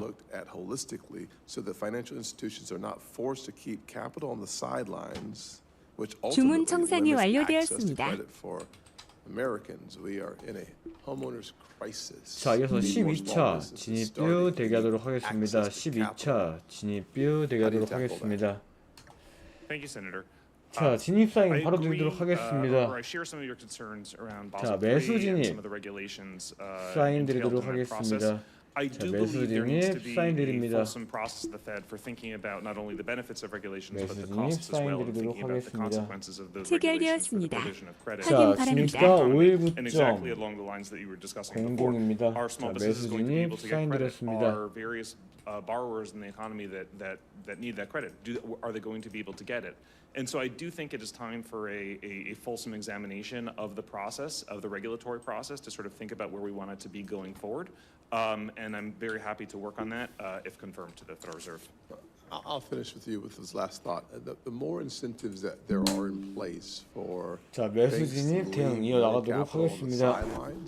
Whatever the incentive is, perhaps is challenging to small business owners and for those first-time home buyers. I'll leave it there. Mr. Hobbs, your work on Opportunity Zone is something I celebrate. Obviously, it's something that I have a great respect for, is your work ethic. Walk me through the lessons that you learned working on Opportunity Zones and what that means for our economy and, frankly, for providing more apartments, more housing, and frankly, diversity in the housing space is incredibly important, as we're seeing for the first time in I think 4 decades, the first-time home buyers' average age is 38. You have about 40 seconds to finish up. Thank you, Senator, and it's a pleasure to be here. Great to see you. Very quickly, I worked on the implementing regulations for the tax incentive, and I also worked as part of the White House Opportunity and Revitalization Council. There, we targeted, streamlined, and coordinated over 150 different federal programs to opportunity zones, which drove both public and private investment in some of these distressed neighborhoods. It's vitally important. My hometown has an opportunity zone, and I know of it's lifted at least 1 million people out of poverty. Thank you with 6 seconds to spare. Appreciate that. Ranking Member Warren. So thank you, Mr. Chairman. And Mr. Chairman, I agree with you. And you're listening to the Senate Banking Committee confirmation hearing for Stephen Myron to be a member of the Federal Reserve under the questioning right now. Ranking Member Elizabeth Warren, a Democrat of Massachusetts. Assault on the independence of the Federal Reserve. Dr. Myron has said that, quote, To pretend that one can easily shift between highly political and allegedly non-political roles without letting political biases inform policy is at best naive and at worst sinister. So that's what you're about to do, go from a highly political role to a non-political role. And since you describe how you'll be informed by your political biases, I think the American people have a right to understand just how independent you are or are not. So let's measure that a little bit. Dr. Myron, let's start with an easy question to show that you have some independence from the president. Easy yes or no. Did Donald Trump lose the 2020 presidential election?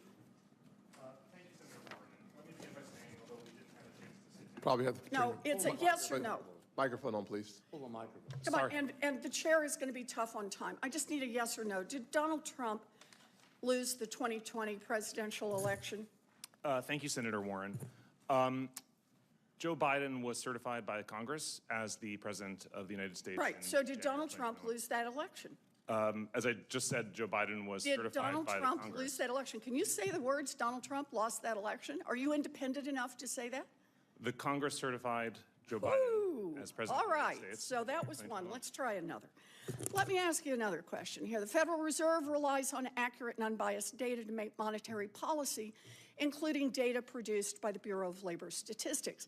President Trump recently fired the BLS commissioner, alleging that she, quote, faked the jobs numbers before the election to try and boost Kamala's chances of victory.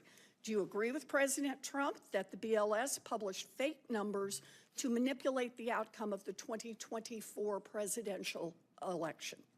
Thank you for the question, Ranking Member Warren. Look, the data quality from the Bureau of Labor That's not Statistics— the question about the data quality.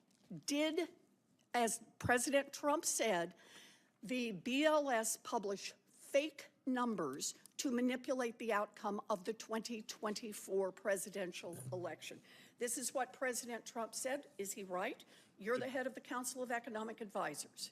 The Bureau of Labor Statistics data on various measures has deteriorated steadily in quality over time. I understand that you may have questions about the data quality, but I want to remind you that when the data seemed to show that Donald Trump's jobs numbers were doing well, I didn't hear you say a single word about problems with data quality. The only time you started questioning data quality was when the numbers started showing that Trump's economy was headed in the wrong direction. So let me ask you the question for the third time. We want to understand your independence. Donald Trump stated that the BLS faked the job numbers before the election to try and boost Kamala's chances of victory. Do you agree with that, yes or no? The Bureau of Labor Statistics did not take corrective action to improve the quality of steadily deteriorating data. Do you agree with the statement that they faked numbers? I believe that they were complacently allowing the data to continue. Do you have any evidence that they faked numbers? Well, as I said a moment ago, the data have steadily deteriorated in quality, and I'm happy to give in other some words, examples just of how two this straightforward questions about your independence, and you've blown both of them. So let's shift to the inflation caused by President's economic policies, which you've had a key role in designing. You've claimed, for example, that consumers thus far have not seen any material macroeconomic increase from tariffs at all. Your statement. The numbers do not back you up. Since January, cost of groceries is up, cost of utilities is up, cost of housing is up, cost of back-to-school shoes is up, cost of backpacks and baby strollers up. Dr. Myron, the data say that costs for basic necessities are going up. But it's not just the reported numbers. Fed Governor Waller, who President Trump appointed, private sector forecasters, small businesses, and families are all telling us that the costs are up. Do you think those families and data experts are lying? Senator, thank you for the question. I believe your question is conflating relative price increases with inflation, which is an increase in the aggregate price level. There has been no detectable increase in the aggregate price level as a result of tariffs. You know, there have Dr. been relative Myron, price changes, you as have there made always are. clear that you will do or say whatever Donald Trump wants you to do or say, and that may work in a political position, but it takes an axe to Fed independence and will make life far more expensive for American families. I apologize for going over. Senator Rounds. Thank you, Mr. Chairman. Dr. Myron, first of all, I appreciated the opportunity to visit with you. And this is Senator Rounds, Republican member of the Senate Banking Committee. The hearing for Stephen Myron to be a member of the Federal Reserve. The question and answer period continues right here on Bloomberg Radio. I actually enjoyed our discussion and the fact that you clearly laid out for me the understanding that you had a different role as an independent member of the board and that your independence was very important to you. Let me just work my way back through this a little bit, because sometimes when we're trying to get all of our questions in a 5-minute period of time, any of our members can sometimes really want to get a yes or a no answer where yes or no answers really don't work. So let me just talk about some of the things specifically to the board itself. Do you see a difference between the role that you would play as the chairman of the Board of Economic Advisors to the President versus being an independent member of the board on the Federal Reserve? Thank you, Senator. And yes, I was grateful for the opportunity to sit down with you in your office, and I also very much enjoyed that discussion. There's a night and day difference. As the chairman of the Council of Economic Advisors, someone is a principal in a White House as part of a political administration. The Federal Reserve is an independent agency whose independence is critical to the well-functioning of the economy and financial markets. And, the responsibilities of the jobs are very, very different.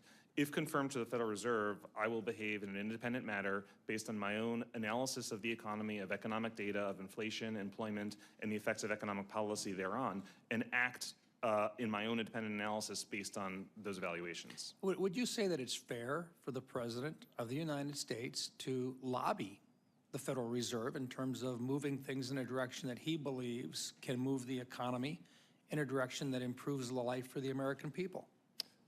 Thank you, Senator. As I said before, I think it's really important in economics, as in many things, to hear a wide variety of views, because you have to challenge your own views and make sure that what you think is really right. And the best way to do that is to hear a whole variety of opposing views and interrogate your own position. To me, that's very important. So I will always be happy to hear the opinions on monetary policy of everyone who's got an opinion, so that I can help evaluate whether my position is actually the correct position and whether I really should be believing the things that I believe. That would include. 자, 현재 약수익권 진입하였습니다. 여기서 약수익권 수익 청산 후에 재진입 사인 드리도록 하겠습니다. 자, 우선적으로 수익 청산 사인 드립니다. 자, 1기 합金약 10만 원 수익권에서 수익 청산 사인 드립니다.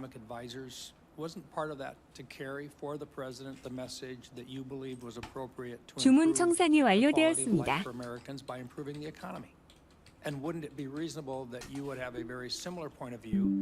13차 진입뷰 대기하도록 하겠습니다. 13차 진입뷰 대기하도록 하겠습니다. Thank you, Senator.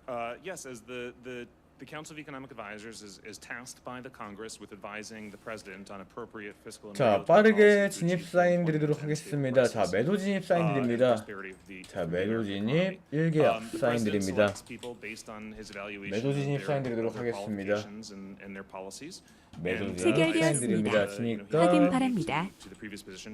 507.50입니다. 자, 507.50 매도 진입 사인 드립니다. I'll give you an opportunity. Anything in particular that you'd like to clarify or make more clear with regard to any of the comments? I'm just going to give you just a few seconds here before I move on, but anything in particular that you'd like to clarify or correct? Thank you, Senator. Yeah, I mean, I do think that independence of the central bank is of critical importance, and that's why when I look back at recent behavior and 자, 매도 진입권 실시간 대응 이어나가도록 하겠습니다. into the Federal Reserve's policy agenda, it strikes me as politicization of elements of the Federal Reserve that ought not to be politicized. And if I am confirmed, I will forcefully push back on the Fed straying from its core mandates that were assigned to it by the Congress. Thank you, sir. Mr. Pickerton, I want to just put this for the record. I want to thank you for coming to meet with me in my office in July. I think you are a very accomplished public servant, and I believe that you're very qualified for this position. I want to thank you for your willingness to work with me to get the PASS Act across the finish line, and I do look forward to working with you to get that through and protect our military installations from foreign observation. Thank you, sir. Thank you, Mr. Chairman. Thanks, Senator. Senator Reid.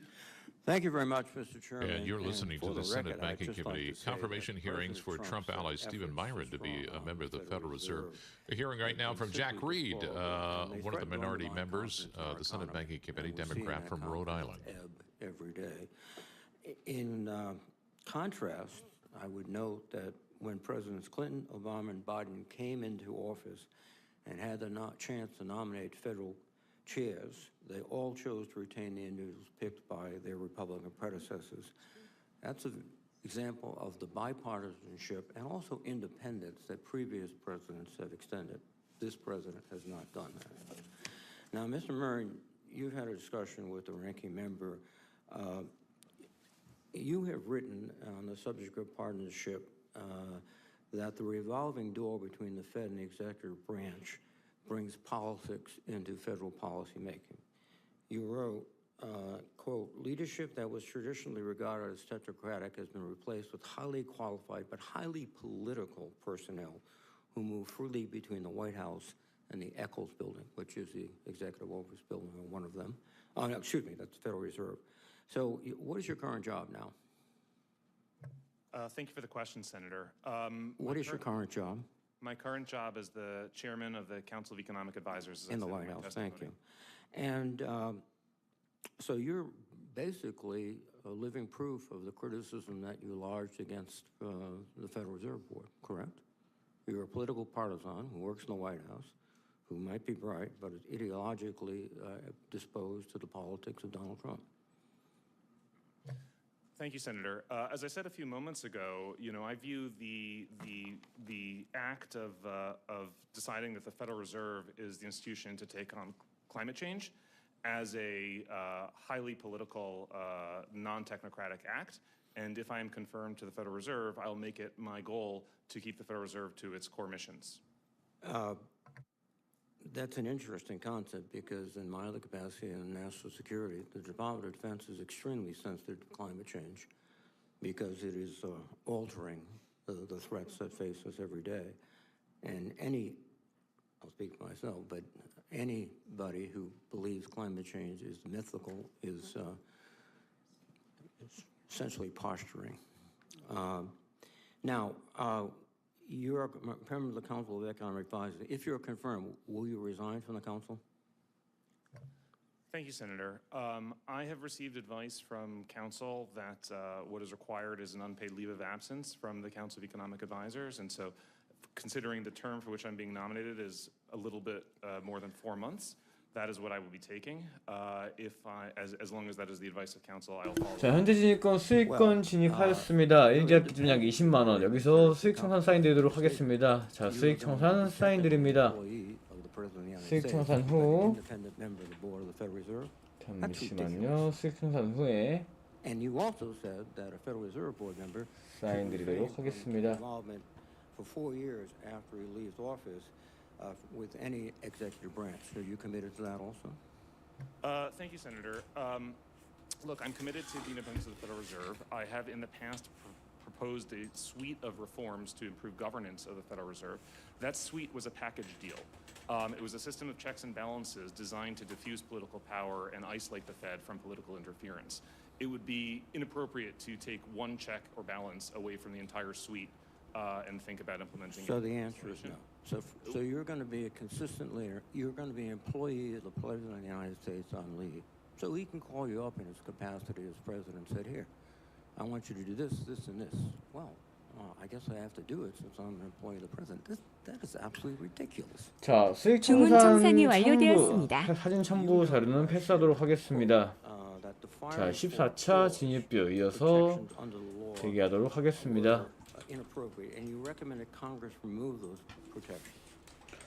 자, 금일 마지막 진입뷰 대기입니다. 자, 트레이딩은 14차까지만 진행하도록 하겠습니다.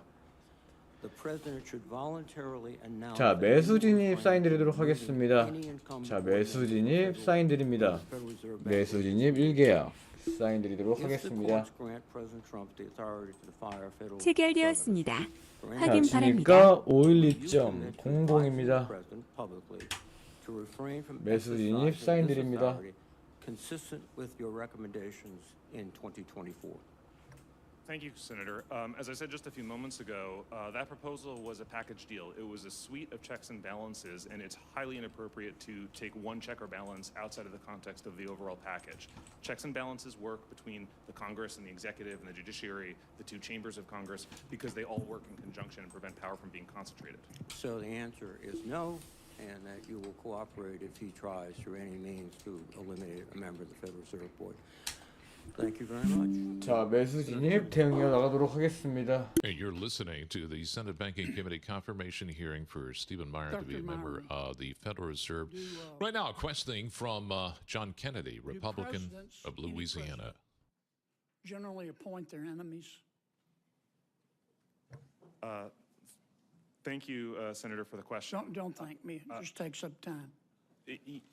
I believe that when they nominate them, do they generally appoint their enemies? They don't believe they are when they're making. Do presidents, any president, generally appoint people that they agree with on social and economic policy? I believe that presidents appoint people whose That's policies. a yes, isn't it? Yes. Because we live in the real world, don't we? Yes. Are you personally responsible for everything President Trump says? No, my role as the chairman of the. Before President Trump says something as President of the United States, does he call you up and say, Stephen, I'm about to say this and I want your approval? Does he do that? Never. And after the president says something, does he call you up and say, Stephen, 자, 현재 진입권 짧게 끊어가도록 하겠습니다. 자, 수익 청산 사인 드립니다. 1계약 기준 약 27만 원. 수익 청산 사인 드립니다. Reasonable people disagree. Is that true? Very often. 수익 청산 사인 드립니다. 주문 청산이 완료되었습니다. When you disagree with something the president says, to call a press conference and say he's wrong about this and let me explain to you why. Is that part of your job description? Not a CH. Is that part of the job description of any aide that you know of to President Biden? No. How about for President Obama? 자, 마지막 진입뷰. No. How about for President 현재 시장에 예측이 쉬워서 마지막 15차까지 진행하도록 하겠습니다. 자, 15차 진입뷰 대기하도록 하겠습니다. Monetary policy is important. 자, 매수 진입 사인 드리도록 하겠습니다. 매수 진입 사인 드립니다. But monetary policy is not the only thing that's important. Fiscal policy 다시 한번 is 매수 important, 진입 isn't it? 사인 드리도록 하겠습니다. And I don't care how low the Federal Reserve lowers interest. 체결되었습니다. 자, 진입가 확인 바랍니다. 528.00입니다. 528.00. 자, 매수 진입 사인 드립니다.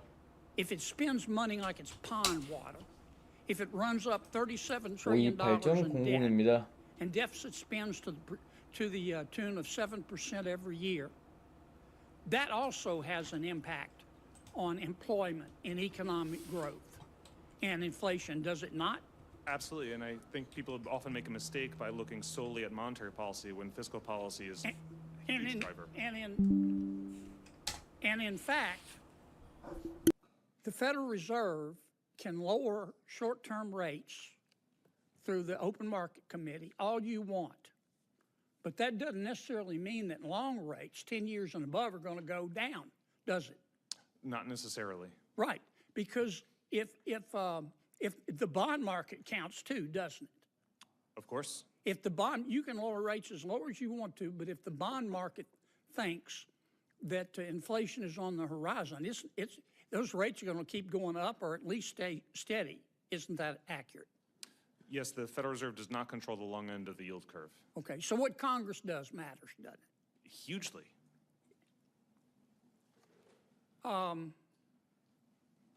My good friend Senator Warren says, you're Donald Trump's puppet. Are you Donald Trump's puppet? Not at all. I'm very independently minded, as shown by my willingness to stray from consensus and have out-of-consensus views, and I believe that, I will continue to be as independent, in my thinking process, if confirmed.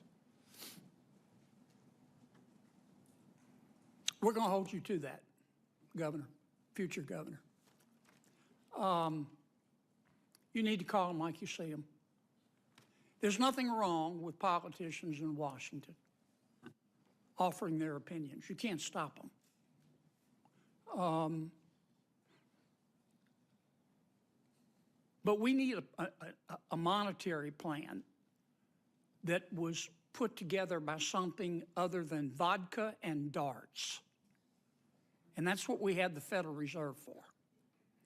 Now, you're going to get a lot of advice from politicians. I'm not saying they're always wrong. Even a blind chicken finds a mealworm now and then.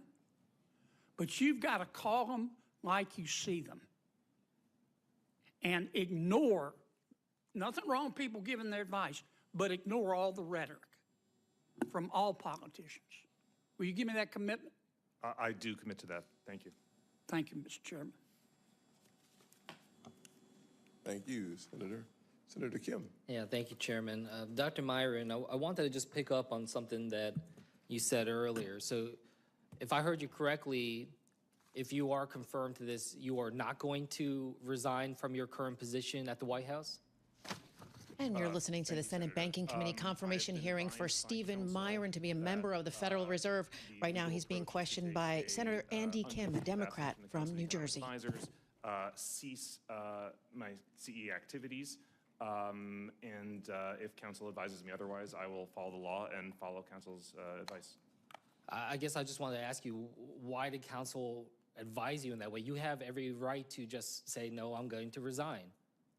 Well, I'm not a lawyer, so I can't answer why they advise me that way. But you can determine your own career. You know that, right? Know that, So you want to go back to the Council on Economic Advisors after this term. Is that correct? Well, I don't know what will happen. The term for which I've been nominated is 4.5 months. If I am nominated and confirmed for a longer term than just a handful of months, I would absolutely resign. So I guess, you tried to excuse this by saying that this is because, the whole package of reforms wasn't adopted. But I guess I just want to read your own words back to you. You said, short-circuiting the revolving door between the Fed and the executive branch is critical to reducing the incentives for officials to act in the short-term political interest of the president. Do you still agree with that statement? Thank you, Senator. As I said before, I believe that reform of the Fed has to be... I get that. I understand your excuse on that front, but do you agree with the statement I just read back to you? I think that considerations like that need to be taken in context of an overall package of reforms and not looked at in isolation. Okay, well, look, I think that this very clearly... 자, 여기서 끊어가도록 하겠습니다. 자, 수익 청산 사인 드리도록 하겠습니다. 자, 수익 청산하겠습니다. 자, 매수 진입권 수익 청산 사인 드립니다. 자, 일기약 기준 약 15만원 수익 청산 사인 드립니다. At the White House, and so it's one of those things where, like, I'm just trying to think about, why do you even want this job at the Fed for 4 months if you're just 주문 청산이 완료되었습니다. continuing to hold your position at the White House. I wanted to just continue on a little bit here because you said something I wanted to dig into. You said excessive control by elected political actors (parentheses like the president) interferes in good policy and results in bad economic outcomes. Is that something you said? 자, 16차 진입뷰 대기하도록 하겠습니다. 16차 진입뷰 대기하도록 하겠습니다. 자, 이어서 바로 사인 드리도록 하겠습니다. 자, 매도 진입 사인 드립니다. 매도 진입 사인 드립니다. 체결되었습니다. 그러니까 확인 바랍니다. 530.50입니다. 자, 530.50 매도 진입 사인 드립니다. Okay, well, I guess maybe I'll walk you through a couple of things here. You were saying that you'd like to clarify that members serve at the will of the U.S. president. Senator, I believe that members can be removed for 자, 해당 진입권 짧게 보고 대응 이어나가도록 하겠습니다. 자, 매도 진입 사인 드렸습니다. 진입가 530.50입니다. It sounded like you were saying, you said clarify that the members serve at the will of the president. I guess I wanted to just ask you, would it be appropriate for a new president to come in, get rid of everybody on the board, and put in entirely new appointments at the beginning of each presidency? Is that appropriate? You're referring to the reform proposal, not to current law. I'm referring to your beliefs, yes. Well, so as I said before, the reform proposal was a package deal with a series of checks and balances, and that was one check, but there's offset by other balances and other checks that would diffuse power throughout the Federal Reserve System. That's why we refer to it as a form of monetary federalism. You also said, quote, political independence is inherently undemocratic. Can you explain that to me? Yes, so if you had a Federal Reserve that was entirely, completely independent, with no ability for the president to appoint officials, no ability for the Senate to provide its advice and consent, no ability for the Senate to hold hearings where they receive answers to their questions by Federal Reserve officials, I think that would be profoundly undemocratic, and I think it's important that we have democratic oversight. As an example, when the Senate holds its hearings, getting testimony from Federal Reserve officials. One final question here. Has anyone in the administration asked you to commit formally or informally to vote to lowering interest rates? No. With that, I yield back.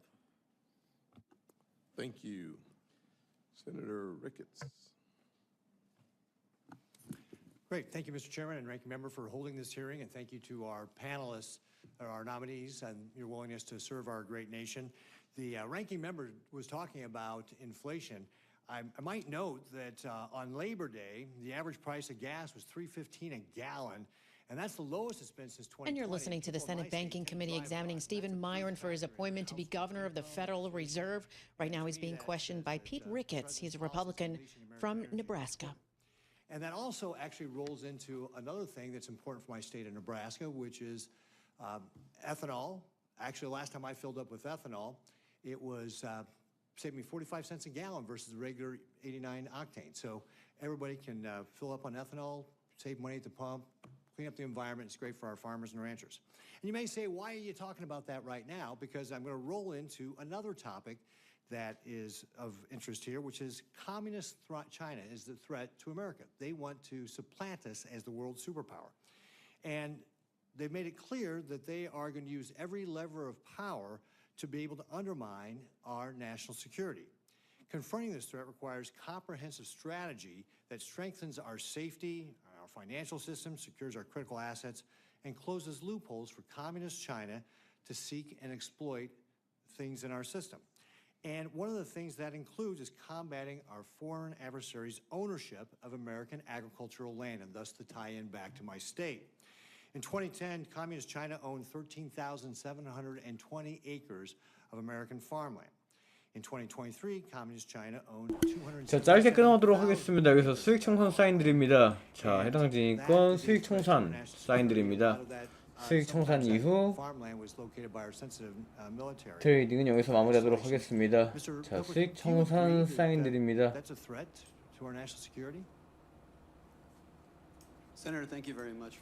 주문 청산이 완료되었습니다. In fact, the Chinese penetration in agricultural land, real estate, critical technologies is something that we all should be. 자, 금일 나스닥 트레이딩 여기서 종료하도록 하겠습니다. 금일 나스닥 정규 트레이딩 여기서 종료하도록 하겠습니다. 자, 금일 약 420만 원의 수익권 형성하였고요. 트레이딩은 여기서 마무리하도록 하겠습니다. 자, 긴 대응간 다들 수고 많으셨습니다. 현재 개장 이후 약 1시간 Well, good. I'll look forward to that. Under the Agricultural Foreign Investment Disclosure Act, 40분이 지나고 있습니다. foreign entities are required to disclose the transactions of American agricultural land to the USDA. That's your comment about working with Secretary Rollins. USDA then shares the data with CFIUS agencies so they can identify and review the transactions that pose national security risks. However, the Government Accountability Office, GAO, published a report on the AFIDA process which flagged incomplete data reporting, process errors, and delays. That's why I introduced the AFIDA Improvement Act, My bill will strengthen reporting requirements and improve data sharing and coordination. 자, 트레이딩은 여기서 마무리하도록 하겠습니다. 늘 긴 대응간 수고 많으셨습니다. I look forward to working with you on this issue and more when you are confirmed. In your view, what other enforcement gaps or vulnerabilities in the CFIUS process that pose these threats, or what poses the greatest risk or threat from our foreign adversaries? Are there other things in the CFIUS process we can improve upon? Thank you for the question, Senator. If I had the opportunity to be confirmed, obviously CFIUS's focus is national security, and my priorities are going to be just that, including focusing on the critical technologies, artificial intelligence, quantum computing, other areas where America is and will continue and must continue to be a leader. Another priority that I have is the non-notification of covered transactions. These are transactions that should be reported that are not reported. And one of the things that I want to do, if confirmed, is sit down with the entire team, including the advising groups, the intelligence community, law enforcement community that plays a role there, and find out how we can use the different tools and authorities that CFIUS has to advance that. Finally, I'd like to focus on compliance and enforcement. Obviously, there's a front-end review of the transactions that come through CFIUS, but many times there are mitigation agreements and ongoing compliance, and we have to stay vigilant and ensure that folks are abiding by the agreements that they enter into. I'd also like to say that I think it's incredibly important because I know that CFIUS and national security is a bipartisan matter. So having that feedback loop with the executive branch, this committee, and your colleagues is going to be very critical. Yeah, great. I look forward to working with you on this. And one other thing I'll just mention is looking at process improvement to streamline your processes to be able to do this more efficiently, and we can talk about more of that later. Thank you, Mr. Chairman. Thank you. Senator Smith. Thank you, Mr. Chair. Mr. Marin, welcome to the committee. Thank you to the chair and ranking member. I just have a couple of straightforward questions for you, which will hopefully be easy to answer. So you currently work in the White House as an economic advisor to the president, correct? You're listening to the Senate Banking Committee examining Stephen Myron for his appointment to be governor of the Federal Reserve. Right now, asking questions is Tina Smith, a Democrat from Minnesota. Right, and so in this role, you've had a hands-on role in implementing the president's political and policy agenda. Would that be fair to say? That is not correct, Senator. The Council of Economic Advisors is an advisory organization. I have no statutory implementation powers whatsoever. Well, you've been described as the architect of the Trump tariffs and a vocal proponent of the One Big Beautiful Bill. So it seems to me that you've been part of the administration's policy and political agenda. Senator Kim referenced just a bit ago about the paper that you co-authored that argued that short-circuiting the revolving door between the Fed and the executive branch is critical to reducing the incentives for officials to act in the short-term political interests of the president. You wrote this, and I actually agree with it. So, I mean, here's my concern.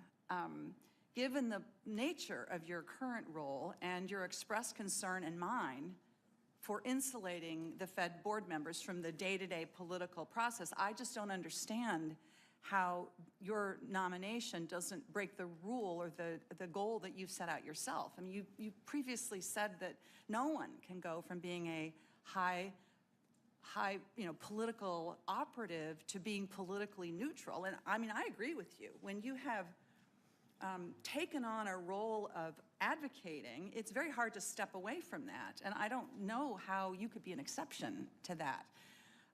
Last September, you criticized the Fed's decision to cut rates as the biggest policy mistake in 2021. But now, I mean, where do you stand on that? That President Trump is in office, you've done a complete 180.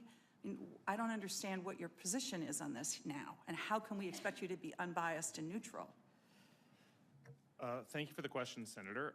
As I was saying to Senator Kennedy a few moments ago, I think it's a mistake to focus solely on monetary policy when thinking about the path of inflation and employment, and I think that the full suite of policies, economic and otherwise, affect those outcomes. And what the Fed ought to do is to be forward-looking in its expectations of where inflation and employment are going, because those are the mandates that Congress assigned to it.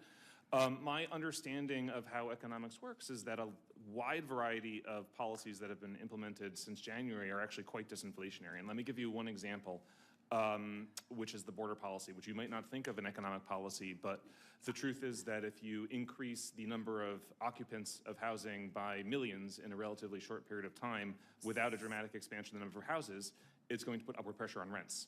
So I'm sorry to interrupt you, but I know I just have a little bit of time left. And I'm not disagreeing with the fact that that the Fed has a broad portfolio and that it is a complex thing. But what I'm concerned about is because of the role that you've had in the Trump administration, and now as the president tries to move you to the Fed, that we are all so concerned about the open question about the independence of the Fed because of the things that President Trump has said.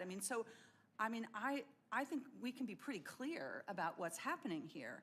This nomination, your nomination, is getting rushed through because the president is frustrated with the Fed for not cutting rates. And he wants loyalists on the Fed board. That's just pretty obvious, I think, to what's going on here. So I just think it's important that we not lose sight of this, we not lose sight of what's happening, and also not lose sight of why the president wants to see rate cuts go down, because the economy is in a struggle right now because of the trade war, because of everything else that he is doing, and this flailing that is happening, I think, is the result of it. So my view here, Mr. Chair and Ranking Member, is that it is extremely important for this committee to take a stand against politicizing the Fed, that is the best thing for the long-term health of our economy, and that this is not the right step to take if that is our goal. Thank you, Mr. Chair. Thank you, Senator. Senator Britt. Thank you so much, Mr. Chair, Ranking Member. You're listening to Stephen Myron facing senators' questions during his Senate Banking Committee confirmation hearing. Right now, he's facing some questions from Katie Britt, Senator Britt, a Republican from Alabama. Supporting your nomination. To all of you, we appreciate you being here. Mr. Burke, I want to start with you. The role you've been nominated for, it focuses on counter-terrorist and illicit financing. And look, this is something that we saw the last administration literally allow go to the wayside. When you look at what happened with Iran, us not using every tool in our toolbox to squeeze them dry financially, what happened was billions of dollars obviously moving into the oil regime. We now have an administration that is taking this seriously, understanding that Iran is the largest state sponsor of terrorists, and every single dollar that they have, they use to advance that goal.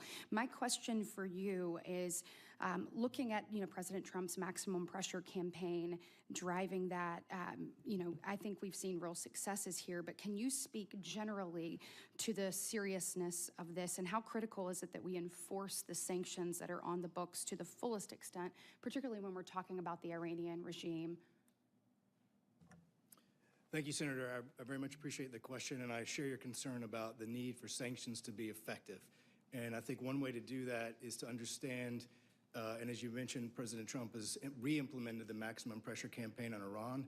And I know from my previous time at Treasury working on that issue, what that actually means. It's a multifaceted approach. It's not just about imposing new sanctions on new targets, but it's actually complemented by extensive diplomatic engagement with partners and allies around the world, and also the private sector, to identify the risks associated with exposure to Iran so they can take action as well to curtail that Iranian activity. And we've certainly seen that in the past when there is a maximum pressure campaign, and that has an effect on Iran's ability to raise funds and move those funds through the system.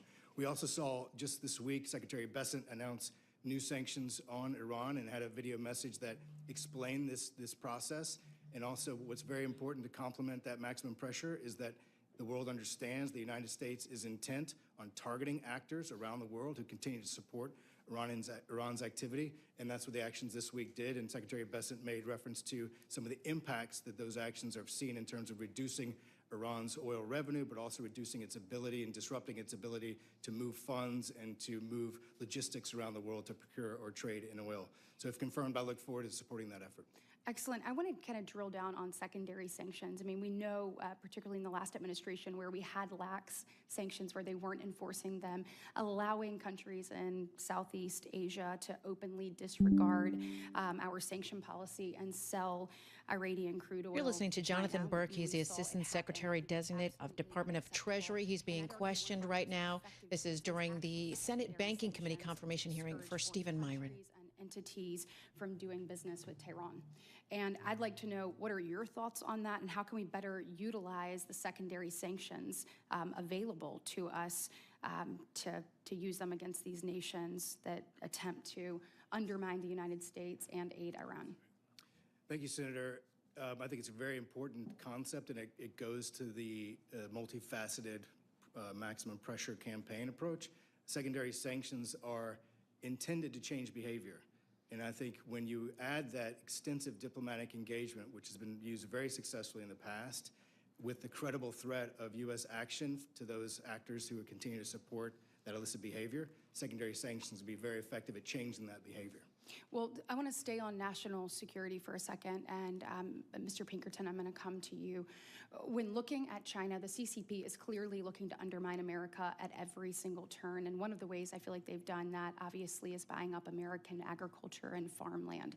I think many of us on this dais, particularly on this side, have been fighting against that with bills and legislation trying to push back. I know that this committee continues to be engaged, particularly in the CFIUS realm, and the ability to properly review the foreign land purchases near sensitive military sites. I can assure you that China is not allowing America to buy up land around sensitive military sites there in China, right? So my question to you is, will you commit to working with us to ensure that we actually are able to move the needle in this regard, if confirmed, to this role? Senator, thank you very much for the question. I will absolutely commit to working with you and this committee on these really important national security matters. When it comes to farmland, I think Secretary Rollins has said food security is national security, and I completely agree You're with that. listening to Christopher Pilkerton. He's Assistant Secretary Designate, Department of Treasury, answering questions right now from the Senate Banking Committee. And working on some of the legislation that's been presented from this committee. So from a technical assistance perspective, and also meeting with you and your staff, I'd be honored to work with you on that. Look, we need to get this done. Time is of the essence. So thank you all. Senator Cortez Masto. Thank you, Mr. Chairman. Congratulations to all the nominees. Won't be able to answer or get to all questions for all of you, so I'll submit most of them to the record. I only have 5 minutes. But Mr. Hobbs, let me start with you. I'm very interested in how we increase the affordable. You're listening to the Senate Banking Committee confirmation hearing for Stephen Myron. Right now asking questions is Catherine Cortez Masto. She's a Democrat from Nevada. Thank you. Excuse me. Thank you, Senator, and thank you for the question. It is a priority of mine. It's a priority of Secretary Turner and President Trump to engage with our stakeholders in Indian country. I recently visited Alaska and the Napakiak tribe. I've been to Wisconsin in the Oneida tribe. And one of the things and speaking right now is Ben Hobbs. He's Assistant Secretary Designate, Department of Housing and Urban Development. On tribes.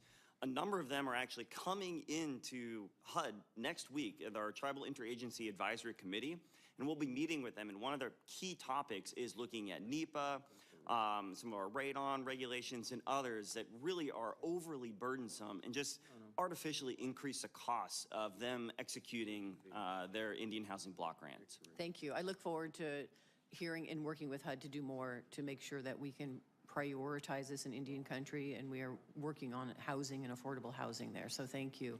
Mr. Myron, let me talk to you. I know you've probably received some of these questions as well. My office and I suspect those of my colleagues are being inundated with calls and letters from small business owners. These small business owners say they cannot keep their doors open with prices rising 50 to 145% for toys, shoes, coffee, auto parts, fruits, and vegetables. These business owners are worried they will have to lay off their employees, or some of them already have, or close their doors and stop serving their neighbors. Yet you told me in February, and I quote, "The economic burden of tariffs imposed by the United States is borne by the country whose exports are tariffed." Do you still believe that? Thank you, Senator. So the theory of incidence in public finance and economics, which is a very well-established old literature that's not very controversial, that generally lasts upon what economists would call long-run elasticities. And I don't need an economic theory. I already went through that in finance classes at University of Navarino. I just need to know your position. Do you still believe that what your statement was, that the economic burden of tariffs imposed by the United States is borne by the country whose exports are tariffed? Do you still believe that, yes or no? Thank you, Senator. In the long run, I 100% believe that. In the short run, I've always maintained that there could be volatility. And does that volatility mean that individual taxpayers are actually, and businesses are paying those tariffs and having to close their doors? Is that what you are saying is a volatility, that small businesses may have to close their doors and they're just gonna have to suck it up? Thank you, Senator. I don't believe that there is any material evidence of that to date. So let me just say, on CNN, you were interviewed about an auto parts maker in Detroit just had to lay off 100 workers and shut down a warehouse. The owner specifically blamed tariffs. And you stated it's always convenient to blame political changes when your business fails. Is that how you still believe? It's not, this business owner doesn't know what he's doing?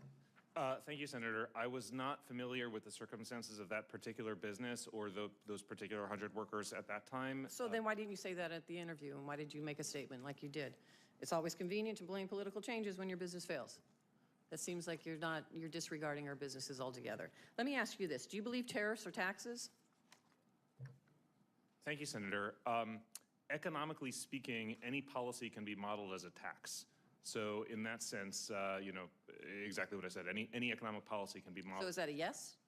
Well, what I'm saying is that the answer to your question is that any economic policy can be modeled as a tax, whether it's a subsidy, Okay, so that is, benefit. your question is a yes, tariffs or taxes? My answer is that any economic policy can be modeled as such. Under the last administration, we saw a surge in manufacturing jobs and construction, with the U.S. economy adding over 500,000 manufacturing jobs and construction of factories doubling. Unfortunately, under this administration, we have seen the exact opposite. In August, the U.S. manufacturing sector contracted for the 6th consecutive month due to Trump's tariffs and chaotic trade policy. Earlier this year, you said that manufacturing construction will surge as a result of Trump's tariff and tax policies. Were you wrong? Senator, I do not believe that that's the case. I believe that they will, because the uncertainty from the tax situation is resolved. I believe that just a few months ago, there was a huge amount of So would you say it's uncertainty. transitory? Well, I think people were concerned that Congress would allow the biggest tax hike in history to throw the economy into a recession, and there would be substantial disincentives for investing in the United States. Fortunately, Congress has not allowed that to happen. The One Big Beautiful Bill has become the One Big Beautiful Act, and the uncertainty around the tax situation has replaced with enormous incentives for investing in America in the form So of you weren't wrong, we just have to wait and see. Well, Is the that bill what was you're saying? the bill was only enacted recently. Thank you. Mr. Chairman, I know my time is up. Thank you. Thank you. Senator Moreno. Thank you to all of you for being here. Congratulations on being appointed. Sit back and wonder how President Trump is getting such highly qualified nominees as you, and it's always an inspiration to see all of you willing to serve your country. I'll start And you're listening to the Mr. Senate Hogg, Banking for the Committee obvious examining Stephen Myron for his appointment to be governor of the Federal Reserve. Right now, asking questions is Bernie Moreno. He's a Republican from Ohio. Around this room and see what's possible in their careers. And I give the chairman a huge props for developing quite an assortment of very qualified people. How do you balance the idea that we're spending a record amount of money to tackle homelessness, and yet homelessness continues to increase in this country? Thank you, Senator, and it's an honor to sit before my home state senator today. Homelessness is an absolute crisis, and you know, the HUD's budget has more than doubled in the past 4 years, and yet homelessness continues to rise and rise and rise. And that's because the solution to homelessness isn't just a house, it's also addressing mental health, it's addressing substance abuse and crime and vagrants on our city streets. And President Trump is leading on that with his recent executive order. That's great. And we had Secretary Turner out to Columbus, Ohio, a place called Vista Village that does exactly that. So it's great to see you guys leaning in and looking for innovative solutions. Mr. Kurtz, I know that you claim to be from Georgia, but your heart is in Ohio. Is that correct? I am quite the Browns fan, yes, Senator. There you go. Perfect. I just want to make sure. And that's not easy, by the way. Let me just point out, that's not easy to do. That's leading questions. So thank you for being here as well. And talk a little bit about what you think, what you're going to be doing when it comes to tackling the housing sector that you're going to be overlooking. Yes, Senator. So thank you for the question. And again, thank you for the time that we were able to share earlier this week with you and your staff as well. Ultimately, the issue of housing availability and affordability is And speaking now is Rodney Kurtz. He is Assistant Secretary Designate, Department of Housing and Urban Development. On this issue, and we can provide resources to execute to that end. What we're seeing currently is the programs that we have established here at the Department of Housing and Urban Development, and specifically within my office, have a very onerous and duplicative set of requirements to draw down that money. So essentially, in order for any community in our states and localities to take money from HUD, they have to have people on staff full-time who have the expertise in how to write one of these grants. That boxes out countless communities throughout our country that are ready and willing to develop, but barely have enough people in their offices to just turn the lights on. So what I look forward to doing, if confirmed, is joining Secretary Turner's team and looking to take inventory of those programs and looking at ways to make them more effective and efficient to that end. Well, thank you. And Mr. Pickleton and Mr. Burke, one of the things that's really been a great tool for President Trump to combat these narco-terrorists is designating these groups as foreign terrorist organizations. Are you willing to work with our office to see how we can expand that, especially in Colombia, where these terror groups are really wreaking havoc? Mr. Pickleton, we'll start with you. Senator, thank you for the question. I certainly look forward to working with you. This is Christopher Pilkerton. He's Assistant Secretary Designate, Department of Treasury. Thank you, Senator. Yes, if confirmed, I look forward to continuing that discussion with you and your staff. Perfect. Dr. Myron, just some really quick questions for you. I know you've taken a lot of questions already. Have you ever lied on a mortgage application with the objective of getting a lower interest rate? Thank you, Senator. I have never done that. Well, you're already ahead of the game then. That's good news. Do you think that it's appropriate for the Federal Reserve to weigh in on DEI? Thank you, Senator. I don't believe that that is a responsibility. About the climate cult? Do you think that's something that the Federal Reserve should be weighing in on? It is not something the Federal Reserve should be weighing in on. Do you think that they should have been weighing in on the wiseness of pandemic spending that set records for government spending? Do you think it was wise for the Fed to encourage that? I don't believe it was wise for the Fed to advocate for one fiscal program over another. Do you think it was wise to claim that inflation was transitory when it was destroying working Americans for 3 or 4 years? I don't believe that was wise either. And do you think it's wise for the Federal Reserve Chairman to advocate for the forgiveness of student debt? I would not make such a recommendation myself. So it seems like what we're talking about here, Mr. Chairman, is restoring the independence of the Fed. And to the ranking member, she's not here, but I want to congratulate her for her wisdom in voting against Jay Powell, who is an inspiration to every ineffective, inept leader in America. And hopefully we can get that Federal Reserve stronger again with independent-minded people who actually take politics out of it. Are you finished, sir? You've got one more time. Thank you so much. Senator Moreno, Senator Warner. Thank you, Mr. Chairman. It's good to see you all, Mr. Burke. I enjoyed our time. I will say to my friend from Ohio, I want to congratulate the nominees. They are not appointed yet. That's our job to decide whether they move from And you're listening to questioning from Mark Warner. He's a Democrat from Virginia during the Senate Banking Committee examining Stephen Myron for his appointment to be governor of the Federal Reserve.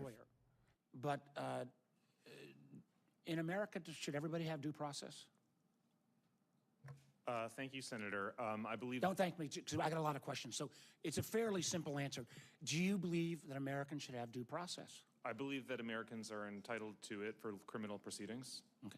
And do you believe there is a presumption of innocence? Again, I'm not a lawyer, but that's my understanding in criminal proceedings. Okay. So regardless of what charge has been made, I understand there's not even, maybe this morning something was open, but the idea that people, well, first of all, that the director of FHFA is suddenly going on a mortgage witch hunt, and thank goodness I've never had a mortgage, so I wonder what goes around comes around. But I think it's kind of unusual. I'm not going to reblast the whole thing, but that senior government officials aren't even decreed some level of due process and basic presumptions on innocence before any evidence has been provided. Senator Reid wanted me to follow up. He asked about federal government's Fed governance proposals. One that you said whether you would not serve in executive branch for 4 years following the end of your Fed term, and to advise President Trump to voluntarily announce or refrain from removing any incumbent board members. And you said, I understand as well, it's all part of a package deal, but in your Fed reforms you proposed, you said if we can implement this in a piecemeal fashion, one policy at a time, if legislatively easier, how does that, is it package deal or we can take these one at a time? Thank you, Senator. It is a package deal, but whether that package is one big, beautiful bill or a number of different bills would be, I think, the Senate's prerogative. Sorry, the Senate and the House's prerogative. It wouldn't be. All right, let me keep moving on. How to the I'm not going to ask you to filibuster on why you think the BLS data has been going downhill or cooked, when frankly it has been the gold standard, and I am hugely concerned that BLS leaders are being fired because the numbers didn't come out the way the president wanted. How are you going to make things better when we've seen a raft of senior professionals at BLS leave those positions because of this threat of political interference? Thank you for the question, Senator. I do believe that the data from the Bureau of Labor Statistics has deteriorated in quality and reliability over the decades. Is that due to a political bias at the BLS? Well, it's due to the root cause. There's two issues at play. One is declining response rates over time, and two is a inability, refusal to do something to correct for those declining response rates. So that's going to be solved by cutting professional staff? Well, I believe that it needs an overhaul and fresh pair of eyes, and okay, I'm excited for. So are you making the accusation that the BLS data is being politically influenced? I just need to know that. I'm making the statement that BLS leadership did nothing to arrest the deterioration in data quality. Is it appropriate for the President of the United States to call out and fire BLS leadership simply because he doesn't like the results?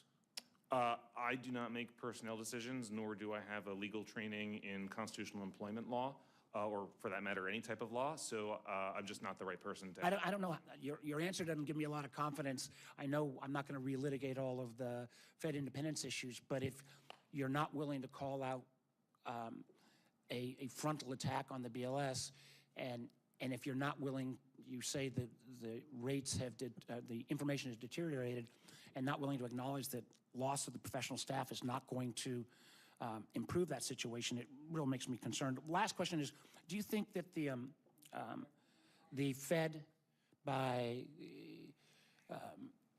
politicized and simply responding to lowering interest rates, will be able to overcome any resistance from the bond market if the bond market says, oh my gosh, we've lost the independence of the Fed? Can you speak to that for a few seconds?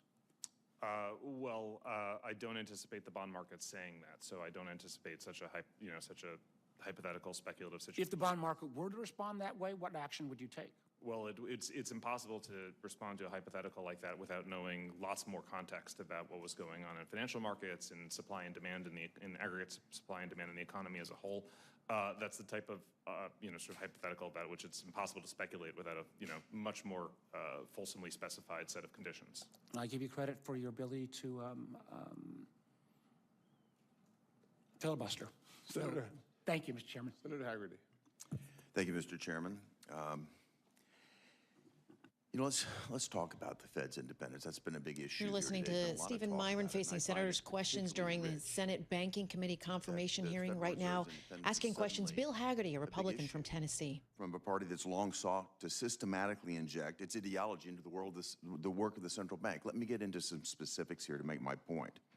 President Biden once called for adding racial equity to the Fed's dual mandate. He appointed a Fed governor who sought to redirect capital from fossil fuels to green energy by using the Fed's oversight function to influence bank lending decisions. Biden even endorsed Democrats' efforts to make the Fed conduct monetary policy based on racial outcomes. Furthermore, the Fed itself has undermined its own credibility by caving to progressive pressures. The Fed joined the network of central banks and supervisors for greening the financial system. This is a group that promotes leftist climate ideology. Partisanship at the Federal Reserve Board and regional reserve banks has come at the expense of effective supervisory practices. Need look no further than the failures of the San Francisco Fed and their failure to supervise Silicon Valley Bank. As Mr. Myrons testified, quote, independence of monetary policy is a critical element for its success. This is exactly the right perspective, and it's critical to the leadership that we need to steer the Fed away from politics and back toward data-driven monetary policy. So, Mr. Myron, I'd like to start with you. At the CEA, you analyzed the impact of tariffs on inflation. And through that analysis, I think you determined that the tariffs that were being considered and imposed by President Trump would not have a substantial impact on inflation. That analysis seems to have turned out to be correct. I'd like to ask you how your analysis on inflation and tariffs will inform your perspective on monetary policy should you be confirmed. Thank you, Senator. I do believe that there's no evidence that tariffs have had any inflationary effect in the sense of moving the aggregate price level. The Council of Economic Advisors just put out an update to a previous study where we looked at the import components of every single good, and we identified that imported goods have actually been getting cheaper relative to domestically produced goods, which is the opposite of what you'd expect to see if tariffs were inflationary. Moreover, there's no sense in which U.S. goods inflation has diverged from goods inflation internationally, which again is something you would expect to see if tariffs were inflationary because the U.S. is implementing significant tariffs but other countries are not. Moving forward, I expect my view of inflation to be informed by the broad suite of economic policies and not just monetary policy. And indeed, I think this is a subject, which has received insufficient attention in the past. So, for example, if you consider border policies I was discussing before, moving millions of new residents into a relatively fixed supply of housing will be extremely inflationary because it pushes rents up. CE has estimated that the open border policies of the last several years resulted in a 6.5 percentage point increase in rents, which explains about 30% of the increase. 30% of the increase since 22, right? So that's hugely inflationary. So it is my view that the change to border policies is actually quite deflationary in its effects, and we're working on quantifying that. Well, I think there are a number of other deflationary activities underway. You think about the development of AI, the implications on productivity there. You think about the deregulatory undertakings of this administration that are going to cut overhead cost and compliance cost dramatically and streamline government efficiency in a way that I think will again be deflationary. Our efforts to get back to energy dominance, which would lower the cost of energy, all again feeding into a much more deflationary cycle than an inflationary one. So I hope that the Fed gets to the right point and back to the original point. We've got to take politics out of this. And I applaud the President for nominating you. You've been very clear that you want to get out of the political arena. You want the Fed to get out of the political arena that's been operating in, whether it be racial equity, green projects, or timing of interest rate adjustments to politics. I very much appreciate that. Mr. Burke, I'd like to turn to you very quickly. You're going to go to work for, if you're confirmed, you're going to work with one of my friends, John Hurley. The Undersecretary is extraordinarily competent, and he needs a great team. I'd like for you to comment, if you would. I chair the National Security, Trade, and International Finance Subcommittee of the Banking Committee. Senator Warner, who was here just a minute ago, is the ranking member. I'd like your thoughts now and later on how you could best work with our subcommittee as you undertake your role in terrorism finance. Thank you very much, Senator, for that question. And of course, if confirmed, I look forward to working with Undersecretary Hurley. Speaking now is Jonathan Burke. He's staff Assistant Secretary Designate, Department of Treasury. I think it's very important as we look at implementing regulatory frameworks and identifying risks that are posed to the financial system from whether it's terrorists or criminals, and particularly in the use of new products, that we identify what those risks are, we understand how that works in the financial system, and then we can apply the appropriate mitigants to address that risk going forward. So again, if confirmed, I look forward to working with you more on that. Well, Mr. Mitchell sitting behind you knows how to contact our office, and if you're confirmed, I expect to see you soon thereafter. Thanks very much. Thank you, Mr. Chairman. Senator Gallego. Thank you, Mr. Chair. Mr. Myron, who's Arthur Burns? Thank you, Senator. I believe Arthur Burns was chairman of the Federal Reserve in... You're listening to Stephen Myron facing Senator's question during his Senate Banking Committee confirmation hearing. He's answering questions by Ruben Gallego. He's a Democrat from Arizona. What Arthur Burns was doing before he joined the Fed Reserve, as chairman of Federal Reserve? Thank you, Senator. I believe that Arthur Burns, like a number of others, like Janet Yellen, Ben Bernanke, Alan Greenspan, were all chairman and chairwoman of the Council of Economic Advisors prior to becoming chairman and chairwoman of the Federal Reserve. Actually, he went from CEA under Eisenhower and then became counselor to Richard Nixon, then became Fed Reserve chairman. And likely the reason they did that is to give some level of, at least, level of separation, at least it was on the surface. What happened during Arthur Burns' tenure while he was serving in his capacity as chairman and with Richard Nixon at the helm? Thank you, Senator. Can you narrow the question a little bit, please? Sure. What happened to the economy and to the independence of the Federal Reserve under Richard Nixon while Mr. Burns was the chairman of the Federal Reserve? So, again, I think that's a bit of an open-ended question. I prefer to, if you could narrow it a bit, because a lot of things happened in that period. Did stagflation happen in that period? It was an outcome during that period, yes.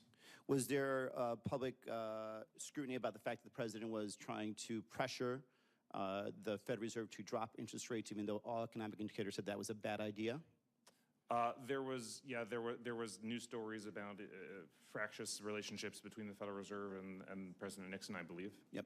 And would you say that what occurred in terms of the pressuring of the Federal Reserve by President Nixon to drop interest rates probably caused directly stagflation? No, I wouldn't say that, Senator. I believe that the inflation of the 1970s was caused primarily by two errors of the Federal Reserve, plus unfortunate supply shocks from energy markets and geopolitics in the Middle East. But the errors the Federal Reserve made in that period was a conflation of nominal and real interest rates. And by failing to raise nominal interest rates by more than inflation went up, they actually kept real interest rates relatively steady. So you're telling me that no matter what many, reclaim my time here, a lot of us, whether it was our basic understanding of economics, historically speaking, what everyone understands was direct pressure on the Federal Reserve to actually drop interest rates that were not matching the economic situation, had zero contribution to stagflation that really plagued America for almost 10 years. No, I don't believe there's the consensus that you portrayed. I don't believe that consensus exists. Indeed, there were. I get back. Take back my time. You understand why we're concerned? Because we've seen this playbook, right? Let me read something to you. The president looked wild, talked like a desperate man, fulminated with hatred against the press, took some of us to task, apparently meaning me, chairman of the Council of Economic Advisors, and Paul McCracken, or both, for not putting a gay and optimistic face on every piece of economic news, however discouraging. Propounded the theory that confidence can best be generated by appearing confident and coloring, if need be, the news. That sounds a lot like Donald Trump. That was actually Richard Nixon complaining to the Fed chairman, Arthur Burns, trying to get him to bring down interest rates. And of course, he did eventually, and the country ended up paying almost with one decade of purely bad economic news as well as stagflation. So I don't understand how you don't see why many people are worried about the fact that you're going to go into a temporary position, hold your other position within the White House, and we don't feel like the sword of Damocles is going to be hanging over your head if you don't lower interest rates, right? And so I think it's a very reasonable request that should you be nominated, that you resign as CA director. And should you want to come back later, then you go back to the nomination process. But the fact that this president, who we know is willing to hold government officials hostage, we just saw what happened with the BLS director, is going to be able to hold that over your head, and we are going to question whether or not you're going to be making the right decisions for this country, not for your personal career. I think that is something that is extremely dangerous to the bond market, extremely dangerous to our economy, and could really lead us into a direction that could make some permanent damage to the reputation of the Federal Reserve. Thank you. I yield back. Senator Lummis. Thank you, Mr. Chairman, and thank you, Mr. Banks. Mr. Pinkerton. Asking questions now, Cynthia Lummis. She's a Republican from Wyoming. It's not just ag land that we need to watch out for. In 2022, in a business park about a mile from F.E. Warren Air Force Base in Cheyenne, a Chinese-owned business set up a digital asset mining business, and it was more than 2 years before a public tip pointed it out to be a Chinese-owned business. The Biden administration ordered divestment, which happened near the end of his term. How can we assure that, and what steps could you take at CFIUS to make sure that we do know when a Chinese-owned business is locating near a critical, in this case, land-based nuclear missile site? Senator, thank you very much for that question, and I absolutely share your concern.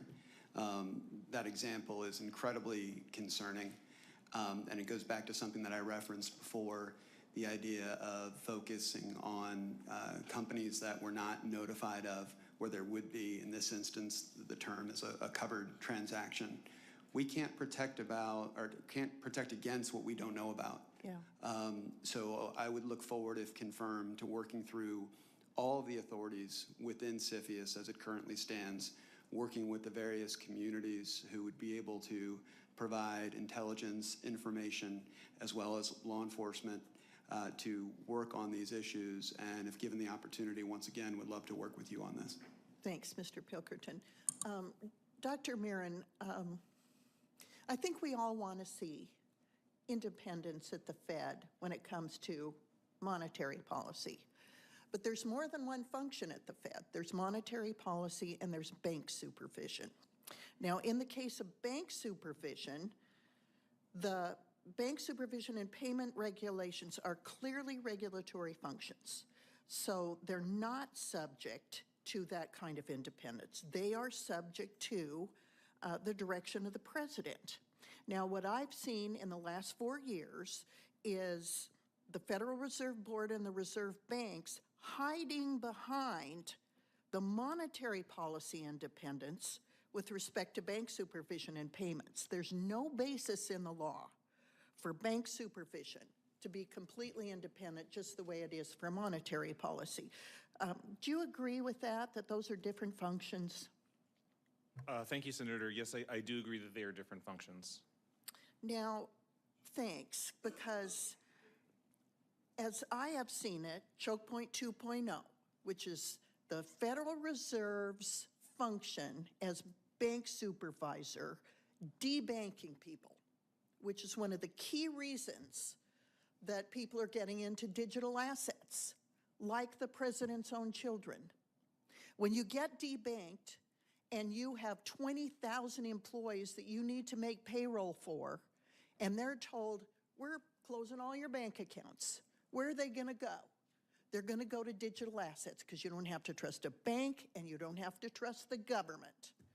Well, our own Fed is driving people into digital assets because finally there's something out there you don't have to trust in order to keep your wealth. Do you think the Federal Reserve Board and Reserve Banks have been independent from politics in the last several years?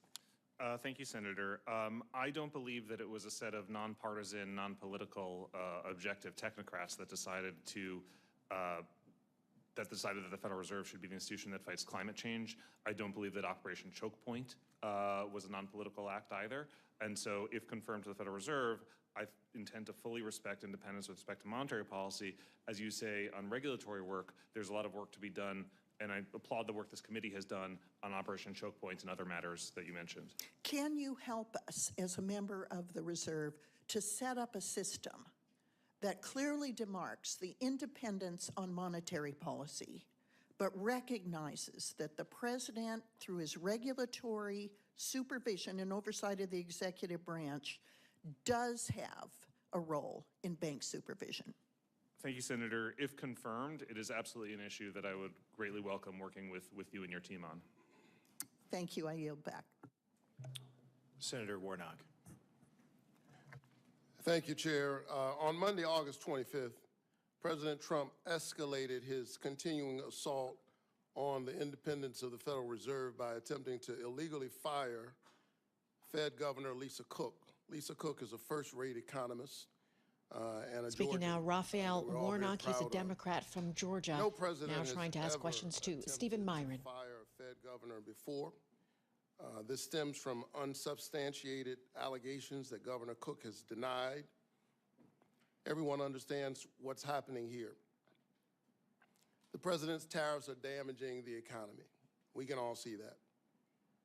The economy is struggling. As he's created a 10% tax on virtually everything, making Americans poorer and poorer, all to give a tax cut to billionaires. And now he's insisting that the Fed cut interest rates to try and mask the fact that his economic policies are failing miserably. Families deserve a Fed that will work for them, not for the president. And Lisa Cook is simply being scapegoated for Trump's failed economic policies.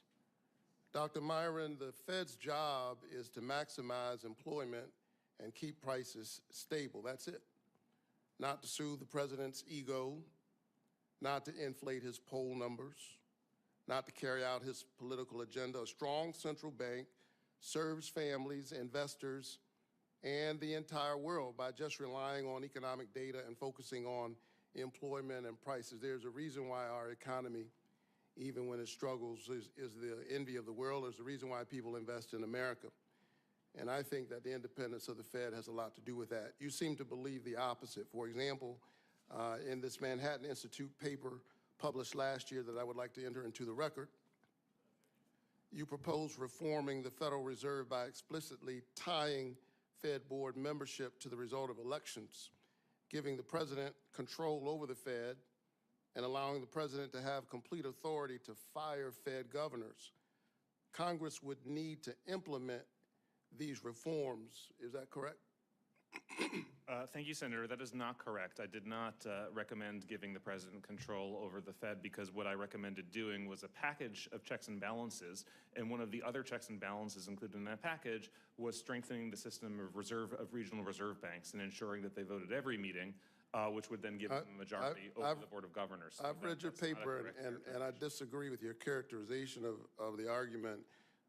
Do you think our economy would be better off with President Trump setting interest rates unilaterally?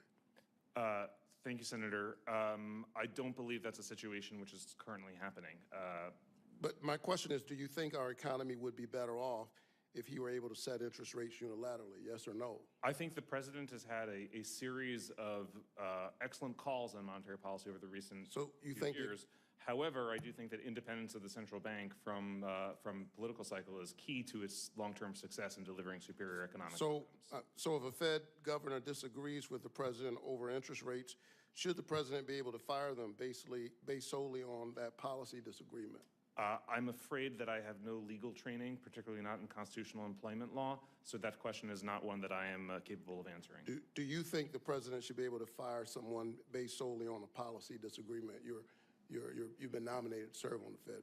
Again, I have no means with which to evaluate that claim, lacking any form. Do you think it's appropriate for the president to threaten to fire them as he's threatened to fire Chair Powell?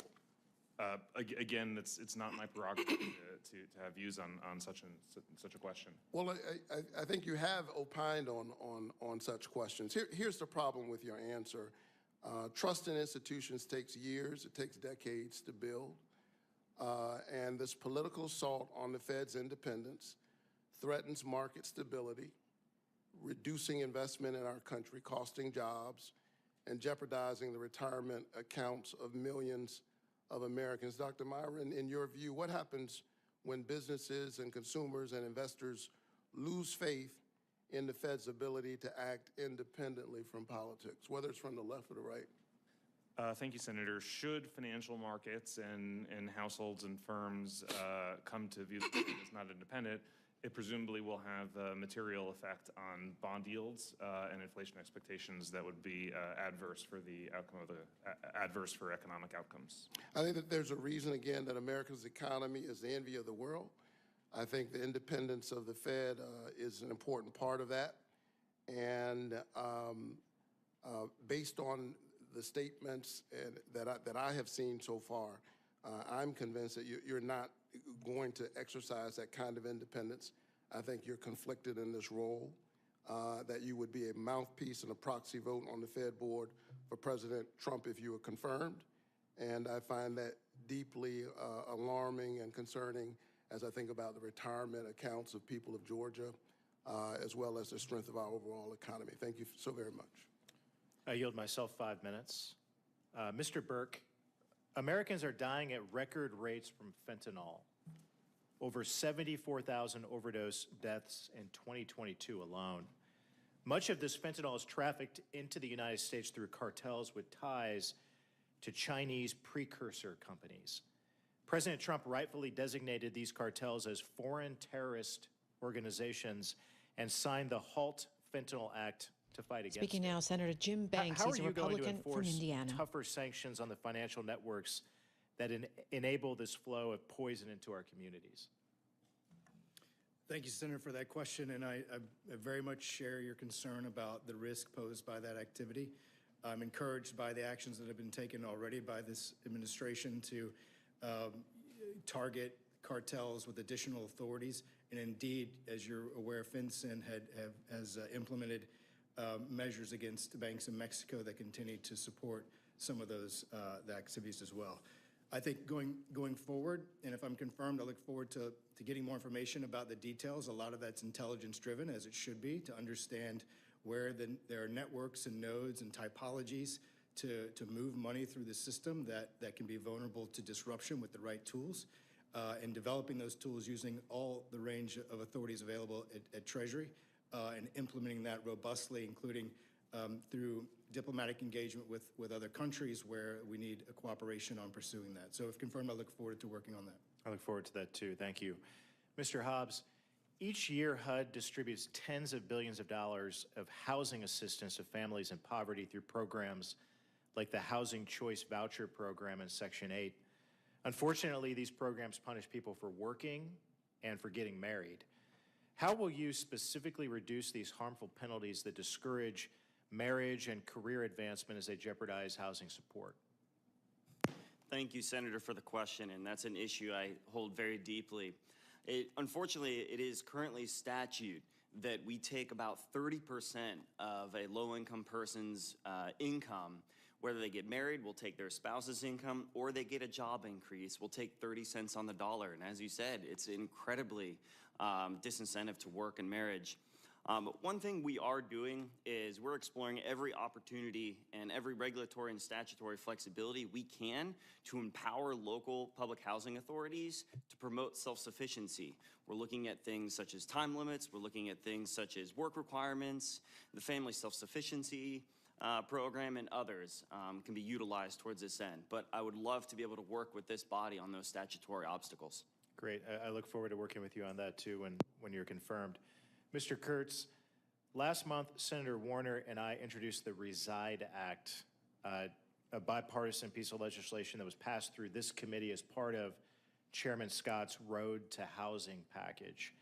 It's a common sense proposal that directs existing funds through the Home Improvement Partnership Program to renovate blighted industrial buildings into homes for working families. When I was home for the August recess, I met with mayors, Republican and Democrat, of small and big cities all through the state of Indiana, and they very much welcome this type of solution to the housing crisis in their communities. But how else can, in your new role when you're confirmed, can you innovate proposals like this to help tackle our dire housing supply crisis? Well, Senator, thank you for the question, and I do commend this committee for the actions that they've taken specifically in that Road to Housing Act. And it's part of what is so exciting about working in this space is that I think we all agree on what the goals are here, which is to, again, increase the amount of affordable housing and to decrease the amount of homeless Americans that we have. What you touched on is that, again, that we need to innovate in this space. So renovating old buildings, like you just mentioned, is a huge opportunity. They're looking at the HUD housing code for manufactured homes is another opportunity. And in fact, this Monday, the Department of Housing and Urban Development will be having a demonstration on the National Mall of all the new type of housing availabilities we have there. Looking at making it easier for prefabricated homes to go and be put in place in our cities. And really going back to those mayors and those local communities that you just mentioned and hearing from them what their community is yearning for and what will work for them there is a way to continue to move that ball forward. Thank you. Look forward to working on those issues with you as well. Thank you to all of you.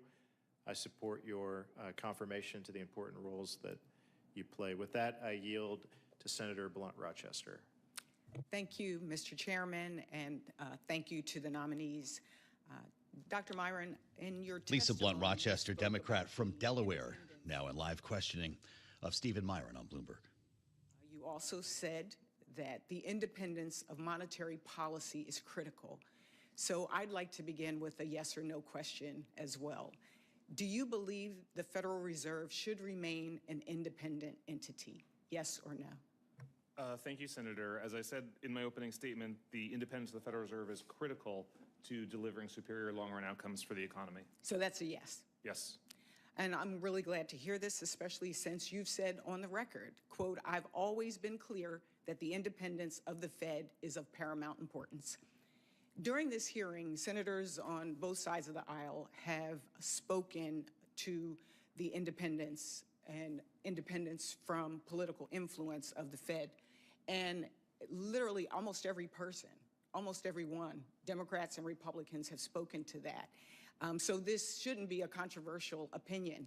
Yet in the past 8 months, this administration has tried time and time again to exert more influence over the Federal Reserve, an independent agency. Here are a few headlines from news articles that I'll be submitting for the record. From Forbes, Trump might greenlight major lawsuit against Fed Chair Jerome Powell. NPR, Trump floats firing the Federal Reserve Chair as White House criticism boils. From the Wall Street Journal, uncharted waters, Trump's attempt to take charge of the Fed. From CBS News, Trump's unprecedented firing of Fed Governor Lisa Cook raises untested questions. Mr. Chair, I ask unanimous consent to submit these articles for the record. Mr. Chairman, I ask unanimous consent. The president has tried and failed to fire Chairman Powell. So now he's on to his latest target, Governor Lisa Cook. She is currently confronting what appears to be an intentional smear campaign and attempted firing. She has and has continued to serve our country admirably. Ranking Member Warren referenced Nixon, but to my knowledge, in the 111-year history of the Fed, no president has attempted to influence the Fed so blatantly and egregiously as our current president. Dr. Cook is a Truman Scholar, a Marshall Scholar, graduate of Spelman College, went on to Oxford. Her body of work is a direct rebuke of the failed promises of trickle-down economics. And it's not lost on me that she is the only and first ever Black woman to serve on the Federal Reserve Board of Governors. First Chairman Powell, now Governor Cook. Who's next? Many of my colleagues have spoken to Dr. Myron's potential conflict of still being employed by the White House and potentially serving on the Fed board. Even in the questioning about whether or not, what are some of the qualifications, what are the powers that the president has, one of the things that you said, Mr. Myron, is I have no legal training on the issue around removal of Fed governors. But that didn't prevent you from writing a 25-page document that talked about that exact topic. The bottom line, the strength of our economy relies on an independent Federal Reserve. And Americans rely on a strong economy to afford the basic goods and services needed to survive and thrive. I hope that I can count on my colleagues to voice all of the collective support for a Federal Reserve Board to stay strong and do that amongst or against any of the president's attacks on this independent operation. I, again, am very concerned for where we're going as a country when there aren't those checks and balances. And again, my colleagues across the aisle all spoke pretty much unanimously to the independence of this agency. And so I look forward to seeing us put our proverbial money where our mouth is. Thank you, and I yield back. Senator Van Hollen. Thank you. And I want to start by associating myself with the comments of my colleague, Senator Blunt Rochester, with respect to all her comments, especially Senator with Chris Van to Hollen, Democrat from Maryland, now questioning Stephen Myron, live on Bloomberg. Dr. Myron, I've been following closely these proceedings and your responses. I just want to confirm that you would like to keep open the option of returning to the Council of Economic Advisors after your 4-month stint, should you be confirmed. Is that right? Thank you, Senator. As I said before, the advice that I received from counsel was No, to... I'm just asking about your personal ambitions and interests. Do you want to keep open that option? Well, you know, 4.5 months from now is, on the one hand, a short time, but it's also a very long time, and I have no idea what the world is going to look like. But the fact that, I mean, you could resign, could you not? I could, and as I said earlier, if I were nominated to a term that's longer than 4.5 months and confirmed to that term, I would resign. Right. So I just don't know why you have such a hard time responding to my question, which is you want to keep open the option of returning should your term be 4 months. That's what you want to do, right? I'm following the advice of counsel, and Did the counsel advise you that you could resign if you wanted to? Yes, counsel did advise that I could if I wanted to. Of course you could. And so you want to keep open the option of returning to the Council of Economic Advisors. So my question here is pretty simple. It would be up to President Trump as to whether or not you were able to return to the Council of Economic Advisors, right? Well, as the Council of Economic Advisors is a part of the president's administration, the president would be able to decide who staffs that agency. Exactly, right? He could decide not to bring you back, right? This is a pretty straightforward. Yeah, the president can decide who staffs that agency. Yeah.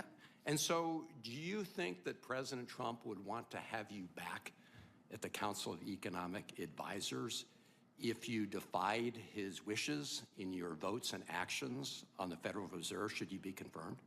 I do not know, the inside of anyone else's mind. What I can tell you is that if I am confirmed to the Federal Reserve, I will act independently based on my own independent analysis of the economy and economic policy. Well, let me help you out, and I think a couple of your boss's tweets would be reflective of his state of mind. This is a tweet from the 1st of this month. Quote, Jerome, too late Powell, a stubborn moron, must substantially lower interest rates. Now, if he continues to refuse, the board should assume control and do what everybody knows has to be done.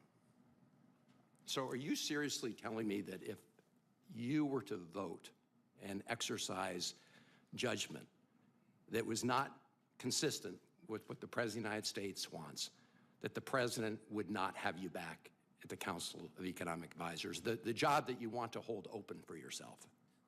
Thank you, Senator. I actually interpret that statement as an exhortation to independent action by encouraging the members of the Federal Open Market Committee to vote their own views as opposed to taking direction from a chairman of the Federal Reserve. So I interpret those words as rather the opposite of what you do. Have you've not seen the tweets where the President has threatened to try to fire Powell? Have you not seen those?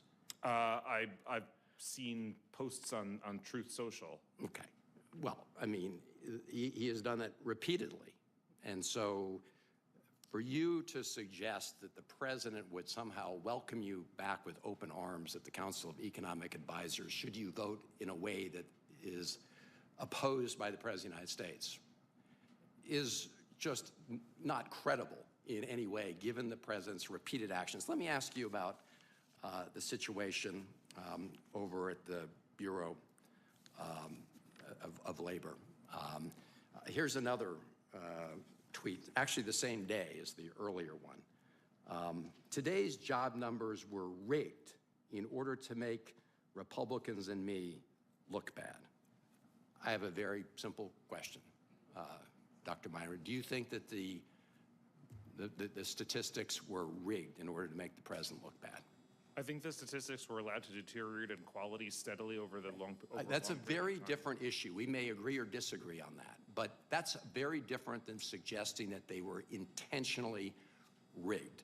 Are you seriously suggesting, as the president did, that the numbers were rigged? Just a yes or no. I believe that the numbers were allowed to deteriorate without taking corrective action. That's non-responsive. I mean, it's non-responsive. Senator's time has expired.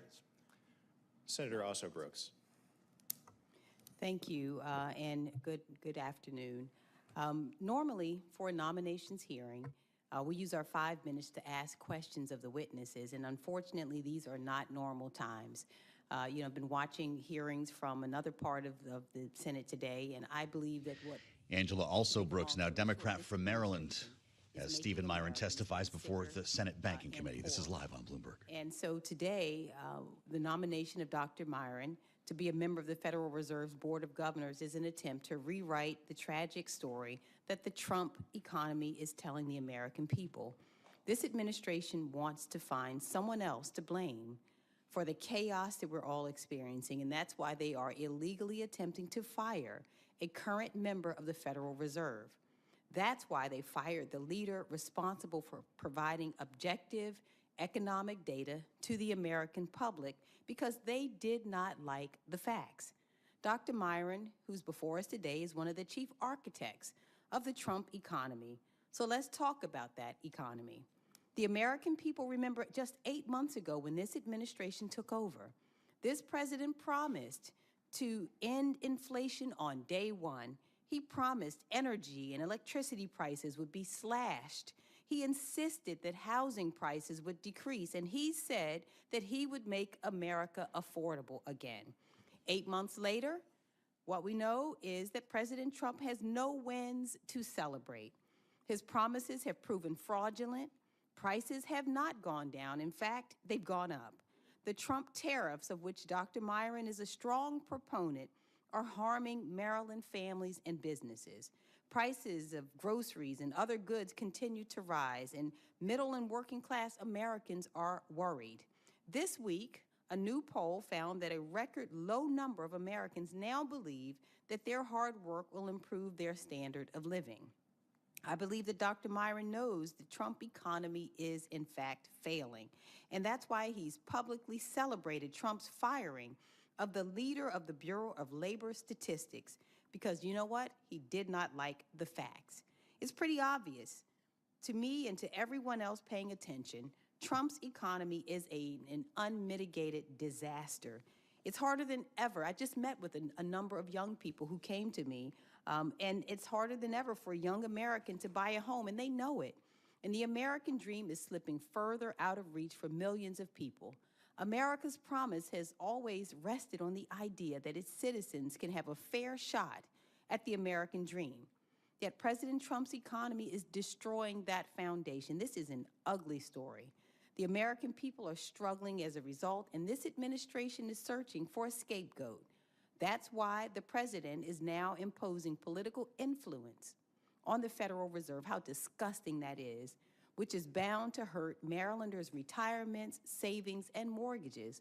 The president's unprecedented illegal firing of Dr. Lisa Cook won't improve our economic outlook, and it will continue the chaos and reduce confidence from American families and businesses. This president and the administration he's assembled has made it harder for Americans to build wealth and to get ahead. It is a devastating legacy that seems only to worsen by the week. So Dr. Myron's nomination would only take us further down this disastrous economic path that this administration has set. This nomination won't make the lives of Americans better, and it will not, in fact, lower cost of inflation or fight it. It won't give 20 million Americans their health care back. It won't provide for our nation's most vulnerable, and it will not restore confidence that the Federal Reserve is safeguarding the American economy. For these reasons, I cannot support Dr. Myron's nomination, and I cannot sit back while the president injects chaos into the economy to settle political grievances. Too many Marylanders and too many Americans are suffering because of the sheer economic ignorance of this president and the cowardice of nominees who know better but refuse to speak up. So thank you so much, and I yield back.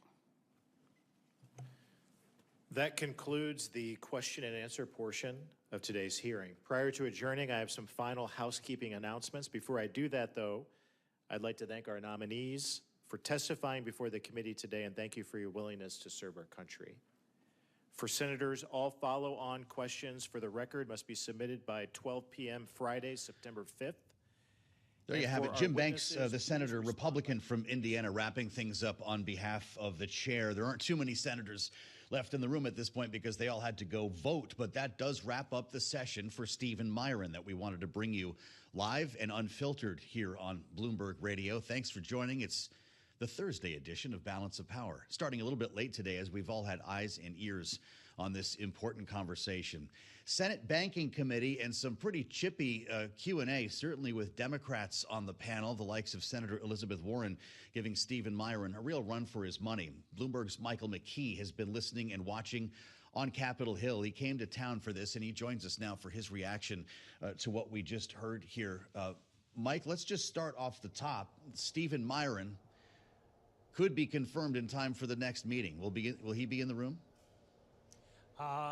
That's a good question, and it really doesn't depend on what Democrats thought today or what really anybody thinks of his nomination, because the Senate Republicans are going to approve him. It's only a question of how they can fit it in on their calendar, because they have a lot of things going on, and we know they're backed up on nominations, and they're talking about ways to short-circuit that right now. So their hope is they can get him on the floor next week and get him through before the next meeting. It's kind of an irrelevant question, though, Joe, in the sense that Myron's vote won't make a difference one way or another. Either Powell and the majority will cut rates on September 17th, or they won't. And if they don't, then Myron would only be one more minority voice calling for rate cuts. Well, I'm always good for an irrelevant question. I'd be curious to hear your thoughts on the conversation. Michael McKee, Democrats showed up to challenge Stephen Myron on his independence and what he once called the revolving door between the Fed and the executive branch. Let's bring you into the room for a moment here for our listeners and viewers. Listen to Stephen Myron on Fed independence.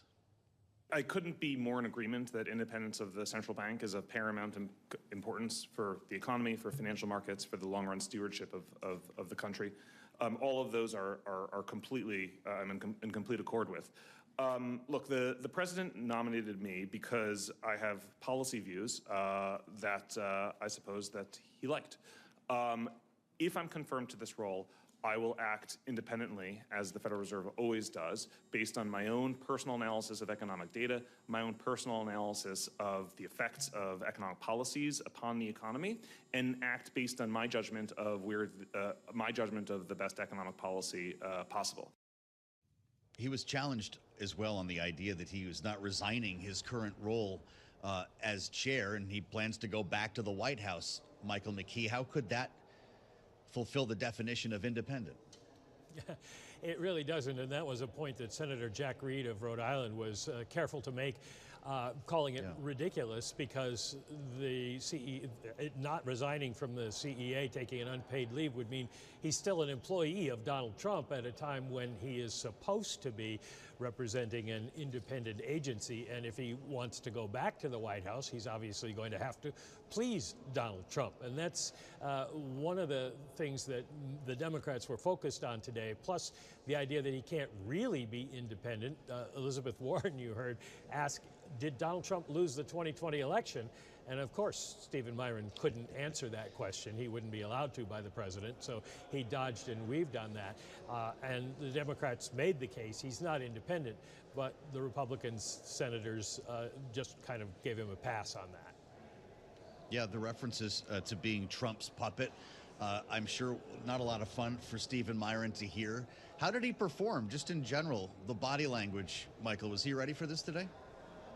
I think he was ready for it. He was practiced. He tried to get in a lot of word salad answers to some of the sharp questions, and the senators cut him off on that. So he obviously prepared well, but there wasn't much he could do. I mean, the Democrats had him dead to rights on a lot of issues, but he kept going back to the idea of, I say I will be independent.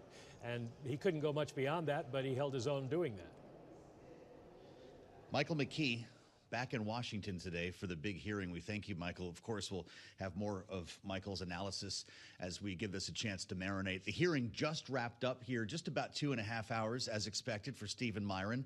We had a bit of a split screen, though. RFK Jr. testifying before a separate committee at that very same time, and we'll unpack some of what we heard. These got to be pretty chippy on both ends of things. The RFK Jr. hearing devolved into actual shouting, which is something that we'll bring you to a little bit later on. But do want to check the markets here. We're going to talk to Tyler Kendall on the way.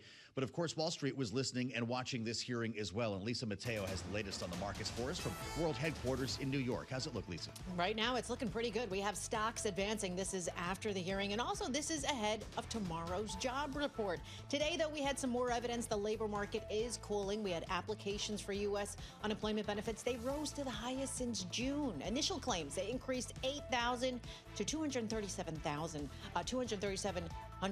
last week. Continuing claims, little change. Other eco data. We had the U.S. trade deficit that widened in July to a four-month high. Companies raced to import goods materials before President Trump's new global tariffs. And speaking of trade, President Trump asked the Supreme Court to uphold his global levies. Stocks right now, the NASDAQ up 0.2%, 55 points. We had the Dow up 0.4%, 207 points, and the S&P 500 up 0.3%, 22 points. The two-year yield 3.58%. That's down 2 basis points. The yield on the 10-year 4.17%, and that's down about 3 basis points. The Bloomberg Dollar Spot Index up about 0.2%.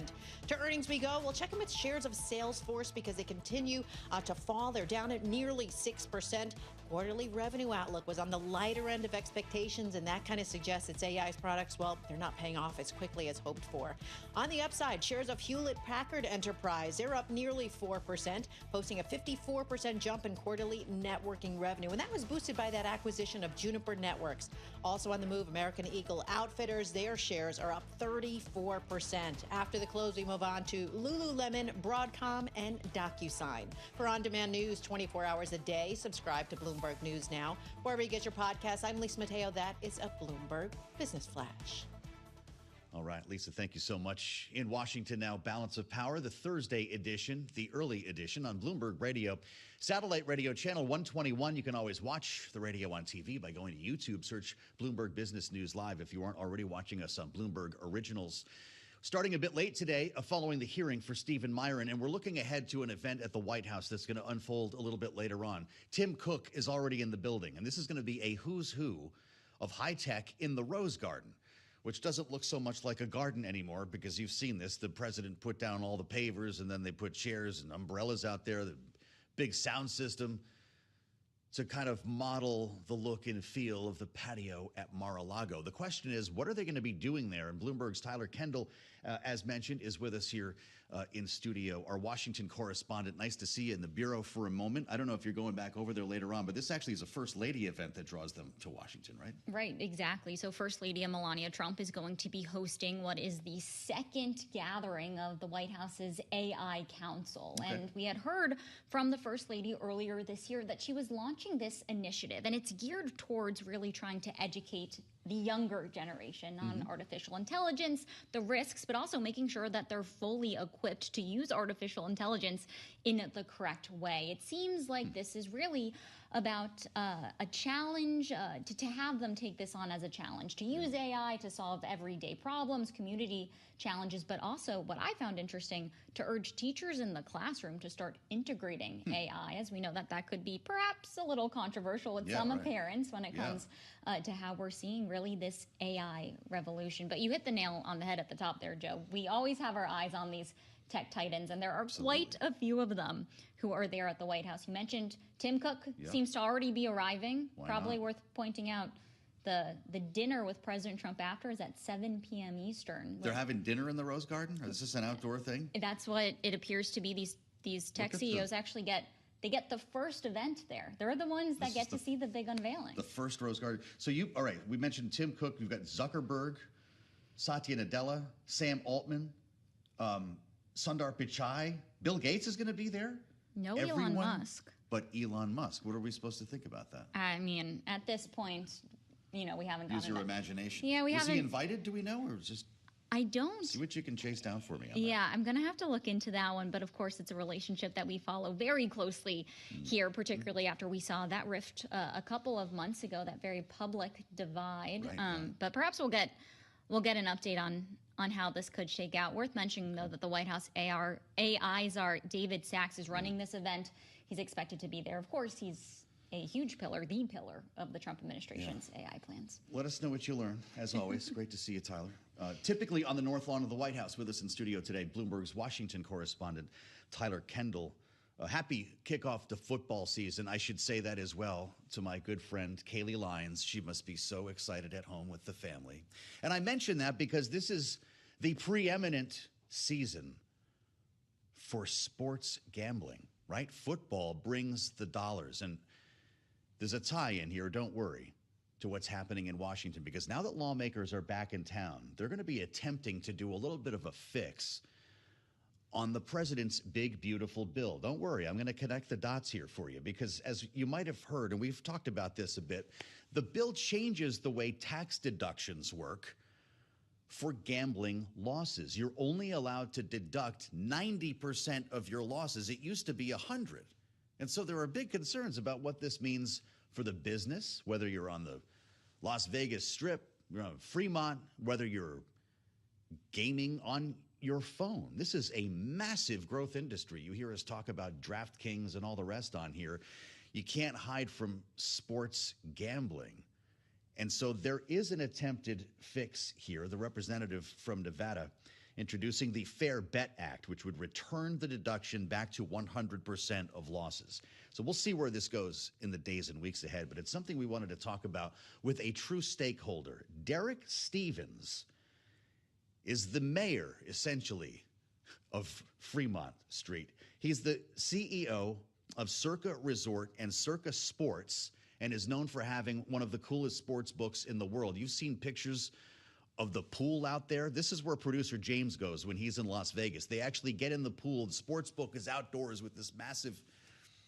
Derek, it's great to see you. Am I describing this pretty well so far? Because I've been looking forward to talking with you, and I want to know if this legislative fix is going to help save your business. Yeah, I think it's going to help. It's going to help save a lot of the industry. Our business is one of them. But I think simply when you look at what happened in the big beautiful bill, there was an element that occurred in the middle of the night that was unintended. It's simply an unintended consequence. It doesn't matter what side of the aisle you're on. Neither Republicans nor Democrats want this to occur, because effectively what it's going to do, it's going to take people that bet frequently, some of the large bettors, some of the professional bettors, and even just some of the larger recreational bettors, and you're basically forcing them to no longer bet legally. You're forcing U.S. citizens to go offshore and bet illegally. Under the current situation, the ability to deduct 100% of your losses is very, very important. Under what got passed in the big, beautiful bill, you'll end up getting taxed on a substantial amount of phantom income. And people that want to make sure that they file an appropriate tax return are being forced to bet outside the country. And that's very unfortunate, because it's going to impact, it will impact all states that have regulated gaming. It'll impact a lot of Americans that just don't want to do that. How much time do you have to fix it? And by the way, I should mention that Derek Stevens also owns the D in the Golden Gate. He's got a couple of major businesses here. How much time do you have to fix that before it actually potentially impacts business, or is that happening already? Well, I think everyone's working on it behind the scenes, but I think there's going to be a reconciliation bill that's going to have to come in December. The big beautiful bill does not go into effect until January 1st, and I think the elimination of this 90% deductibility and going back to where we were with the 100% deductibility, that's going to be one of many things that comes into this reconciliation bill that will have to take place at some point in December. U.S. House Representative Titus has, as you had mentioned, has implemented this proposal for the Fair Bet Act. It's gotten bipartisan support. Also, in the Senate, we've got bipartisan support from senators as well. This is just something that needs to be put into a bill so that we can go back to where we were. The impact, I think, is a bit misunderstood from a political perspective, because it would have a big impact on the handle within every state that has legalized sports wagering in the country.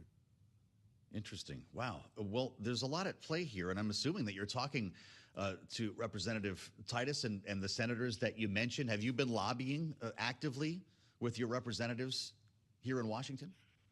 Sure, we've been talking with Representative Reschenthaler. We've been talking with Representative Titus. We've talked to a number of senators, Senator Ted Cruz, Senator Masto, and I feel very comfortable that I think people are now getting to the point where there's enough awareness that people are raising their eyes and saying, "Oh my, this is not good." I think everyone understands that. It also impacts the number of recreational individuals that happen to go to casinos. The only ones that win out of this deal are the illegal bookmakers. Every state loses in this deal. Every state and every legalized sports book, as well as the U.S. consumer. So this is one that just needs to be fixed. It's very black and white. It needs to be fixed. You make a pretty good case, and it sounds like you're not too nervous, I have to admit. There's something else, Derek, I'd love to ask you about, a couple things while you're here. It's a pleasure to spend time with you on Bloomberg. There's something else in that big, beautiful bill. It's no tax on tips. What does that mean for your employees and just for service workers throughout Las Vegas? Was this a good idea? Yeah, I mean, it was a good idea. I think the implementation, there's going to be a few hiccups on the implementation, but certainly I could tell you, Las Vegas is a very good representative area, within the country to talk about no tax on tips, because it's the highest percentage of tip compensation of any city in the country. I could certainly tell you, for our employees, they're very excited about it. As the details came out with the $25,000 maximum, that's still very, very impactful. I could tell you, I mean, I think this is something that's going to help spur the economy on, because this money is going to get spent or it's going to get reinvested. Our employees are excited about this thing kicking in. They actually initially thought it went in. It went in about a month ago and got real aggressive and started asking about why were they still being taxed on tips. But after going through an explanation saying, no, this is gonna happen on January 1st, I could tell you there are hundreds of thousands of people that are excited about this, and I think it's going to make a big impact in their daily lives. Mm-hmm. What's going on with business in Las Vegas right now, Derek? We've seen a drop in visitors for 6 straight months. I was just there in April, as a matter of fact, and it was packed. I was in line for everything that I tried to do, and I wonder if there's a difference between the Strip and Fremont, or if you're just seeing a different story than the narrative out there. Is business on the upswing or not? Well, it's interesting question. When you see the headlines that's saying that visitation's down, that's true. Right. Visitation's been down, anywhere from 3% to 10% month over month, but that's by bodies. When you take a look at revenue within this, let's say, for example, the state of Nevada, with the Gaming Control Board, revenue is up. The month of June, the numbers came out, and in the month of June, overall revenues in downtown Las Vegas up double digits. Overall revenue on the Strip up 3%. So revenues are up, yet visitation's down. So this is kind of where I think you're seeing a little bit of a bifurcation in the U.S. economy. Right now, I would say the middle high to high end not impacted. It seems to be very, very strong. It's down at the lower middle that's being impacted, where the cost of inflation's taking their toll. The cost of transportation, the cost of a flight, cost of hotels, and I think that's the segment that we're missing in Las Vegas, but really in tourism in general. I mean, it's the same situation when you take a look at the tourism board in Hawaii. Take a look at how tourism is impacting New York, Miami, and such. It's really the lower end that's kind of getting hurt. And the one thing I would say though is I'm a bit hopeful going forward, because as of right now, it looks as if interest rates are coming down, and these interest rates are hurting that low end. I mean, right now, I believe we're looking at least 125 basis points, maybe 100. The market's indicating about 140 basis points of where the interest rates would come down, and I think that's going to really create a situation where by lowering adjustable rate mortgages, by lowering costs on financing your car, lowering a number of other expenses, that's going to help bring the economy back in a more broad sense as opposed to just a top end sense. Listen to you, Derek Stevens. You need to join us on our next Fed special. This is actually fascinating to hear you cut this all up. Lastly, I'm just curious, what's going to happen tonight? You got a big night here, Eagles, Cowboys. I'm guessing that the pool's going to be full. Circa Swim, by the way, if you haven't, this is what I was referring to. This is a massive swimming pool. They have like a 40-foot tall HD screen that somehow, Derek, you can see in the light of day. I still don't understand how that possibly works. But you've got an incredible amount of money here in the Circa Survivor pool. It's over $16 million. What's the crowd going to be like tonight, and how important is football season for your business? Oh, it's going to be crazy. This is a great day. Stadium Swim is our rooftop location. It's a 143-foot diagonal screen, jointly developed with Daktronics, publicly traded company. They did a great job, and with their help, we make sure that there's no glare and you can always see it clearly, whether it's day or night. We'll have about 5,000 people out at Stadium Swim, and it's completely sold out. It's been sold out for weeks now. And then within the casino, within Circa, we've got the world's largest sports book. That's an inside venue, and that's completely sold out as well. So we're very excited about that. When you talk about our football contests, I just can't believe how much demand there are for football contests. Last year, we had 2 football contests, and we had a total of $20 million worth of entries. They were $1,000 to enter. They were called Circa Million and Circa Survivor, and we had $20 million of entries. We still have 2 days to go. Those 2 contests plus our new contest called Circa Grandissimo, which is a $100,000 entry fee contest. These numbers are going crazy. We may have in excess of $30 million of entries into our football contest. And the way it works is you have to show up in Nevada. So that just adds to a little bit of Nevada tourism. Well, this is why we're talking about this legislation. This is big business, big money. And Derek Stevens is right in the middle of it. From Circa, the D, and the Golden Gate, it's really a pleasure to have you with us here. When producer James comes out there, you got to help him get one of those couches at the stadium. I will. Oh, no question about it. We, you know a guy. We'll be able to help out. No problem. Good to talk to you. Come back again. It's great to talk to you, Derek. When the Fed meets, we're calling you back. And good luck in Las Vegas. I'll tell you what. I wish I was in Las Vegas right now. Now James really made me want to get on an airplane. Let's check Wall Street, see who's making money in the markets today. Lisa Mateo is in for Charlie Pellet. We'll assemble our panel on the other side. Lisa, how's it look? You got it. Right now, things are looking pretty good. We have stocks on the rise, and this is after investors received a lineup of data that reinforced a cooling labor market, increasing bets for Fed rate cuts, money markets almost fully priced at a Fed move in September, and a total of at least 2 reductions in 2025. So let's get right to it. We'll start with the NASDAQ. It's up 0.3%. The Dow up 0.4%, and the S&P 500 rising rising 0.3%.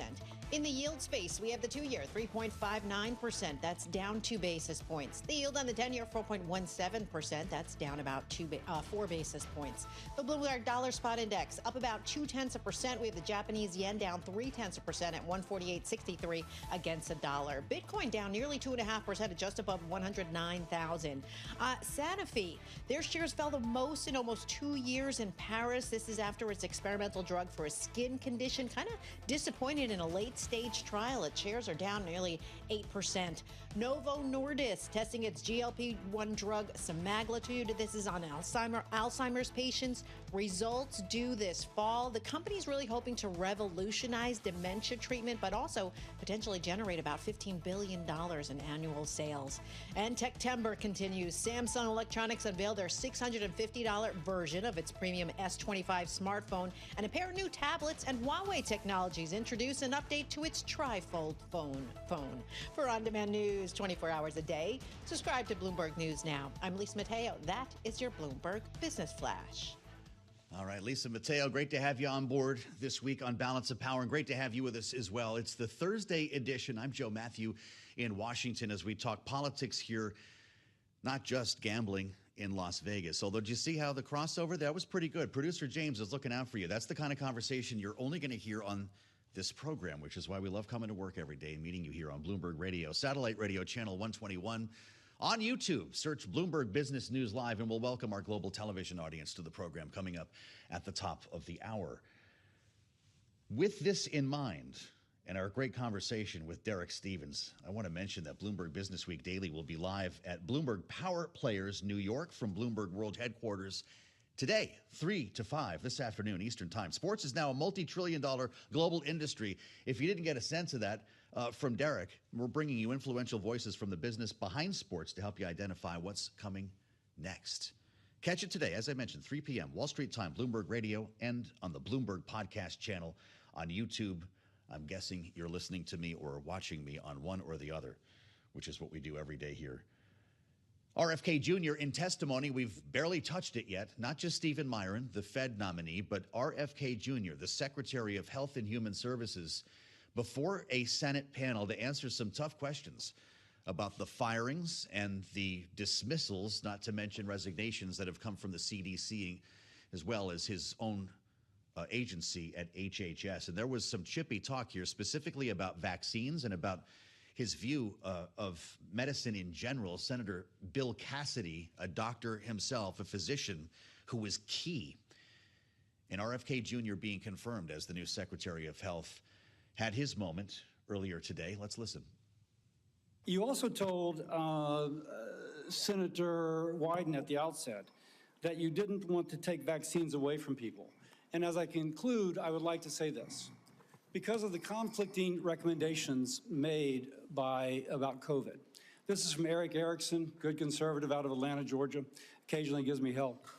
My wife has stage 4 lung cancer. She is one of the people the COVID vaccine actually helps. Thanks to the current mess at HHS, CVS is unable to get her vaccine. Secondly, an email from a physician friend of mine.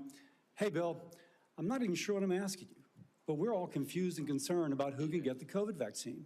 We are having our attorney try and render an opinion, but there's no firm guidance and concern about liability if vaccines are given to a patient who requests it, but not on the current CDC list.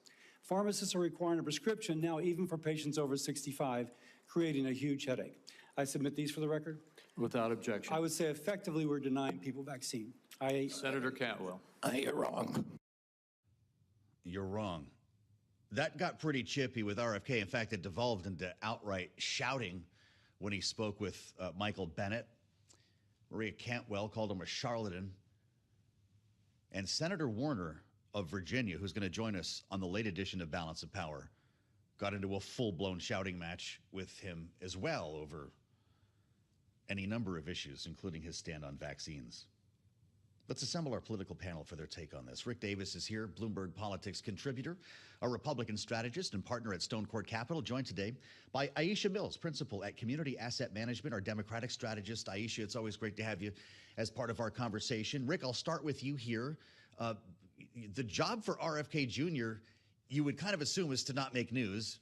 in a setting like this, but he went for broke. He was shouting right back at senators, telling them they were wrong, telling them that their questions were not based on fact, and he even tried to ask them questions, which really devolved into a bit of a mess. Did we learn anything today that will help to affect the health policy in this country?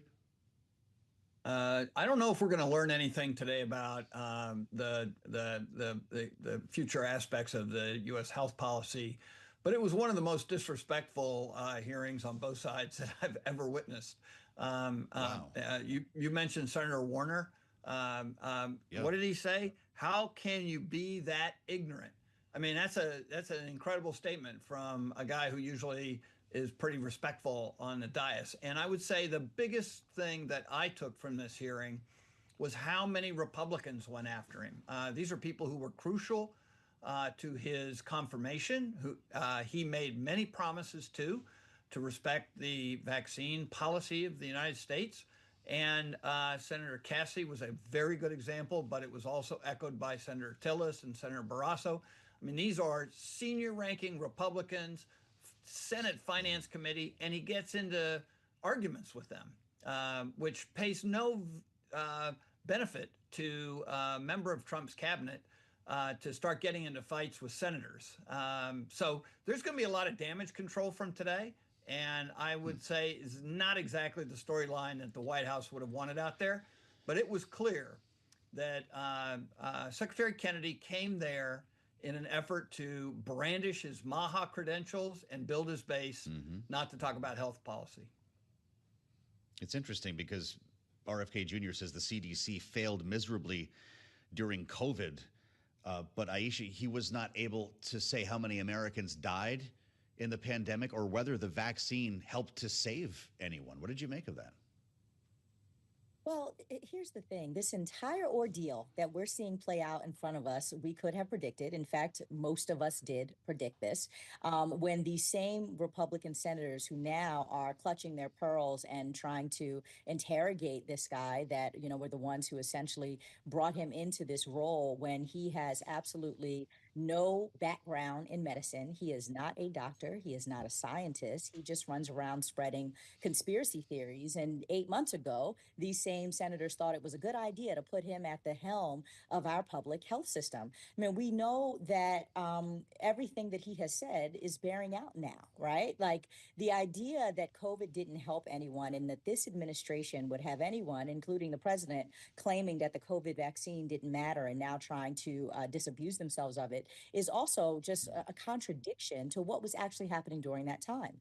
Let's all remember that it was the Trump administration, Donald Trump himself, who bragged about the $18 billion that he, through his role as president, made sure that the federal government invested in expediting a vaccine to treat COVID-19. It was actually that Operation Warp Speed that was one of the signature, I would say, accomplishments of the first Trump administration. It really showed government in action in an amazing way, investing in innovation, making sure that science was at the forefront, and doing all that it could to embolden doctors, scientists, researchers, and others to find solutions to our actual public health crisis. The fact that they are running away from that now, pretending like it didn't matter and didn't exist, is shocking to me because it was one of the monumental things that Trump had actually done. So the moral of this story, what you all just saw, was hypocrisy continuing to play out in front of us. And unfortunately, our health is literally at risk while these folks play political games. Well, it's interesting to hear from the president on this as well, Rick. As Aisha reminds us, he was, of course, the force behind Operation Warp Speed, at least the political force, and he posted on Truth Social just a couple of days ago, it is very important that drug companies justify the success of their various COVID drugs. Many people think they are a miracle that save millions of lives. Others disagree. I want the answer, and I want it now. He seems to be questioning his own impact on all of this. We have just about a minute left, Rick. Where's Donald Trump's head on RFK Jr.? Yeah, I hope Susie Wiles reminded him this was one of the hallmark accomplishments of his first term in office. I doubt if we'll see a repeat tweet on that one. But look, I mean, this was a question that a lot of Republican members asked Secretary Kennedy today. They used it basically to try and create separation between what he's doing and President Trump by saying, you know, wasn't this a great success? Rick Davis and Aisha Mills will have a lot more time with our political panel in hour 2 of Balance of Power. They'll be back just a short time from now as we welcome our global television audience to the program. And Kriti Gupta joins me here in Washington. Stay with us with a lot more ahead, including our conversation with economist Claudia Sahm. We're going to get back to the Stephen Myron testimony. Tandem hearings today, and we've got them both covered for you here on Bloomberg.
Live from Washington, D.C., this is Balance of Power with Joe Matthew.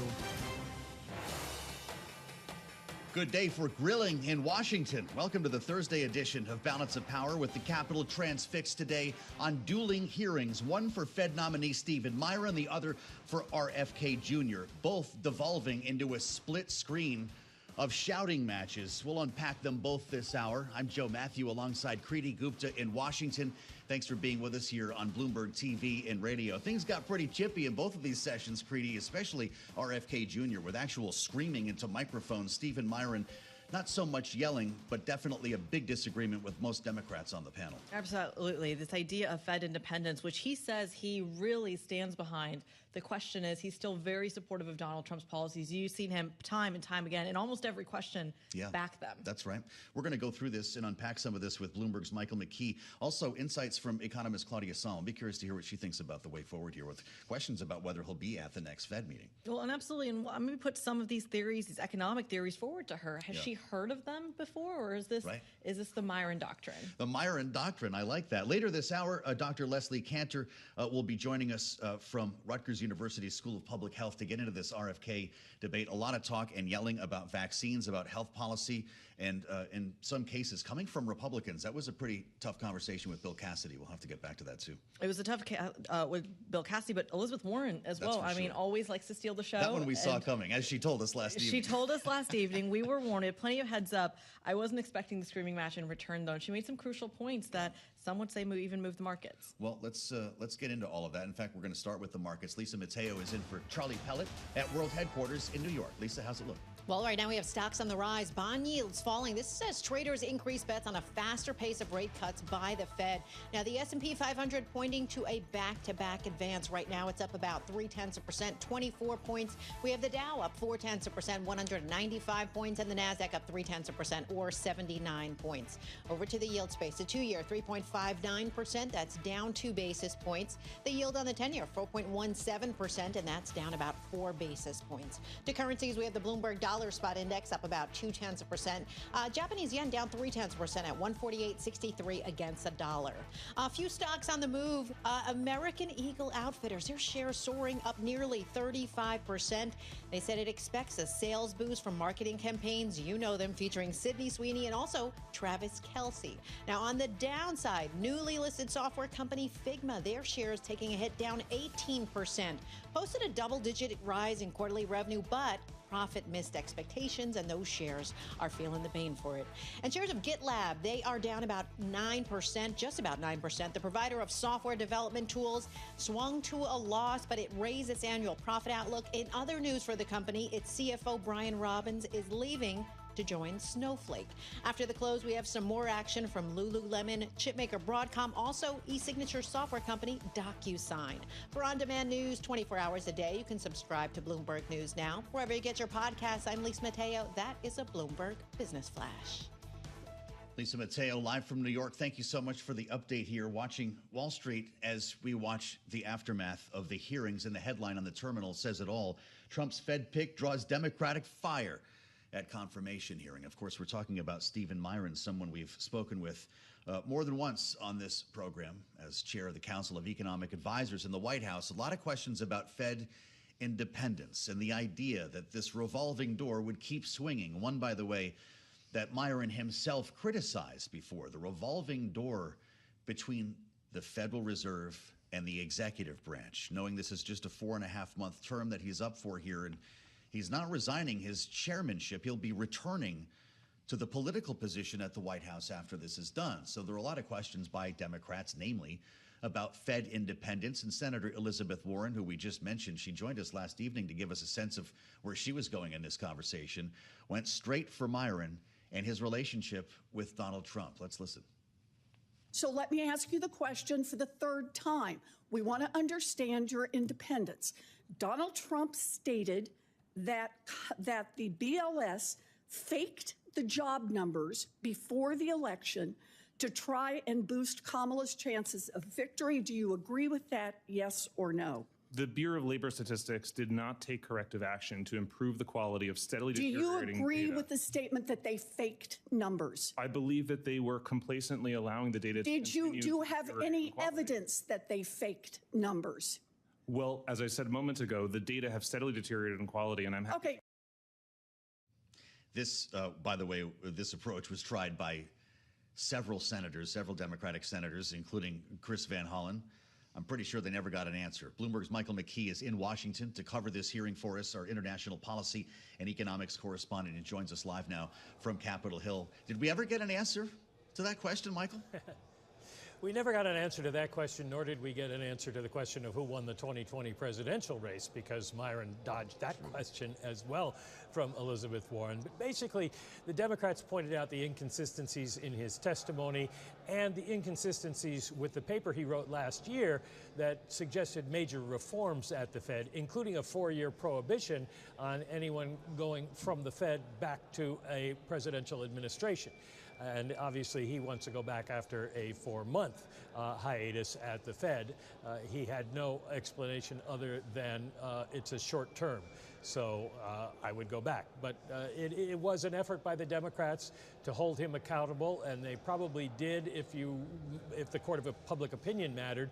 But in this case, it's the Republican senators on the committee who matter, and they basically gave Myron a pass on everything, and it looks like he will be reported out of committee to the Senate floor. Mike, when it comes to that question of Fed independence, this kind of drum that Myron has been banging for quite some time, how does he suggest he can ensure independence? Well, he sort of, he made the case that he would use his own economic training and his own beliefs to come to the conclusions he needed to about what monetary policy should be. He didn't separate what his own beliefs were from what the president's were. He was asked specifically if he believed in the president's views that he articulates so often on Truth Social about cutting interest rates, and he also danced around that question. So it's pretty obvious that Myron would go to the Fed as a reliable vote for the president, but one could make the case that there are reasons to vote for a rate cut, as Chris Waller and Mickey Bowman have said, and so it's kind of hard for Democrats to score too many points in that regard. Well, so give us the real take, Michael McKee, the purpose of this exercise, knowing that we have a Republican majority. Was this just about getting the poison out? Or will anything come from these clashes with Democrats? Is he as good as confirmed? He's probably as good as confirmed. It's hard to believe that the Senate wouldn't vote for him, given that most of the members of the committee expressed their support, gave him softball questions, didn't seem to really care about anything that the Democrats raised. There were no follow-up questions from the Republican side. And the president has basically ordered the Senate to get him on the Federal Reserve Board by the time they meet September 17th. There are going to be calendar issues for the Senate floor action because they have a lot of nominations backed up. But if the president wants it, the Senate has shown they will give him what he wants. Mike, you know me. You've known me for a while. You know I'm a markets girl at heart. So naturally, my favorite part of the testimony was when he was asked whether the bond market is pricing in or reacting to or considering the Fed independence is really at risk. Myron saying it's not, and that's not a real kind of scenario that would even show up. The natural follow would be, isn't that a done deal? Isn't Wall Street already saying Fed independence is not a thing anymore? Well, it depends on whether you're in the administration or not. For Myron, he can say it's a theoretical question and I can't answer these hypotheticals because that hasn't happened.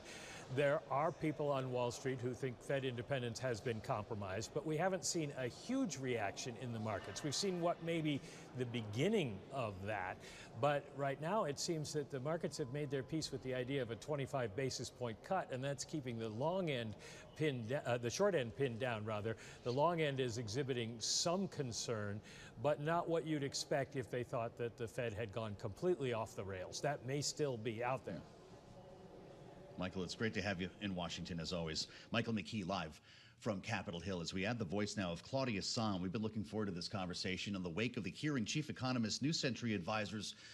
Claudia, it's great to have you back with us here on Bloomberg TV and radio. What were your thoughts listening to this back and forth over Fed independence? Would confirming Stephen Myron for the board actually change the story here, knowing that he plans to go back to the White House?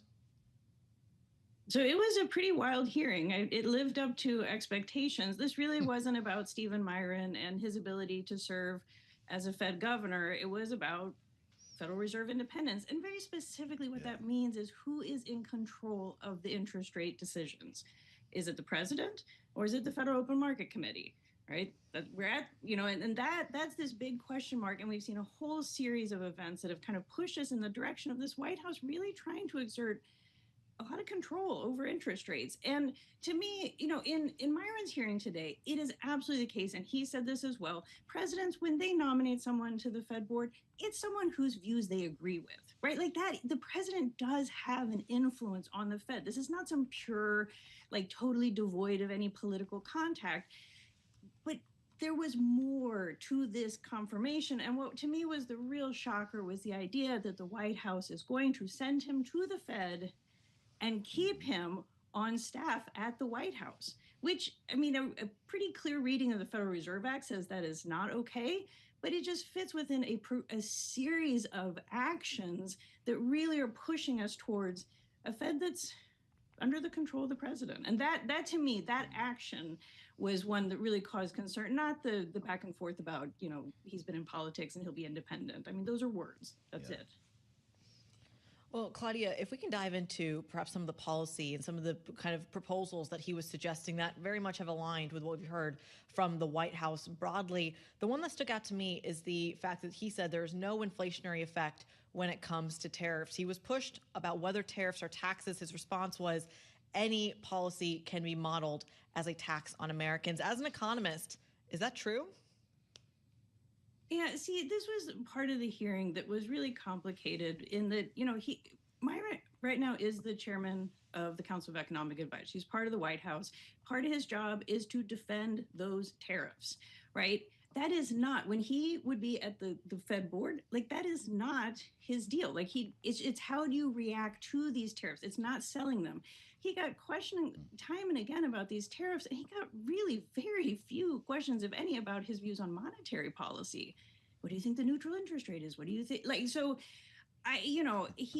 You're not going to have a political official stand before Congress and undermine, throw under the bus the president's key proposals.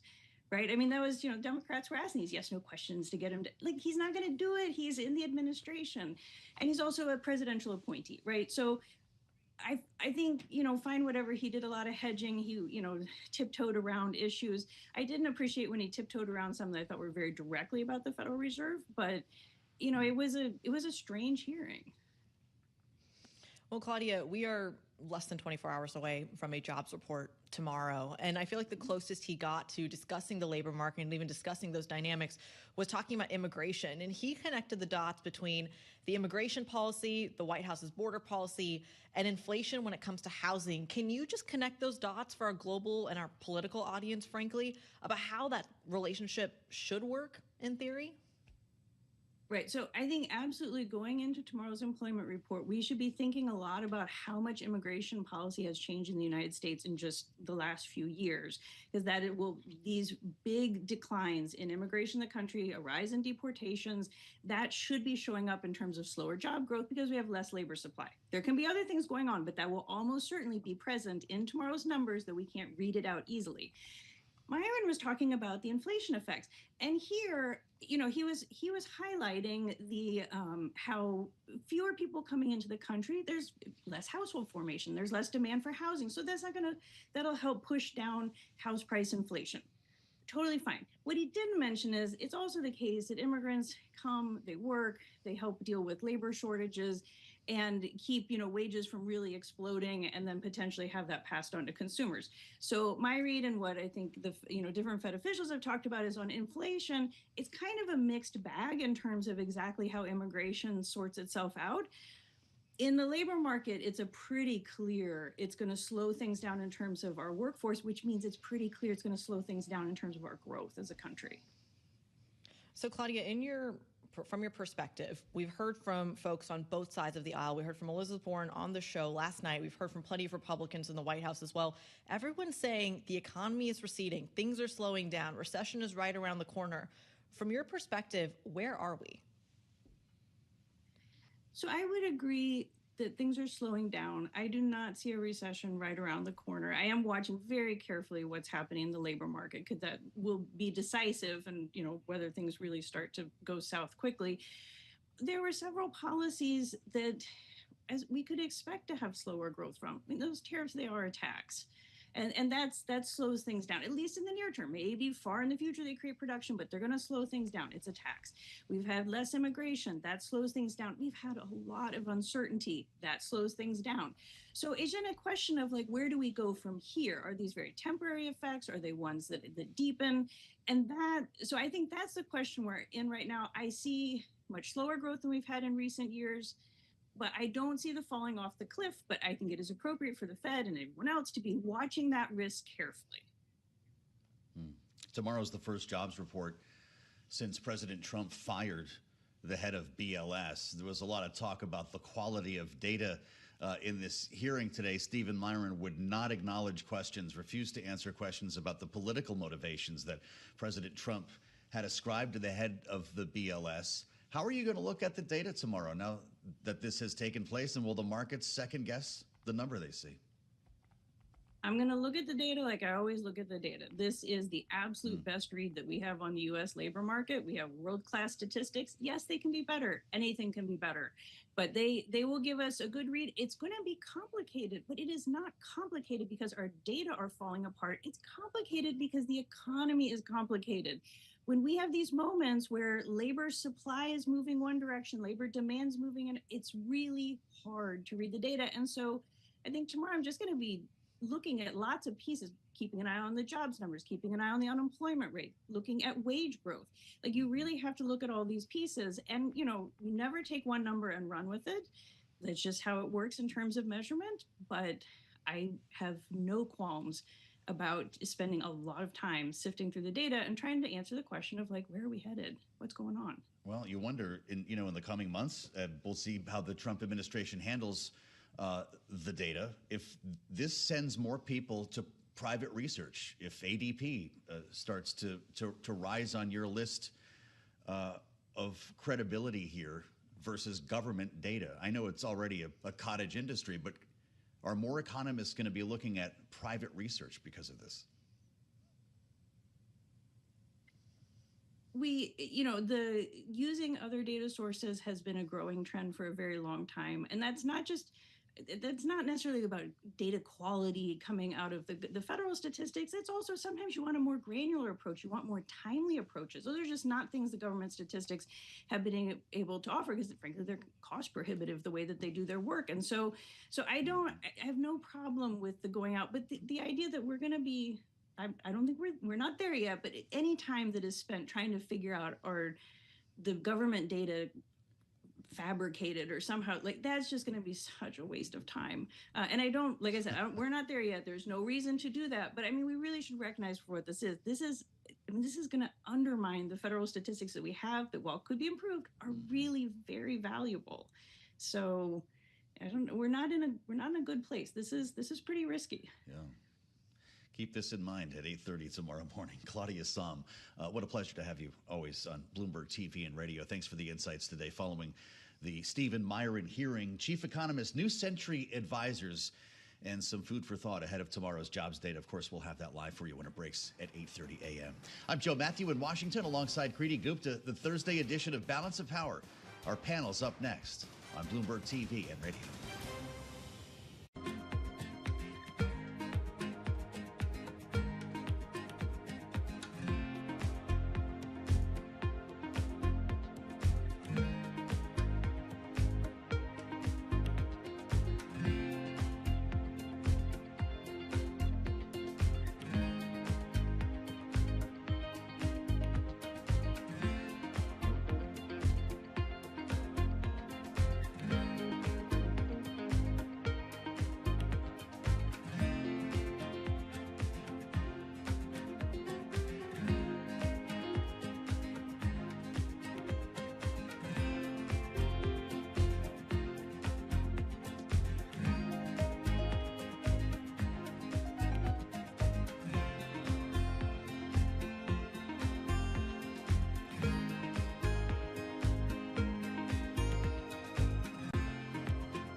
It is 1:21 on Wall Street. I'm Lisa Mateo. We have stocks advancing as President Trump pushes for greater influence over the Federal Reserve with a Senate hearing wrapped up to confirm Stephen Myron. Now, Wall Street strategists weighing in, JP Morgan and Goldman, they're warning of growing concerns over the Fed's independence with the president's push for Myron and rate cuts. And meantime, the Justice Department, well, it opened a criminal investigation into whether Fed Governor Lisa Cook committed mortgage fraud. We go to the NASDAQ up 0.4%, the Dow up about 0.5%, and the S&P 500 rising 0.4%. The two-year yield 3.58%. That's down 2 basis points. The yield on the 10-year 4.18%, and that's down 3 basis points. The Bloomberg Dollar Spot Index up about 0.2%. In the news this afternoon, Northwestern's president has resigned as the school continues its fight with the White House. And also in the headlines, it's Tesla on a few fronts. First, the company said it's going to open its robo-taxi app to the general public. And second, the Trump administration taking steps to make it easier for automakers like Tesla to push out self-driving cars. You're going to be removing some requirements designed for humans like windshield wipers. For on-demand news 24 hours a day, subscribe to Bloomberg News Now. Wherever you get your podcasts, I'm Lisa Mateo. That is a Bloomberg Business Flash. All right, Lisa, thank you so much. Live from World Headquarters in New York. We're in Washington, of course, where it's all going to happen in the Rose Garden a little bit later on today. We've got our eyes on the White House for a who's who gathering of high-tech executives, including Tim Cook, who's apparently already in the building from what we understand.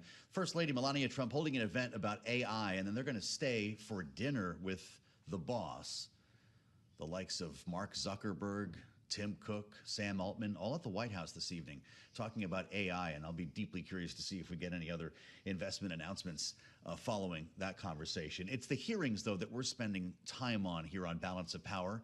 RFK Jr. before one Senate panel, Stephen Myron before another. Of course, the president's pick to hold a temporary role, a 4.5-month-long stint on the Federal Reserve Board. President talked about this and the idea of gaining a majority, as he put it, on the Fed, which is not exactly how this was designed, to, of course, affect his hopes to see lower interest rates. Here's how the president put it in the Oval Office. We just put a very good man in one position. We might switch him to the other. It's a longer term and pick somebody else, but we're very happy with the person we have in there. And we'll have a majority very shortly, so that'll be great. That was at the cabinet meeting, actually, that, by the way, stretched over 3 hours. Kriti Gupta, the idea of a majority as if this is a legislative body, rubbing some people the wrong way at the Fed and in investment circles. That's not the way this was supposed to be. Absolutely not. This questions the independence. The irony of the timing of all of this is that actually both sides of the aisle are actually aligned on the need for the actual policy changes. It's Jay Powell and some of his colleagues that are the holdout. Interesting. And yet this has brought up this question of independence. Well, that's true. Let's play it to the panel. Rick Davis is back with us, Bloomberg Politics contributor, our Republican strategist and partner at Stone Court Capital, joined today by Aisha Mills, our Democratic strategist, principal at Community Asset Management. Great to have you both with us here. Aisha, I don't know if this is something that moves the needle for you. A lot of people say, hey, who cares? It's Donald Trump. He says a lot of things. But this rhetoric does make some investors nervous, just about slowly chipping away the independence of the Fed as he refers to having a majority as if it's the House of Representatives. What do you make of that? Well, I think that everybody should be alarmed. I mean, we've been saying this since Donald Trump was elected, that he really does believe that he is the king of the United States as opposed to the head of a democracy. And that's a real challenge. I think that the markets, so far have been kind of, anxious, but holding a bit still, not sure how his tariffs, how his ultimate takeover and purging of the government was going to land, and how his unilateral decision-making with his executive orders and otherwise were going to land. But we're ultimately going to see how problematic it is that he thinks that he can move his own agenda unilaterally by installing his people as if he is the only one in this country that is supposed to have control without, one, any common sense or real input from the experts who are tracking and following these issues all day long, every day, but then also really thwarting Congress most of the time, doing whatever he wants. It is a problem. We are in a democracy for a reason because we need those checks and balances. And so, I hope that people start to put pressure on him to stop this craziness. Rick, weigh in here, because not only are we keeping an eye on Stephen Myron filling on Adriana Kugler's seat, we also have one eye on the proceedings with Lisa Cook as well and the legality around her firing. What kind of precedent does the testimony today set for what we might be able to expect from Lisa Cook and the fallout there? Yeah, I think the two of those things are quite different, and I would suggest that the Lisa Cook matter is much more disturbing to sort of official Washington than anything that's happening on the appointment side. I mean, the appointment side is running the track that you would expect it to be, right? I mean, the president has a vacancy; he's putting one of his own people in there. It's a little messy because nobody can tell, you know, is he still working in the White House? Is he going to work at the Fed? But you're unhappy with it, vote against him. You get the Senate gets to work their wisdom and will on this nomination, and otherwise it's not a real shocking thing.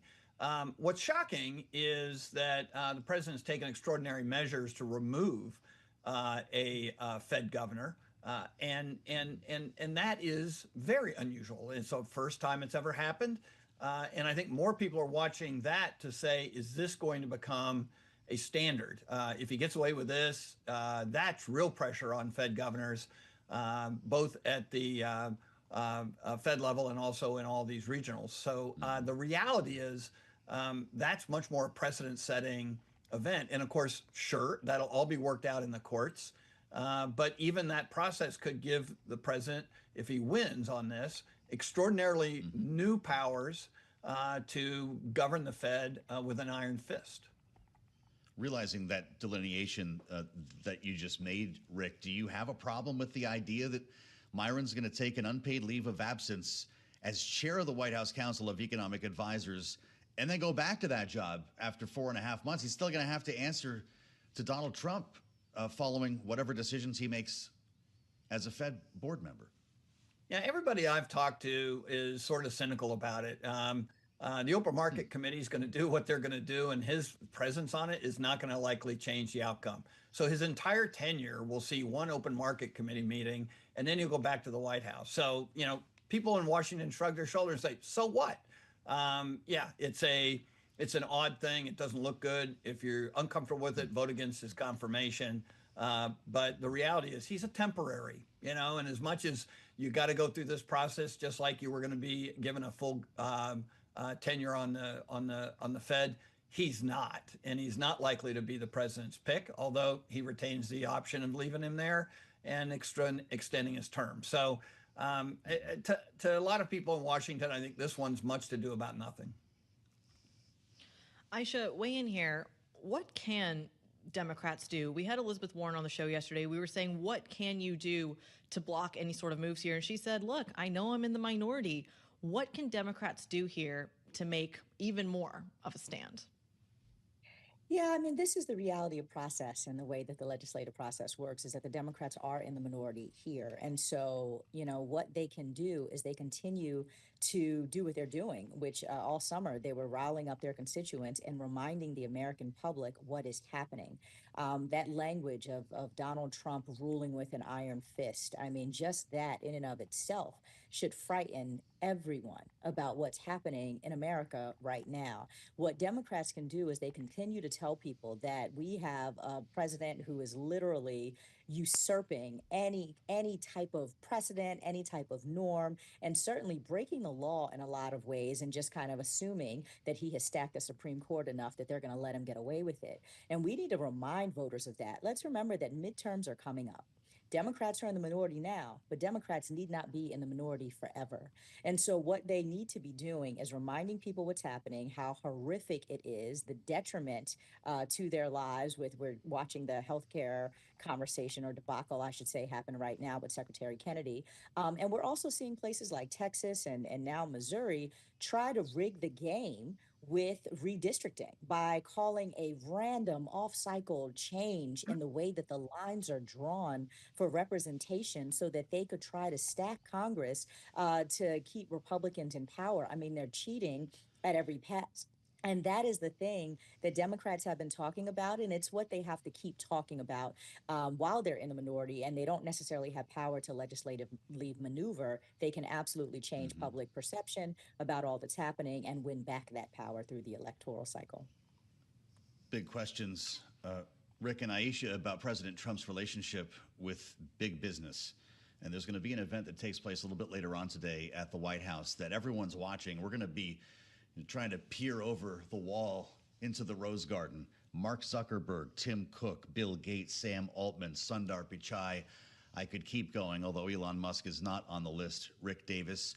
They're in town for an event that's being held by the First Lady focused on AI policy, but they're going to be having dinner with the boss later on. Will we get a flurry of investment announcements following this sit down with Donald Trump? I wouldn't be surprised. We know that this president is sort of working the system to see where the United States government can take shares.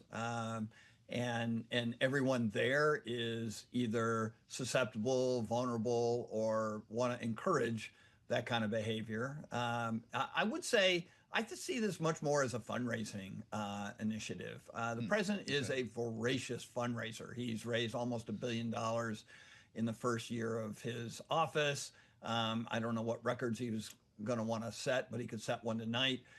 So, you know, if I were looking at this, I would say probably much less to do with government policy on AI, probably much less to do with picking off shares in these companies, and much more to do with looking across the expanse of the billionaires seated at tonight's dinner and saying all these guys should be donors before the end of the month. Aisha, talk to us a little bit about maybe the other side of the announcements we can expect here. Rick, they're talking about the investment piece. I'm more concerned about the tariffs that may or may not come in terms of the announcements. We're awaiting chip directions when it comes to chip tariffs, which a lot of these companies are, of course, exposed to, is a key pillar of the Biden administration's policy as well. Walk us through the risks here, but also maybe what some of these tech CEOs can offer to maybe offset the impact of any sort of tariff policy coming down the pike. The fact that we're even having this conversation about fraud, frankly, and abuse, and about tech CEOs currying favor in the White House with the president is such a problem. Guys, this is not a normal conversation. This is not the way that business as usual should flow in a democracy, and certainly not in the United States of America. The idea that the president is trying to, or I'm not going to say trying to, he's actually finding ways for the U.S. federal government to own shares and buy stock in these companies starts to reek a little bit like all of the things that we're upset about with China. Right? Because it's a state, these companies are owned by the state, and the state control, you know, China owns and controls what direction these companies go. Well, now we're having these conversations as if they're, you know, one-offs or set-asides about like the United States now having an actual equity stake in these companies. This is all really alarming to me because you've got a group of really, really wealthy people who are going to sit in a room and figure out ways to do more for themselves, to pad their pockets, to expand their businesses, to kind of compete globally in ways that, you know, aren't really fair. Aisha, I'm sorry we're out of time. We're going to look forward to discussing this with you once we learn more about what the heck happened in this meeting. Aisha Mills, Rick Davis, our great panel, only here on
It is 1:40 on Wall Street. I'm Lisa Mateo. We've got stocks on the rise. This is after investors received a lineup of data that reinforced a cooling labor market, increasing bets for Fed rate cuts. We have the Fed's John Williams saying it will become appropriate to cut interest rates over time. And then Beth Hammack reiterated that she doesn't see the case for lowering interest rates this month. We'll start with the NASDAQ right now. It's up 0.4%, 99 points. The S&P 500 up 0.4%, and the Dow rising 0.5%. In the yield space, the 2-year 3.59%. That's down 2 basis points. And the yield on the 10-year 4.18%, and that's down 4 basis points. To commodities, well, that record-setting rally in gold starting to cool after a 7-day surge. Right now, COMEX gold down about 0.8%, $3,604 an ounce. Oil extending its losses. We have WTI crude at $63 a barrel. The Bloomberg Dollar Spot Index up about 0.2%. In other news this afternoon, Goldman Sachs will invest as much as $1 billion in T. Rowe Price Group and also team up with the asset managers to sell private market products to retail investors. We take a look at T. Rowe Price. Their shares are up about 6%. And J.P. Morgan will start offering retail banking services in Germany next year, and that's under the Chase brand. And finally, another sign, the first family profiting from the digital asset industry. Eric Trump's stake in crypto company created this year, now worth about $548 million. According to Bloomberg calculations, he owns about 7.5% of American Bitcoin. The company began trading on the NASDAQ exchange yesterday. For on-demand news 24 hours a day, subscribe to Bloomberg News Now. Wherever you get your podcasts, I'm Lisa Mateo. That is a Bloomberg Business Flash. Lisa, thank you so much. Live from New York. And Lisa, we'll have another look at Wall Street coming up at the top of the hour as we cover a dramatic day here in Washington. Welcome to the Thursday edition of Balance of Power. I'm Joe Matthew alongside Kriti Gupta in Washington. Dueling hearings. We've been dealing so far with the hearing for Fed nominee Stephen Miron, but in a separate hearing room in the United States Senate today, the Senate Finance Committee, we found RFK Jr., the Secretary of Health and Human Services, in what was a very chippy conversation. In fact, downright confrontational, with yelling by some Democratic members and the Secretary himself. If you look at some of the back and forths with the likes of Senator Elizabeth Warren, Mark Warner, who incidentally is going to join us in the late edition of Balance of Power, you'll know what I mean. But even some Republicans had words with Secretary Kennedy, including Bill Cassidy, a doctor, of course, from Louisiana. Shouldn't be a big surprise, but even John Barrasso, Wyoming senator, part of the leadership, got into this idea of vaccine policy and keeping promises that were made during his confirmation hearings. Let's listen. Secretary Kennedy, in your confirmation hearings, you promised to uphold the highest standards for vaccines. Since then, I've grown deeply concerned. The public has seen measles outbreaks, leadership of the National Institute of Health questioning the use of mRNA vaccines, the recently confirmed director of Centers for Disease Control and Prevention fired. Americans don't know who to rely on. Pretty important to be coming from that Republican in particular.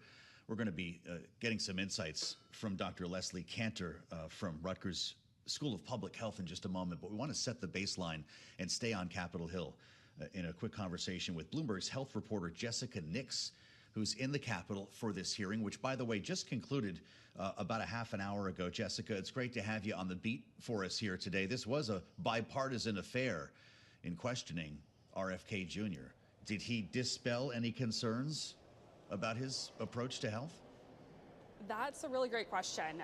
It didn't really seem like he did dispel any of those concerns from the Democratic side or even on the Republican side. One of the most interesting points of the entire almost 3-hour-long hearing was different Republicans who brought up Operation Warp Speed. Kennedy obviously has cut different contracts for mRNA vaccines, has said that he doesn't really trust mRNA vaccines in the past. Even Cassidy brought up, how would you even consider Operation Warp Speed a success for Donald Trump if you're saying this about mRNA vaccines? So we saw that rift within Republicans and Kennedy for one of the first times since Kennedy has taken on HHS Secretary. Well, Jessica, just to clarify for our audience, at the end of the day, does this policy or do these recommendations or views that he's making clear in Washington actually show up when it comes to when someone goes to a pharmacy and ultimately asks for a vaccine? Have we seen that trickle through just yet? Yes, we have. Specifically with COVID vaccines. If you remember a few weeks ago, the Food and Drug Administration changed COVID recommendations to just people who are 65 and older, or if you have an underlying condition. Unless you have a prescription from a doctor, then you're able to go to a pharmacy and possibly get that vaccine. But it's created a ton of confusion about where you can get the vaccine, if you can get the vaccine, if you can just go to your pharmacy like normal. And a lot of his decisions have also trickled down to important vaccine panels, specifically the one with CDC called the Advisory Committee on Immunization Practices, or ACIP. They kind of set the tone for what insurance companies cover vaccines and also whether vaccines would be offered for free under different federally mandated vaccine programs. They're changing vaccinations as well and policy with vaccines too. They've got a meeting, very highly anticipated meeting coming up in literally 2 weeks. Also to discuss the COVID vaccine, RSV vaccines, MMRV is also on the schedule, and then of course COVID, which is the one that everyone's very confused about right now. Yeah, I know Senator Bill Cassidy was urging them to postpone that meeting. Jessica, it's great to have you. Many thanks. Jessica Nix, Bloomberg Health reporter, live on Capitol Hill as we add the voice of Dr. Leslie Cantor, chair and professor at the Department of Urban Global Public Health at Rutgers University School of Public Health. Doctor, welcome back to Bloomberg TV and radio. It's been some time, and it's good to have you back as part of our conversation. It feels to me like more questions were raised than answered in this hearing today. Do you agree? I agree that it was a very contentious hearing. I think the thing that is very clear and very concerning for those of us who care about public health and the health of the American public is that we have essentially an HHS secretary who is decimating their own agency. What we know beyond the confusion that is being sown about vaccines is that thousands of CDC employees, even if we just stick with the Centers for Disease Control for a moment, thousands of people have been fired. We now do not have a director who is qualified at the head of the CDC, and we've had several high-level resignations of key scientists and leaders. So that is something that has certainly happened and was not resolved by today's hearing. Doctor, can you just explore the hypothetical for me here? In the case of another pandemic or another wave or another variation of the COVID infection, what is the actual policy here? As you suggest, with the scientists, with the heads of these departments gone, what actually happens operationally to deal with a situation like that? Yeah, well, you didn't have me here to terrify people, and I don't want to speculate too much on what another pandemic could look like. Obviously, that would be an extreme situation. And frankly, in terms of COVID, we got lucky because, in fact, the mortality rate was relatively low.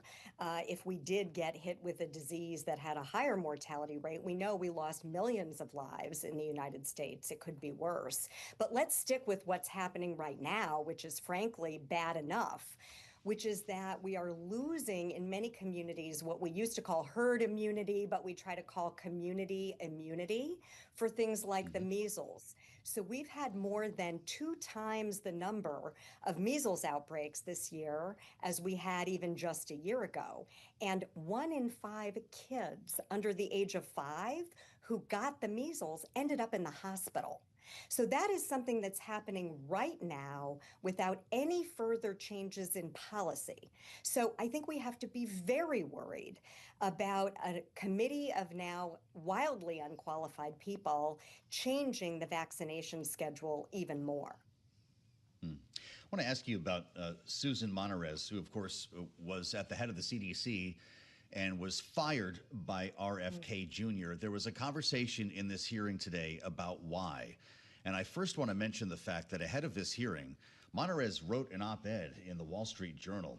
Those seeking to undermine vaccines, she writes, use a familiar playbook, discredit research, weaken advisory committees, and use manipulated outcomes to unravel protections that generations of families have relied on to keep deadly diseases at bay. Once trusted experts are removed and advisory bodies are stacked, she writes, the results are predetermined. That is not reform, it is sabotage.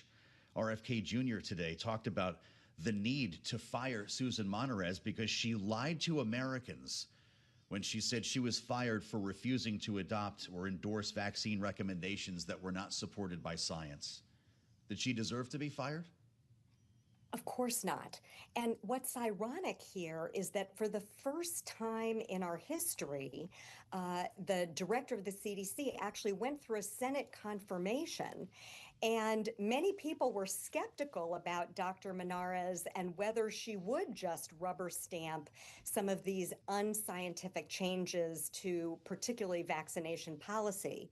When she would not do that, RFK tried to fire her. He's not actually authorized to do that, and the White House followed up. You have multiple high-level career scientists who are saying the exact same thing. There's absolutely no reason to doubt Dr. Monarez's explanation, and I think that she is pointing toward exactly what has happened here. Secretary Kennedy has started an organization and has been a vaccine skeptic and underminer for a long time now. And he now has a much larger bully pulpit and, in fact, is overseeing, ironically, the organizations that make vaccine policy for this country. I think, like most of my public health and healthcare colleagues, 20 leading organizations today asked for him to step down, including the American Public Health Association, and I am certainly in agreement with that being what would be most appropriate given the actions of the last couple of weeks.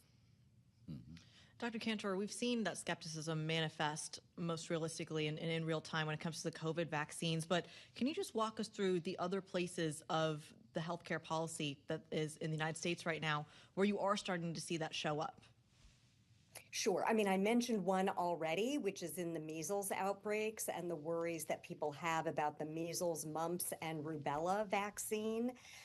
You know, I think COVID is a very important place that we know that many people do remain vulnerable, including people like healthy pregnant women.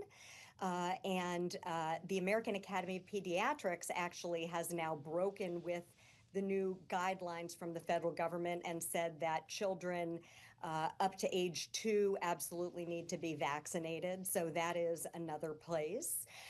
And I think more and more we are hearing about parents who've heard a lot of this rhetoric opting their children out of certain vaccines. I think the most concerning public policy development was out of Florida yesterday when they announced that for any vaccines over which the Florida Health Commissioner has jurisdiction, which is not all of them, they will no longer be required for schools. So I just want to remind people that vaccines are not just about individual immunity. We need a large proportion of people to get them, or else a disease can take hold in a community. But Dr. Cantor, if I went to a CVS or a Walgreens across the street, would I be able to get a vaccine if I asked for it? Depends what state you're in. So, for example, I'm coming to you from New Jersey, where I'm very proud to say that many pharmacies are continuing to make COVID vaccines available to anybody who is eligible and without a prescription. In some states, they are requiring people to have a doctor prescription. Some states are working to make sure that their head of the State Department of Health can act as that sign-off doctor. But then there are sets of states where pharmacies believe that they're going to have trouble getting reimbursements, and they've announced that they are not going to make COVID vaccines as available. So this is becoming not just 2 Americas, but potentially 50 Americas, where your access to the vaccine may depend on your own state and their ability to develop workarounds. 50 Americas. We could invoke that vision on so many days here on this program. Doctor, thank you for being with us. Dr. Leslie Cantor, Chair Professor, Department of Urban Global Public Health at Rutgers University's School of Public Health. Really interesting conversation. We're going to continue to unpack this hearing with RFK Jr. on the late edition of Balance of Power, in a conversation you will not want to miss with Senator Mark Warner. The Democrat from Virginia loomed large in that conversation as voices were raised specifically over the COVID-19 vaccine warp speed and the number of people who died in this country. The secretary refused to give the senator a number. Kriti Gupta will be with us as well, right here on the fastest show in politics. We'll meet you 5 p.m. Eastern time for much more from the nation's capital. I'm Joe Matthew. This is Bloomberg.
This is Bloomberg Business Week Daily, reporting from the magazine that helps global leaders stay ahead, with insight on the people, companies, and trends shaping today's complex economy, plus global business, finance, and tech news as it happens. Bloomberg Business Week Daily with Carol Masser and Tim Stenivek, live on Bloomberg Radio, television, YouTube, and Bloomberg Originals. And a very good afternoon, everybody, across Bloomberg platforms. Carol Masser, Tim Stenivek, live here at Bloomberg headquarters in New York City. Kind of have a theme today. It's all about keeping score, whether it has to do with the U.S. economy and the jobs market, what's going on in terms of the composition of the U.S. Federal Reserve. And then we've got our own keeping score here, courtesy of Power Players New York. Yeah, more on all that in just a moment. On the program this hour, we got Max Levchin, the co-founder and CEO at the Buy Now, Pay Later firm Affirm, joining us in a few minutes.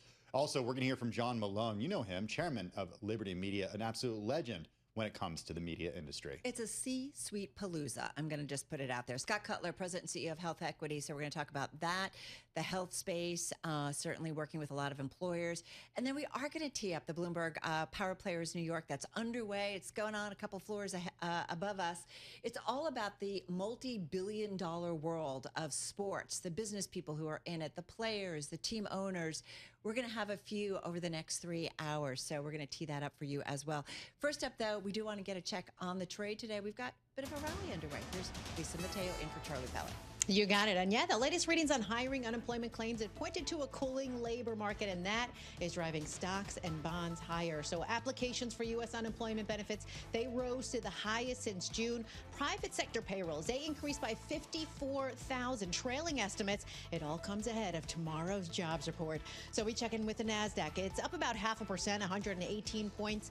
The S&P 500 up 0.5%, and we have the Dow up 0.7%. In the yield space, we have the 2-year 3.59%, and that's down about 4 basis points. The yield on the 10-year 4.18%, and that's down about 3 basis points. The Bloomberg Dollar Spot Index is up about 0.2%. Few stocks on the move. On the downside, we have software company Salesforce. Shares are still taking a hit. They're down about 5%. Its quarterly revenue outlook, it was on the lighter end of expectations. And then you have newly listed software company Figma. Their shares are down 18%, posted a double-digit rise in quarterly revenue, but here's the thing, profit missed expectations. On the upside, American Eagle Outfitters, their shares up 32%. They said it expects sales boost from marketing campaigns featuring, yes, Sydney Sweeney, but also Travis Kelce. And since we mentioned retailer Gap, it says it plans to test a broader range of beauty products and accessories. Yes, starting at its Old Navy stores this fall. Gap shares, they're up about 4%. For on-demand news 24 hours a day, subscribe to Bloomberg News Now, wherever you get your podcasts. I'm Lisa Mateo. That is a Bloomberg Business Flash. It's all about those beauty products, man, Lisa. Yes. It's all about You massive need margins. them. Wait, are you saying I need them? Wait, what about Tim? I am wearing a healthy dose of makeup right now. Is that what you say, a dose? I don't even know. Application? I don't know. Help me out, Carol, please. We need to move on. We need to move on. All right, Lisa, thanks so much. Hey, listen, we got a big drop of economic news on the U.S. economy today. Applications for U.S. unemployment benefits rising to the highest since June, adding to evidence that the labor market here in the U.S. is cooling, yet hiring plans falling to the weakest level for any August on record in data from outplacement firm Challenger Gray and Christmas, going all the way back to 2009, while intended job cuts rose. And then, Tim, we also got a read on the service side of the U.S. sectors. U.S. service providers provided expansion in August at the fastest pace in 6 months, on the sharpest acceleration in orders in nearly a year. That wasn't the only thing going on. No, it wasn't. President Trump's pick for Fed Governor Stephen Myron up on Capitol Hill today, taking questions from members of Congress, including when it comes to Fed independence.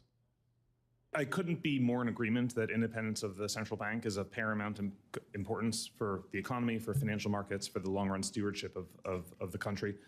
All of those are completely, I'm in complete accord with. Look, the president nominated me because I have policy views that I suppose that he liked. If I'm confirmed to this role, I will act independently, as the Federal Reserve always does, based on my own personal analysis of economic data, my own personal analysis of the effects of economic policies upon the economy, and act based on my judgment of the best economic policy possible.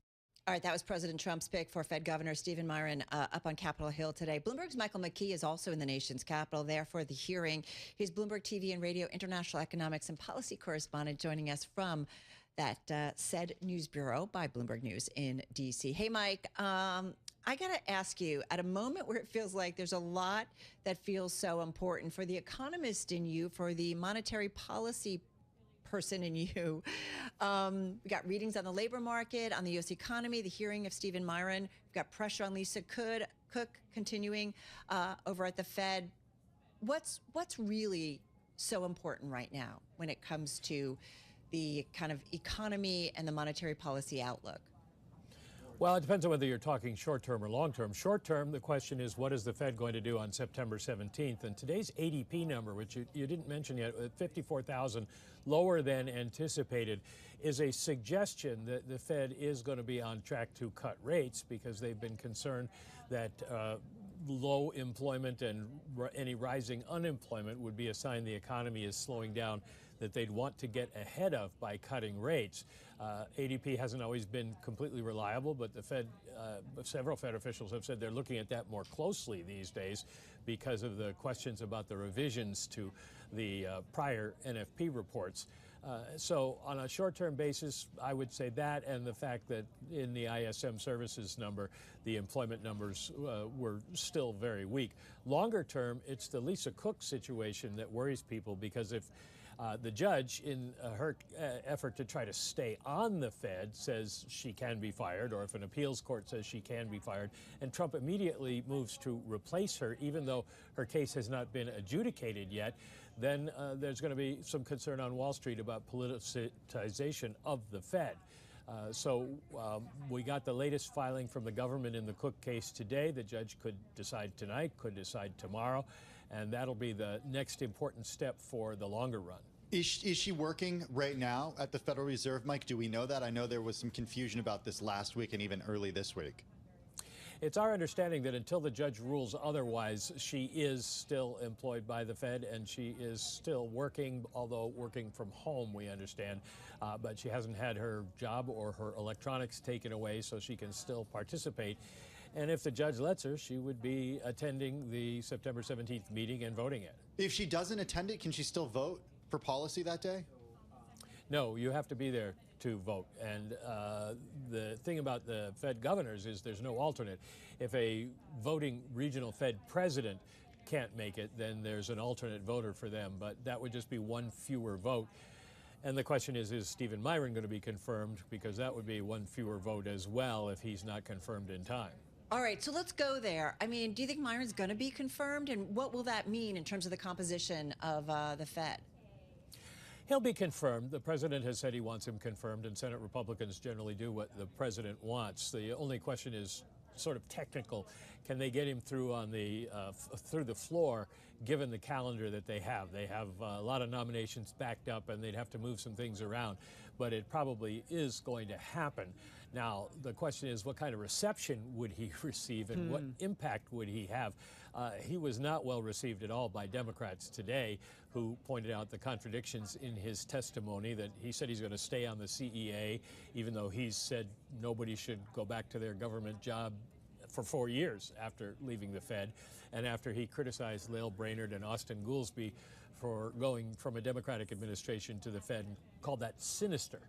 On the Democratic side, he hasn't got any friends. And then in his report on reforms that should be made to the Fed, he not only criticized Brainerd, but he criticized Mary Daly and Austin Goolsbee. And so will they be very friendly when he shows up? Can't wait for Thanksgiving dinner when they all get together around the table. Should be warm and cozy. It's just like I don't even know where to go from there. I do want to talk a little bit more about this hearing, though, Mike, and the idea of independence of the Federal Reserve. It was certainly dominant in the hearing today, and I'm wondering what the contradiction is, or maybe you can explain the contradiction in saying that, like, being independent on a body while retaining a job at the White House. How is that actually possible? I think that's a question that answers itself, Tim. There's no real way to separate the two things. And I don't think anybody, even if he didn't say he was going to keep the job, was going to think that he would be an independent voice. As he noted, the president picked him because he has views that he likes, and while he will bring his own views and be independent in making his decisions, his views align with the president's. So he's going to be a reliable vote for a rate cut. It's really just that the idea that he would stay on even in an unpaid role as an employee of Donald Trump while he's on the Fed. It's just kind of a blatant hypocrisy, but that's kind of the way Washington's been working lately. Mike, what did you make around the question and answer portion that focused on the former Federal Reserve Chair Arthur Burns, and the idea of Fed independence and stagflation and presidential involvement during Arthur Burns' tenure, and the way that Myron handled that line of questioning. Well, they were obviously trying to trap him into admitting that because the Fed was influenced by Richard Nixon in 1972 and they kept rates too low for too long, that would happen again. And of course, after 72, we got the great inflation of the 1970s. Myron tried to tap dance around it. I wonder how much relevance it has anymore because a lot of the people who were on that Senate committee probably weren't born then and so don't remember it. So at this point, it's ancient history. It is a cautionary history that Fed officials are very aware of, but I'm not sure it scores a lot of political points. All right, we're going to leave it on that note. Hey, Michael McKee, thank you so much. I really appreciate it as we get ready for that monthly jobs report out at 8:30 a.m. Wall Street time tomorrow. Mike, of course, will be all over it with the team. He is international economics and policy correspondent at Bloomberg TV and Radio.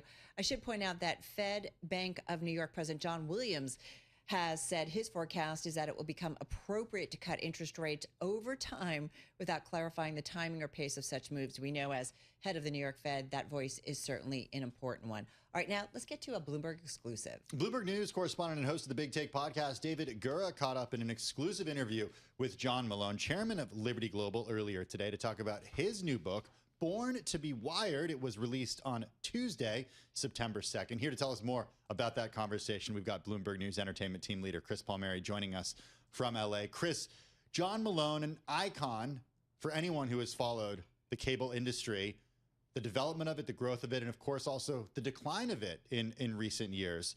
Known for his outsized role in creative deal structures. Just give a quick overview for people who might not be familiar with the impact that he's had. Well, so joined this tiny, struggling Denver cable TV company, Telecommunications Inc. in 1972, 3, I think.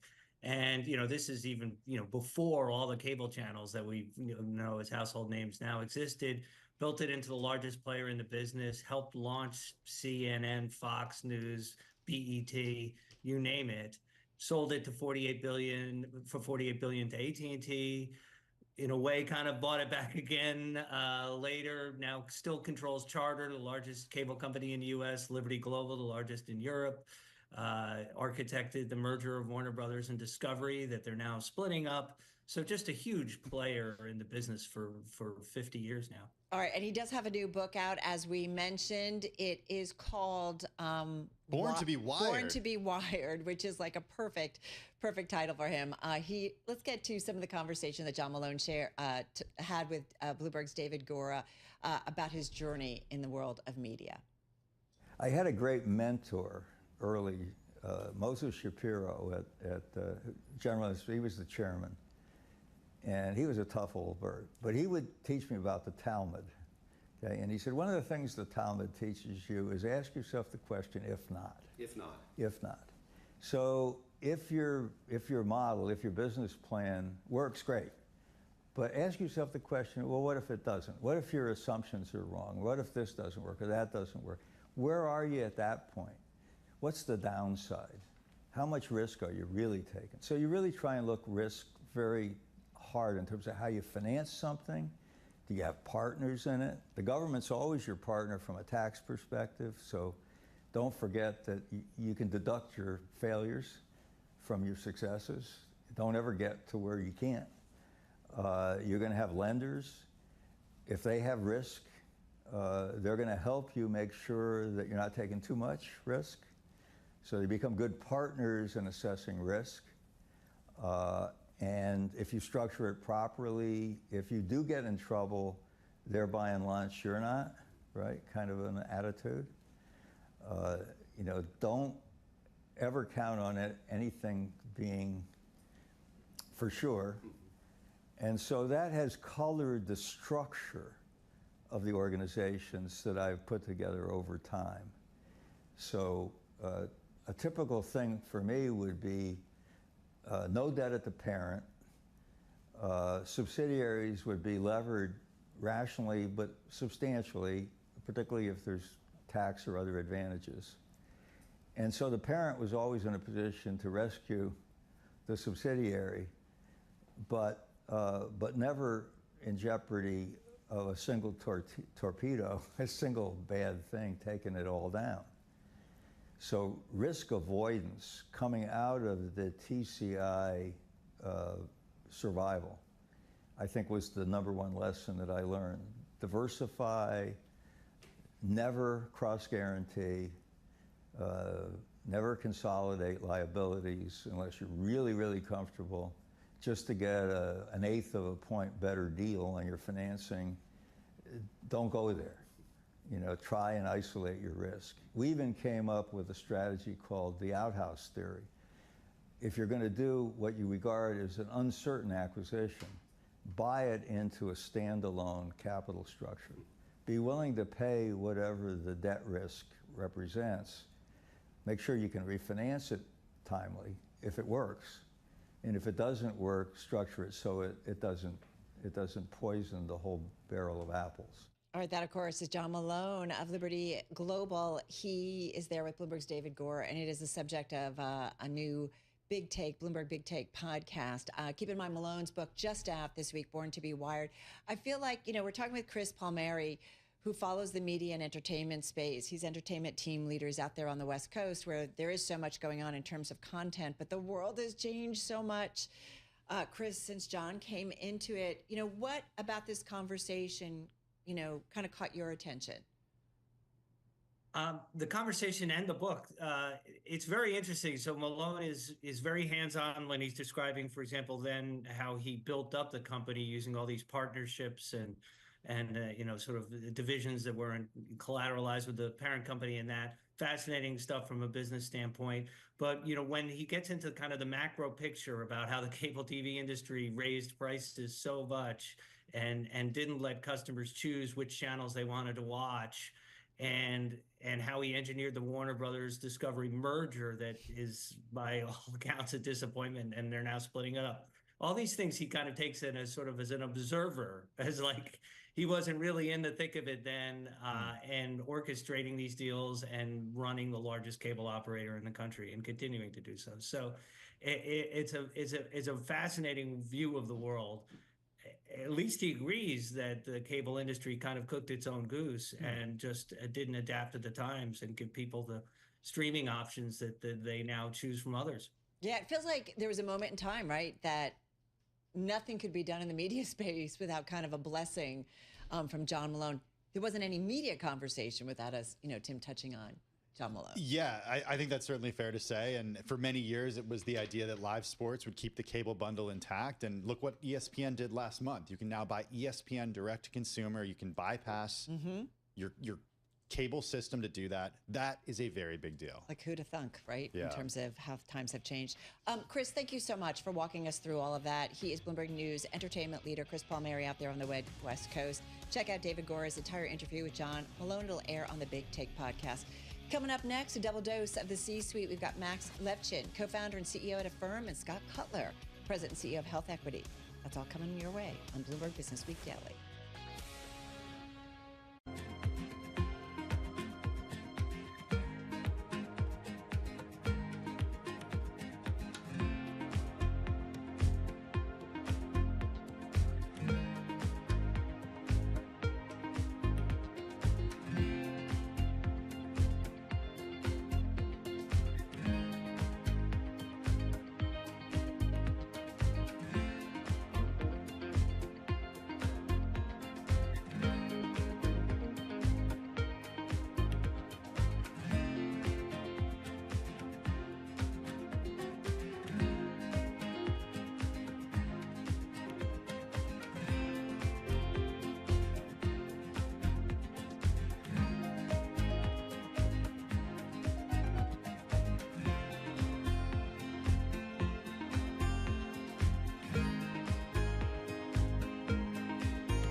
It is 2:21 on Wall Street. I'm Lisa Mateo. Stocks are advancing. This is as President Trump pushes for greater influence over the Federal Reserve with the Senate hearing wrapped up to confirm Stephen Myron. Now, Wall Street strategists, they're starting to weigh in. You have J.P. Morgan and Goldman. They're warning of growing concerns over the Fed's independence with the president's push for Myron and rate cuts. And then meantime, the Justice Department, well, it opened a criminal investigation into whether Fed Governor Lisa Cook committed mortgage fraud. We have the NASDAQ. That's up about 0.5%. The S&P 500 up about 0.5% as well, and the Dow rising 0.7%. Heading over to the yield space, we'll start with the 2-year, 3.59%. That's down 2 basis points. The yield on the 10-year, 4.18%, and that's down about 4 basis points. The Bloomberg Dollar Spot Index, that's up about 0.1%. Some of the biggest names in tech, well, they're attending an AI event. It's hosted by First Lady Melania Trump in Washington. That's going to be followed by a reception over at the Rose Garden with the president, the leaders of Meta, Apple, Alphabet, OpenAI, Microsoft. Those are some of the big names there, as well as Microsoft co-founder Bill Gates. And DeepSeek, they're stepping up the competition against rivals like OpenAI. Sources say it's building an AI model with advanced agent features with a release planned before the end of the year. And Techtember continues. I got that from Tim. Yes, Samsung Electronics unveiled their $650 version of its premium S25 smartphone and a pair of new tablets. For on-demand news 24 hours a day, subscribe to Bloomberg News now, wherever you get your podcasts. I'm Lisa Mateo. That is your Bloomberg Business Flash. We're making it stick, Carol. Techtember. See? Mark, There you Mark go. Gurman said it's okay. I said when Mark Gurman says, yep, it's a thing, we can kind of run with it in a big way. Thank you, Lisa. Appreciate that. All right. Well, people running with Techtember, they're also running with buy now, pay later. It seems to be everywhere nowadays. Companies, including Affirm, Afterpay, Klarna, have all brought installment payments into everyday life, while big banks and tech firms are also now racing into the space. It's getting a little crowded. So with the market growing so rapidly, there are obvious concerns over whether BNPL is adding a new layer of hidden leverage to the economy, giving online shoppers an alternative to more traditional financing, such as credit cards and bank loans. Data about BNPL usage, it's kind of limited. And those firms have so far resisted sharing a lot of information, but we wanted to know more. And this person, our next guest, knows a lot about the space. Here to talk about all of this, great to have with us the founder and chief executive officer of the $29 billion market cap company, Affirm, Max Levchin, joining us today, I believe from San Francisco. How are you? I'm great. Enjoying this nice warm Techtember. It's a thing. It's a thing. You know, talk to us about, first of all, just big and broad, especially on a day when we're getting a lot of economic data. We're waiting for the monthly jobs report, trying to figure out what's next in terms of the U.S. economy. You see a lot when it comes to what consumers are up to. How would you describe the consumer today?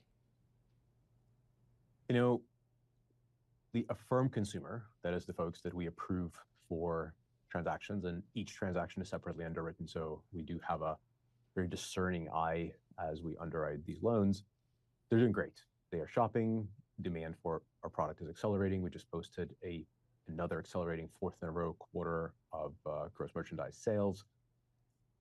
You know, they're doing really well. Repayment is really strong. Credit is steady to improving. And so, you know, we lend to a huge percentage of U.S. population. So you could infer from that U.S. consumer writ large is doing well as well. So I think the rumors of the American demise are greatly exaggerated. That is, you know, that said, we continue to watch every metric we can all the time, because that's what our job is. Are those metrics stronger now, Max, than they were, say, a year ago? Again, from a firm's point of view, we really are firing on all pistons. Our ability to serve folks has improved about 20% year over year. That's measured in transaction frequency. Our user base grew about, you know, just north of 20% as well. So consumers are joining us. Our user active acquisition has accelerated for the 6th quarter in a row. So there is a meaningful secular shift from credit cards to Affirm. So I think, again, within our ecosystem, every metric looks very good and better than last year. Can you talk a little bit about what transactions Affirm customers are using the payment system for? Are they using it like they would use a credit card right now? What's the typical transaction? What's the transaction size? That's a great question. And it's a little bit differentiated between players, so I can only speak to us. The average ticket for us is just under $300, and that should tell you a lot. So everything from a truly considered purchase, like a nice bicycle, maybe a couple $100, all the way down to a large party supply, maybe a couple $100. Those are sort of the bookends. We tend to believe that really, really low ticket items, $20 is just too small of an amount to finance with a firm. So we have a notion of, where we start trying to tell our consumers, hey, this seems like a good idea to be a cash transaction. But generally speaking, because the product we offer is just so much better than credit cards for the end borrower, we're very pro idea that a firm should be used in place of credit cards, full stop. If you think of it very quickly, it is an obvious idea. So we don't charge late fees, we don't compound interest, we don't do deferral or any of the sort of gimmicky things that look too good to be true because they are too good to be true.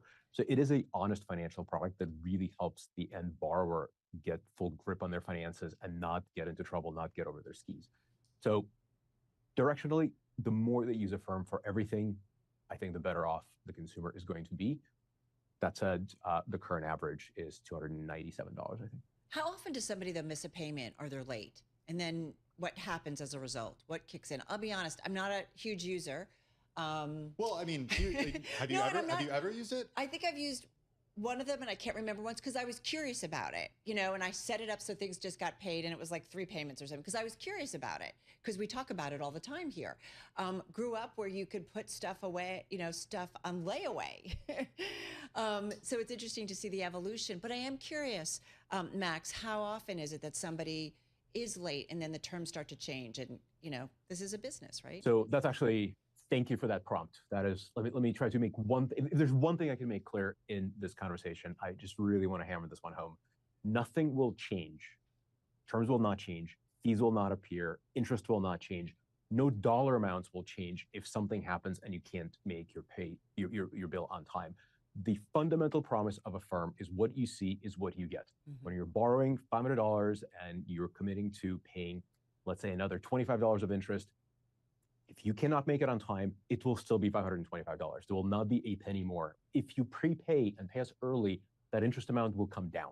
So it is a profoundly pro-consumer product. That said, I just wanted to make that very, very clear. We are a better financial product. About 98% of our consumers are never late, never in default. And so it's fundamentally extremely, extremely high probability of none of that will ever happen to you if you're within the Affirm ecosystem. When folks are delinquent, which is a fancy term for late with their payment, we'll reach out to them. We use all sorts of digital channels to get in touch with them. We'll remind them. Vast majority of folks that are late are actually what's called sloppy payers in the industry, where they say, oh my God, I forgot to set the auto pay. Thank you for using that feature if you did. And they cure it, and so it goes. And so that the reason we don't charge late fees is because for folks where they really cannot, something happened and they lost their job or something happened, they're not going to pay you any faster if they have no means of paying you back. The ones that are just stumbled somehow and forgot, the reminder is the most you need to do. You don't want to penalize them for being forgetful. So what is the default rate?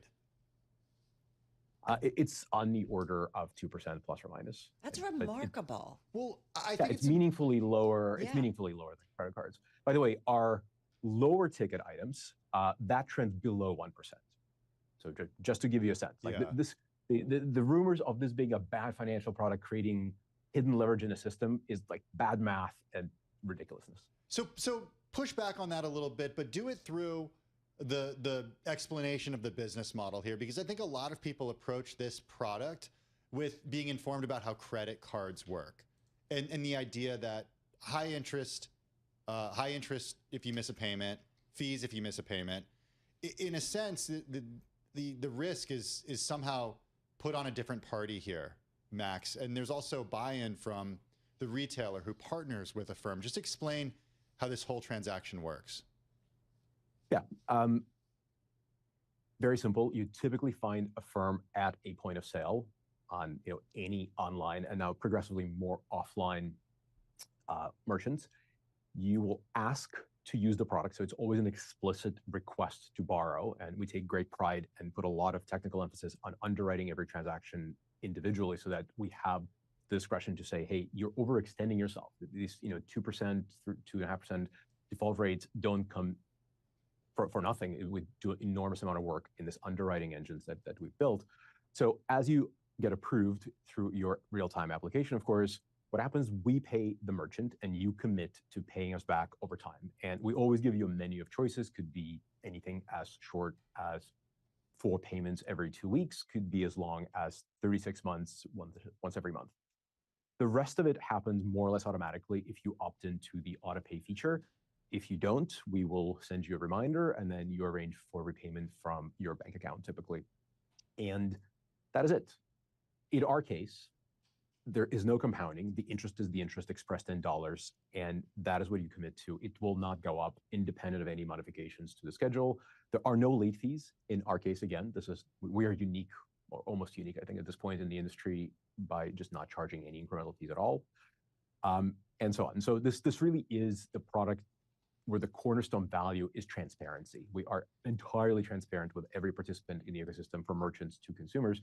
Everyone knows what they're getting into. You get your bicycle or your couch or your putty supply today, and you pay for it over time, and you know exactly when the payment plan stops, and then you're no longer in debt. It is a better alternative to credit cards because when you use credit cards, which are very convenient, you don't have this extra approval step, so just drop the plastic and on you go. You're adding to this giant bucket of debt that just sits there and revolves. The interest compounds into principal every month, every week. Whatever it is you've accrued in interest becomes a part of the base that accrues interest on interest on interest. That is why credit cards are so expensive. The reason APR matters as a measure is because it doesn't just measure interest you'll pay on a principal, it's the interest you'll pay on the interest, and so on. The model we invented, the reason we are so important, the reason people are coming to us, frankly, is they don't have to understand exponential mathematics to figure out what is the true endpoint of interest will be. Whatever it is we promise them, that's exactly what they pay.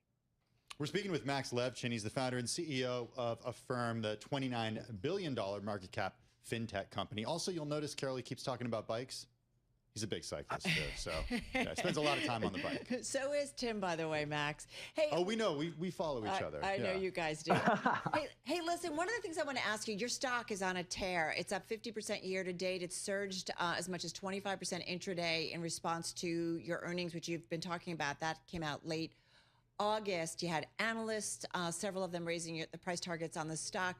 What's the path to sustainable profitability? What do you need to see happen to kind of keep the momentum going? We just need to keep doing exactly what we've been doing.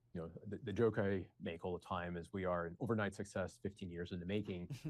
Profitability is not an accident. We gave this date exactly a year ago where we said, look, 12 months from now, we'll be GAAP profitable.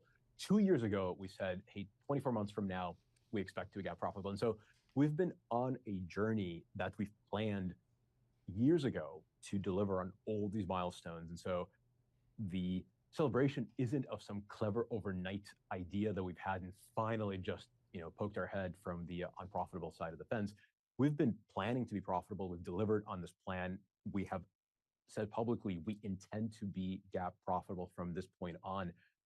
That is not a thing you can decide last week and deliver tomorrow. It's something that you build over a long period of time. It takes discipline, takes execution, takes a great team, which I'm lucky to have. And so I'm not worried about that whatsoever. Whatever we commit to, we tend to deliver on. Well, speaking of time, it's been a long time coming for Klarna and its IPO, and it does plan that here in the United States. Competition in the space is definitely, Max, picking up. They are specifically rapidly expanding here in the U.S. You've got Sezzle. That stock is up about 7,000% in less than 2 years. There's a lot going on. So how are you seeing the competitive landscape evolve, and what does that mean for you guys specifically at Affirm? We're very happy doing our thing. As I just extolled for a little while, we are different. We do our thing a little bit differently than the rest of the industry. We have a very strong point of view on what is and isn't moral, what is and isn't right for the consumer, for the merchant partners that we have. And it's paid great dividends for us and our shareholders. So in that sense, we intend to change absolutely nothing.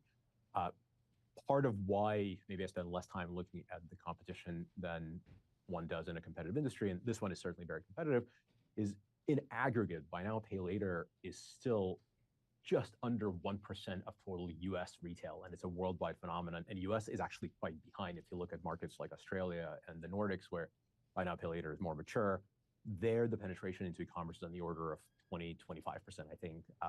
In the US, it's a much more polite 7% maybe. And if you expand it into offline, which there's no reason why this doesn't work offline. In fact, we have a card that's been growing extremely well, better than 100% year over year, just in the last quarter's report.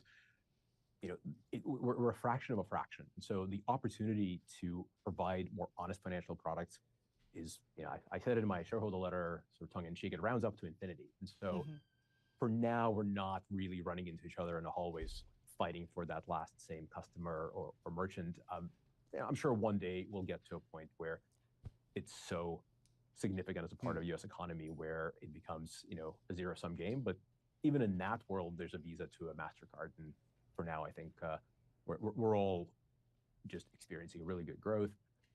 And frankly, the fact that the market now will support a couple of large publicly traded companies, it's probably a good thing. That just gives shareholders a sense for this has a long way to go in terms of growth. Hey, Max, before we let you go, just 30 seconds on crypto and stablecoins. An opinion piece this week coming from Paul Davies of Bloomberg Opinion. He wrote that stablecoins are an opportunity for merchants and airlines to recover costs from big banks and networks like Visa and MasterCard. Is there a use for digital assets at a firm? I think there are interesting opportunities around merchant settlement, which is sort of, I'm echoing what this piece is saying. I'm not yet seeing consumers spending stable coins they have acquired in droves. And so as a back-end mechanism, stable coins are very interesting, and we're certainly looking at the opportunities there. On the consumer side, I think folks are thinking in dollars and probably will continue to do so.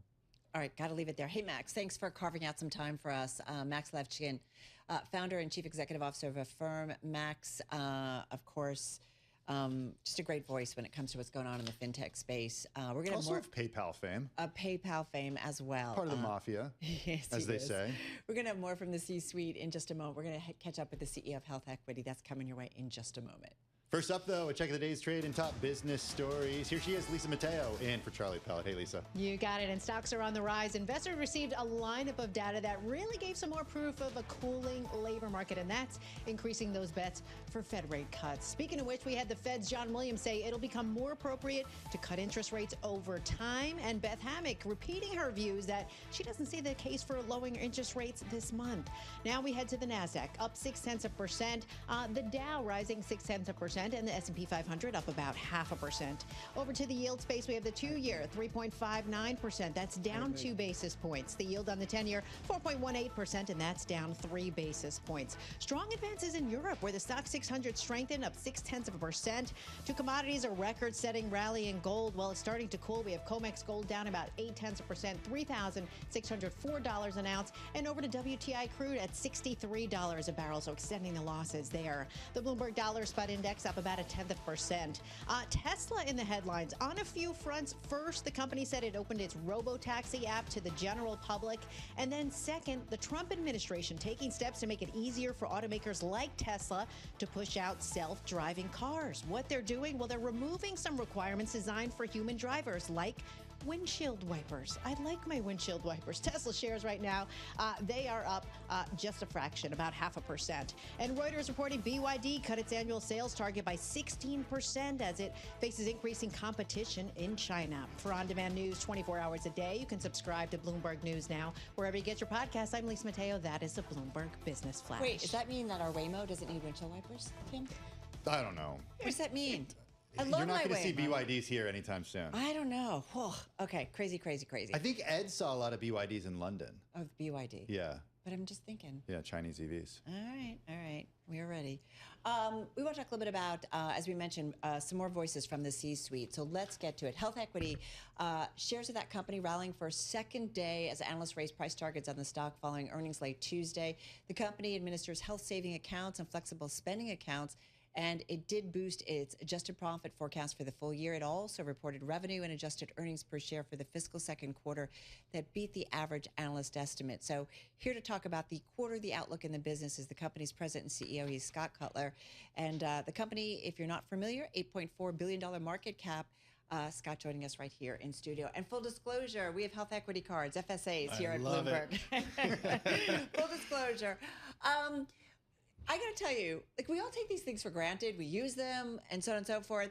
Lay out your business, though. How do you guys make money on all of this? So we cover about a quarter of working Americans today would have an account with us. And I think the little known fact about health savings account is that they are the most tax advantaged savings vehicle that you could have. Is that different from an FSA? It is different than an FSA because an FSA is use it or lose it. An HSA is an asset that you should be saving in. You should be contributing at the max for a family is about $8,500 a year. And then you should be hoping that invest and grow over time because you can have it grow tax-free and then ultimately you can spend it tax-free as well for healthcare related expenditures. So it's a great account to have, but it's also great to be able to connect it to your healthcare, your wellness, and it's obviously a benefit that's provided by employers. But it's not provided by every employer. I've been hearing about health savings account my entire career. I've never had one. I've never had the opportunity to have one. Is it because I've never had a high deductible health plan? It's always associated with a plan, and I'll maybe talk a little bit about how it's expanding now under the new legislation. But it's first initially tied to a high deductible health plan, and the challenge is only about a third of people, when offered the choice, will select a high deductible health plan. The reality is a high deductible health plan, in terms of overall out-of-pocket costs, is typically no more expensive than a low deductible plan, particularly when you combine it with an HSA. And so you've got to select that plan because first. Because of the tax benefits, you're saying? Or? Yeah, that's how it was set up. And so you've got to select that plan, and then you can have an HSA that's associated with it. And so we look at adoption of high deductible health plans as one step, and then once you have one, you should be contributing and then using that. Does it put the onus on the employee to make these financial decisions rather than the company? In that sense, like, you have to actually go out. If you are offered a range of health plans where you work, which oftentimes people are doing, you don't necessarily have the information always to go and make that choice. It's two things. One, as an employer, the challenge that you have is how do you manage your healthcare costs that are growing at 3 times that of wages? Yeah. And one of those things is plan construction. So plan construction around how many of your employees do you want and can you encourage to be in a high deductible health plan? Our best-in-class employers actually only offer a high deductible health plan. That's what we do as well. But we also match and we contribute and we tie that to great wellness behaviors. And so from an enterprise, this is a great way to control your healthcare costs. For an individual, this is to help you prepare for the healthcare costs that will come to you in retirement or in any health event. And you're preparing for that future. So it works both sides. The Trump administration, first term as well as second term, has certainly expanded HSA eligibility for some plans and for telehealth services. Talked about those changes and what it's meant in terms of the activity you are seeing in the growth. We have a whole new class of Americans now, following the passage of the bill, that now qualify to be able and are eligible for an HSA. So if you have and signed up part of a ACA marketplace plan, a bronze plan, you can now enroll in an HSA where before you were not eligible.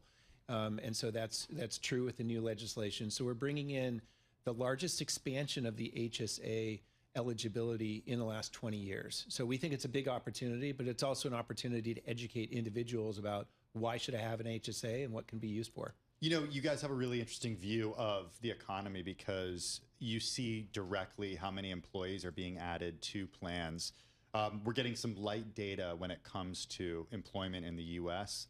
We'll get a payrolls report tomorrow that might clear things up. ADP came in a little light today. What can you tell us about what you're seeing from customers right now in terms of labor? So when you think about us, yes, we would see job churn, both hiring as well as people moving, as a tailwind for our business. Early in the year, we saw it. We said this market feels a little weaker. We were communicating that out to the street early in the year, And then obviously with the BLS revising down the labor statistics over the last couple of quarters, that's been very true. We still see that.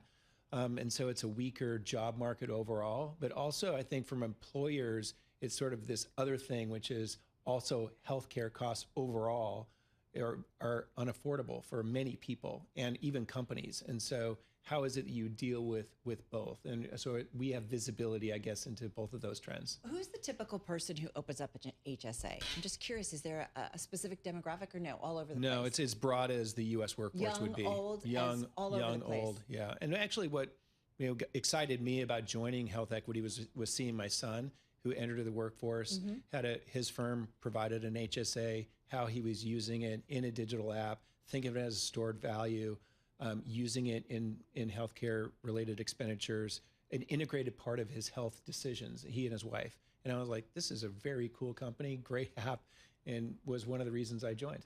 You know, it's interesting. I as Carol mentioned, we use, full disclosure, we use Health Equity here. And also, it's not like we have a choice. I mean, this is what we are offered as employees. And I think that's the case for all employers who use services such as yours. They are given, this is the option when they sign up or when you start working somewhere.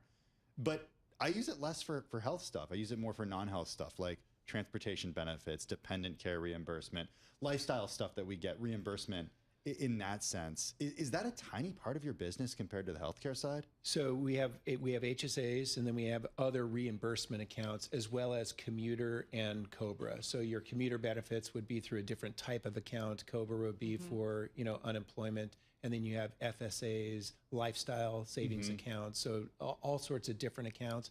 Most of our business is in HSAs, but as we go to employers, Bloomberg being one, there's a host of products that employers like to offer as part of their benefit plan. And so we offer the host of those CDB products overall. So, Scott, when you look at kind of the macro stuff that's going on and coming at us nonstop today, a lot of it coming out of DC, I mean, what's top of mind? Is it just regulatory in terms of changes coming out of Washington that is most important for your world? Or is it also kind of where the economy is? Well, in the healthcare space this year, we have a very active year on the legislative front, things changing. The one big beautiful bill was one of the fastest pieces of legislation that moved through both. And I think as you look at other things, expiring tax credits at the end of the year in healthcare are pretty significant. There's potentially big changes that could come if those tax credits do expire. And so, Washington, D.C., the regulatory front creates a lot of uncertainty around what's going to happen around legislative change. And then overall, some of the impact on policies, for a CEO makes you take a step back and say, hey, where do I want to take risk? Where do I see that risk? What can I control and manage? And, I think we see that. I see that as a leader as well. What do you actively push for in Washington if you do have lobbyists? What do you want? Yeah, I mean, we're actively lobbying in Washington. Our agenda has really been, how do you address the affordability crisis of healthcare? And how do you prepare more Americans for that healthcare expense? We do believe that access to an HSA is one way. We want to better connect people to saving and spending to their healthcare. We want employers to think about their role in that. And, I think if we're all involved in that aspect and we're connected to the healthcare decisions, we can drive costs overall of healthcare in the system down. And it's 20% of U.S. GDP. And those costs are rising faster. And so I think we all have an active role to play. And not always with great outcomes, certainly here in the United States, despite all that spending. Scott, thank you so much. Really appreciate it. Come back soon. Scott Cutler, President and CEO of Health Equity, joining us here on Bloomberg Business Week Daily. We've got a rally underway, folks, and you are looking at most names in the S&P 500 higher right now. We're up on the S&P, a gain of about 0.6%, 6487. Dow Jones Industrial Average, a gain of about 0.7%, more than 300 points to the upside. NASDAQ 100, some outperformance there just by a hair, up about 0.7%. Tim, a gain of 164 points. Yeah, the latest readings that we got on hiring and unemployment claims, talked about those a little bit with Scott, come on the eve of what economists expect to be the weakest stretch, Carol, of U.S. job growth since the pandemic. On the fixed income side, Treasury 2-year yields dropping toward the lowest in almost a year. The S&P 500, though, seeing that back-to-back advance. All right. So right now, just about 2 floors above us is a big event here at Bloomberg. It's called Power Players New York, and it's all about the sports world. And it comes on a day where we've got one really big story that caught our attention. The New York Giants agreeing to sell a minority stake in their storied franchise to Julia Koch and members of the billionaire Koch family. According to people with knowledge of the matter, it is one of the stories that's being talked about upstairs at Bloomberg Power Players New York. Let's get to it. With it is Bloomberg News U.S. Business and Sports reporter Randall Williams, who's been upstairs, I'm assuming, Thanks today. for taking a break to hang out with us. Of course. Anything for you all. Anything for you all. Well, first of all, tell us about the New York Giants. I am a big Giant fan, grew up, Okay.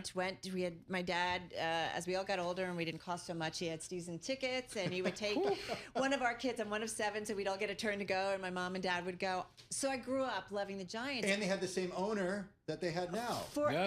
Yes. Yeah. I am shocked about this. Look, the valuation is huge. We're talking about over $10 billion. They haven't put an official number on it just yet because it'll get approved in October.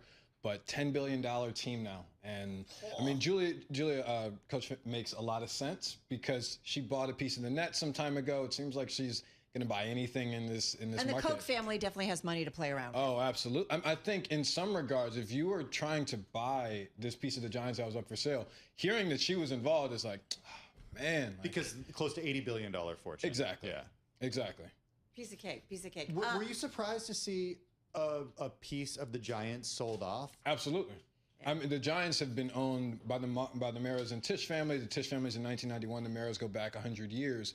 And the oldest, when you think about the oldest NFL families, they often don't sell stakes of the team. Now, I was not surprised that it was a limited partner and not private equity. Which means what? That they don't get to make a lot of decisions? Well, I think the nature of these minority investments is that both private equity firms and limited partners don't have a lot of say in the front office, in business decisions. But it's an individual rather than a pooling of money. Correct. And with that's what surprised you. Right. Or right. not surprised No, it did not surprise me that it was a family or an individual because the Maras, I mean, this is their billion-dollar business. Yeah. And bringing in a firm when you have a stadium built, you have the number 1 market in the U.S., it just doesn't make a lot of sense. So the Koch firm is great. The limited partnership, it's all about getting better seats. I know what it's about, you know, being in the seat. That's what it's all about. Whatever seat you want, whether you're on the team or not. Great seats upstairs right now at Absolutely. Power Players New York. Tell us, it's been going on for a few hours now. What have you been hearing? Who you've been talking to? We had just had Carl Anthony Towns that was in. He had a great panel with my colleague Ira Boudouet. I spoke to the WNBPA executive director alongside recent retiree Sylvia Fowles. We had Maria Sharapova. We'll have the commissioners of the MLS and NHL. There's a lot. It's been a lot of fun. Are people upbeat? Like, you know, we're always trying to figure out for the, different statistics in terms of what it says about the U.S. economy and the outlook. I mean, I don't know. When you see the valuations of these teams, you feel like everything's fine. Is there enthusiasm? Is there uncertainty? Is there any kind of cautiousness that you're hearing? I think upstairs? there's a lot of enthusiasm, especially at Power Players. You feel it. Otherwise, the room wouldn't be full, quite frankly. I think if the business of sports was on a downturn, that these events, whether it would be Bloomberg or another rival of ours, CNBC, Front Office Sports Business Journal, Sportico, if the business wasn't booming, the people wouldn't be there. Yeah. And you wouldn't see a $10 billion deal the day before. So how do people in an economy that might be losing a little bit of steam feel about discretionary spending on athletics? I think it really depends on what you're trying to go to, because the reality is, yes, you might not be able to go to a New York Giants and New York Jets game, but the Liberty are over there and their tickets are a lot cheaper. Now, the Knicks aren't, and the Nets will be a little bit lower than that depending on who they're playing. But there are events you can go to. Now, look, sports are luxury experiences now. That's the bottom line. They're not what they used to be, where in specific markets you could walk in and pay for a ticket. It's not that way anymore. It's a booming business. 20 seconds. Is there a major theme? Sometimes it's been women's sports. Sometimes it's media rights. Is there a major theme? Or you could say no.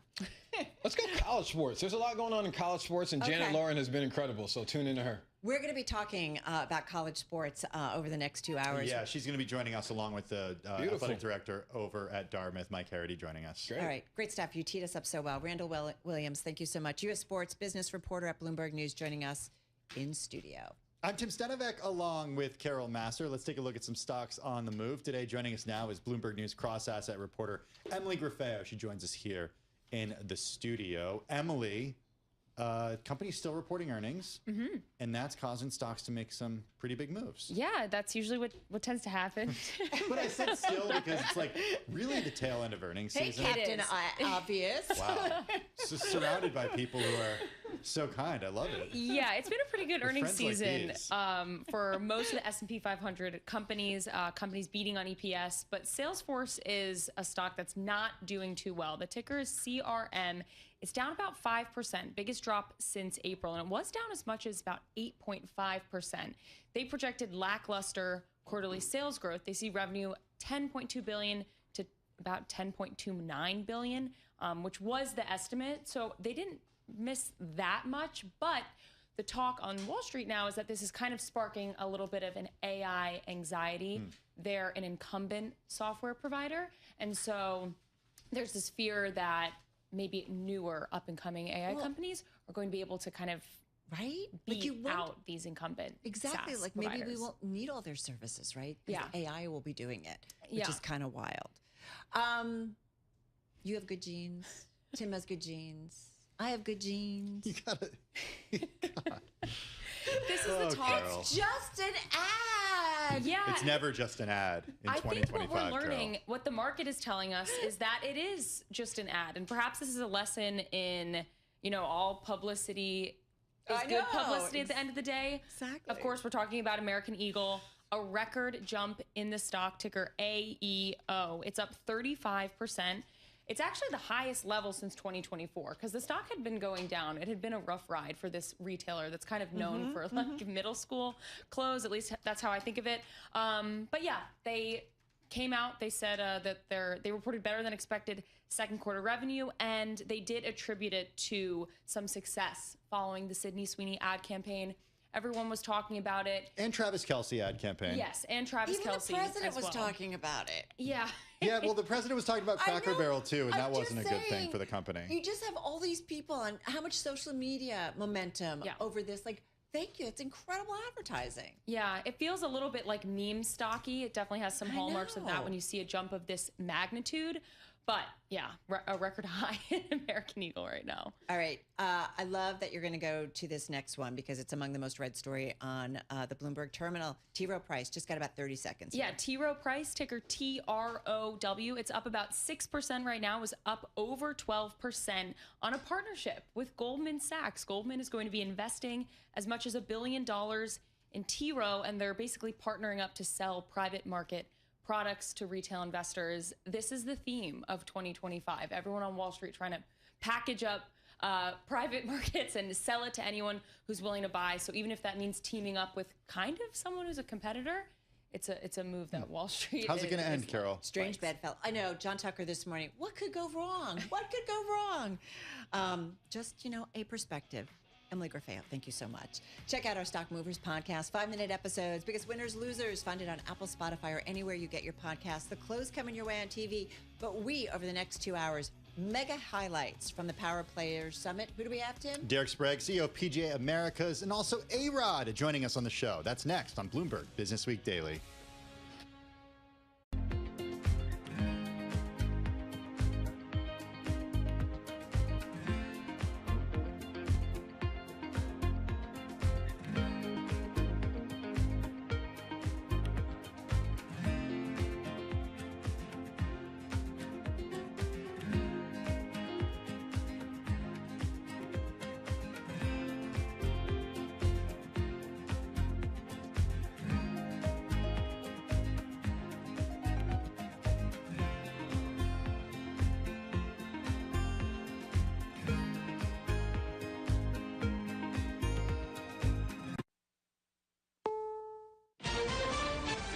CBS News on the Hour, sponsored by O'Reilly Auto Parts. I'm Cammie McCormick. Health Secretary Robert F. Kennedy Jr. was before lawmakers today defending the ouster of CDC officials and the administration's vaccine policies. The questions were heated. Washington Democratic Senator Maria Cantwell. You canceled $500 million of research because the mRNA technology is about continuing the research to be ready ready for the next flu, influenza, the next pandemic, and you have to do the research. I'm happy to have a detailed discussion with you about it. You're so wrong on your facts. You're interrupting me, and sir, you're a charlatan. President Trump's nominee to join the Federal Reserve Board faced some tough questions about his independence. Senator Elizabeth Warren. Dr. Myron, you have made clear that you will do or say whatever Donald Trump wants you to do or say, and that may work in a political position, but it takes an axe to Fed independence and will make life far more expensive for American families. CBS's Jake Rosen reports Washington, D.C. has filed suit over the administration's deployment of National Guard troops. This tees up another legal battle. The D.C. Attorney General is citing this Los Angeles decision, saying that the way that the National Guard have been deployed here is inappropriate. Obviously, it took a couple of months to get that decision out of Los Angeles, but as the Trump administration teases sending the National Guard into places like Baltimore, New Orleans, Chicago, certainly something to keep an eye on, setting up yet another high-stakes battle about what President Trump's authority is in using the National Guard and how they're used once they're officially rolled out on the ground. Northwestern University President Michael Schill says he will resign. The Trump administration froze federal funding over the university's response to campus protests. Schill says it's critical that the university's research mission be protected, as well as its academic independence. In Paris, European leaders met to discuss Ukraine security after a ceasefire deal. CBS's Natalie Brand reports. Zelensky on social media, in speaking about this meeting, said that they discussed in detail each country's readiness to make a contribution to ensuring security on land, at sea, in the air, and in cyberspace. And he also said that the leaders share the same view that Russia is making every effort to drag out the negotiation process and prolong the war. European leaders saying Putin cannot be trusted. Fashion designer Giorgio Armani has died. He was 91 years old. He dressed some of the biggest celebrities in the world for red carpet appearances. On Wall Street at this hour, stocks are higher, the Dow up nearly 300. This is CBS News.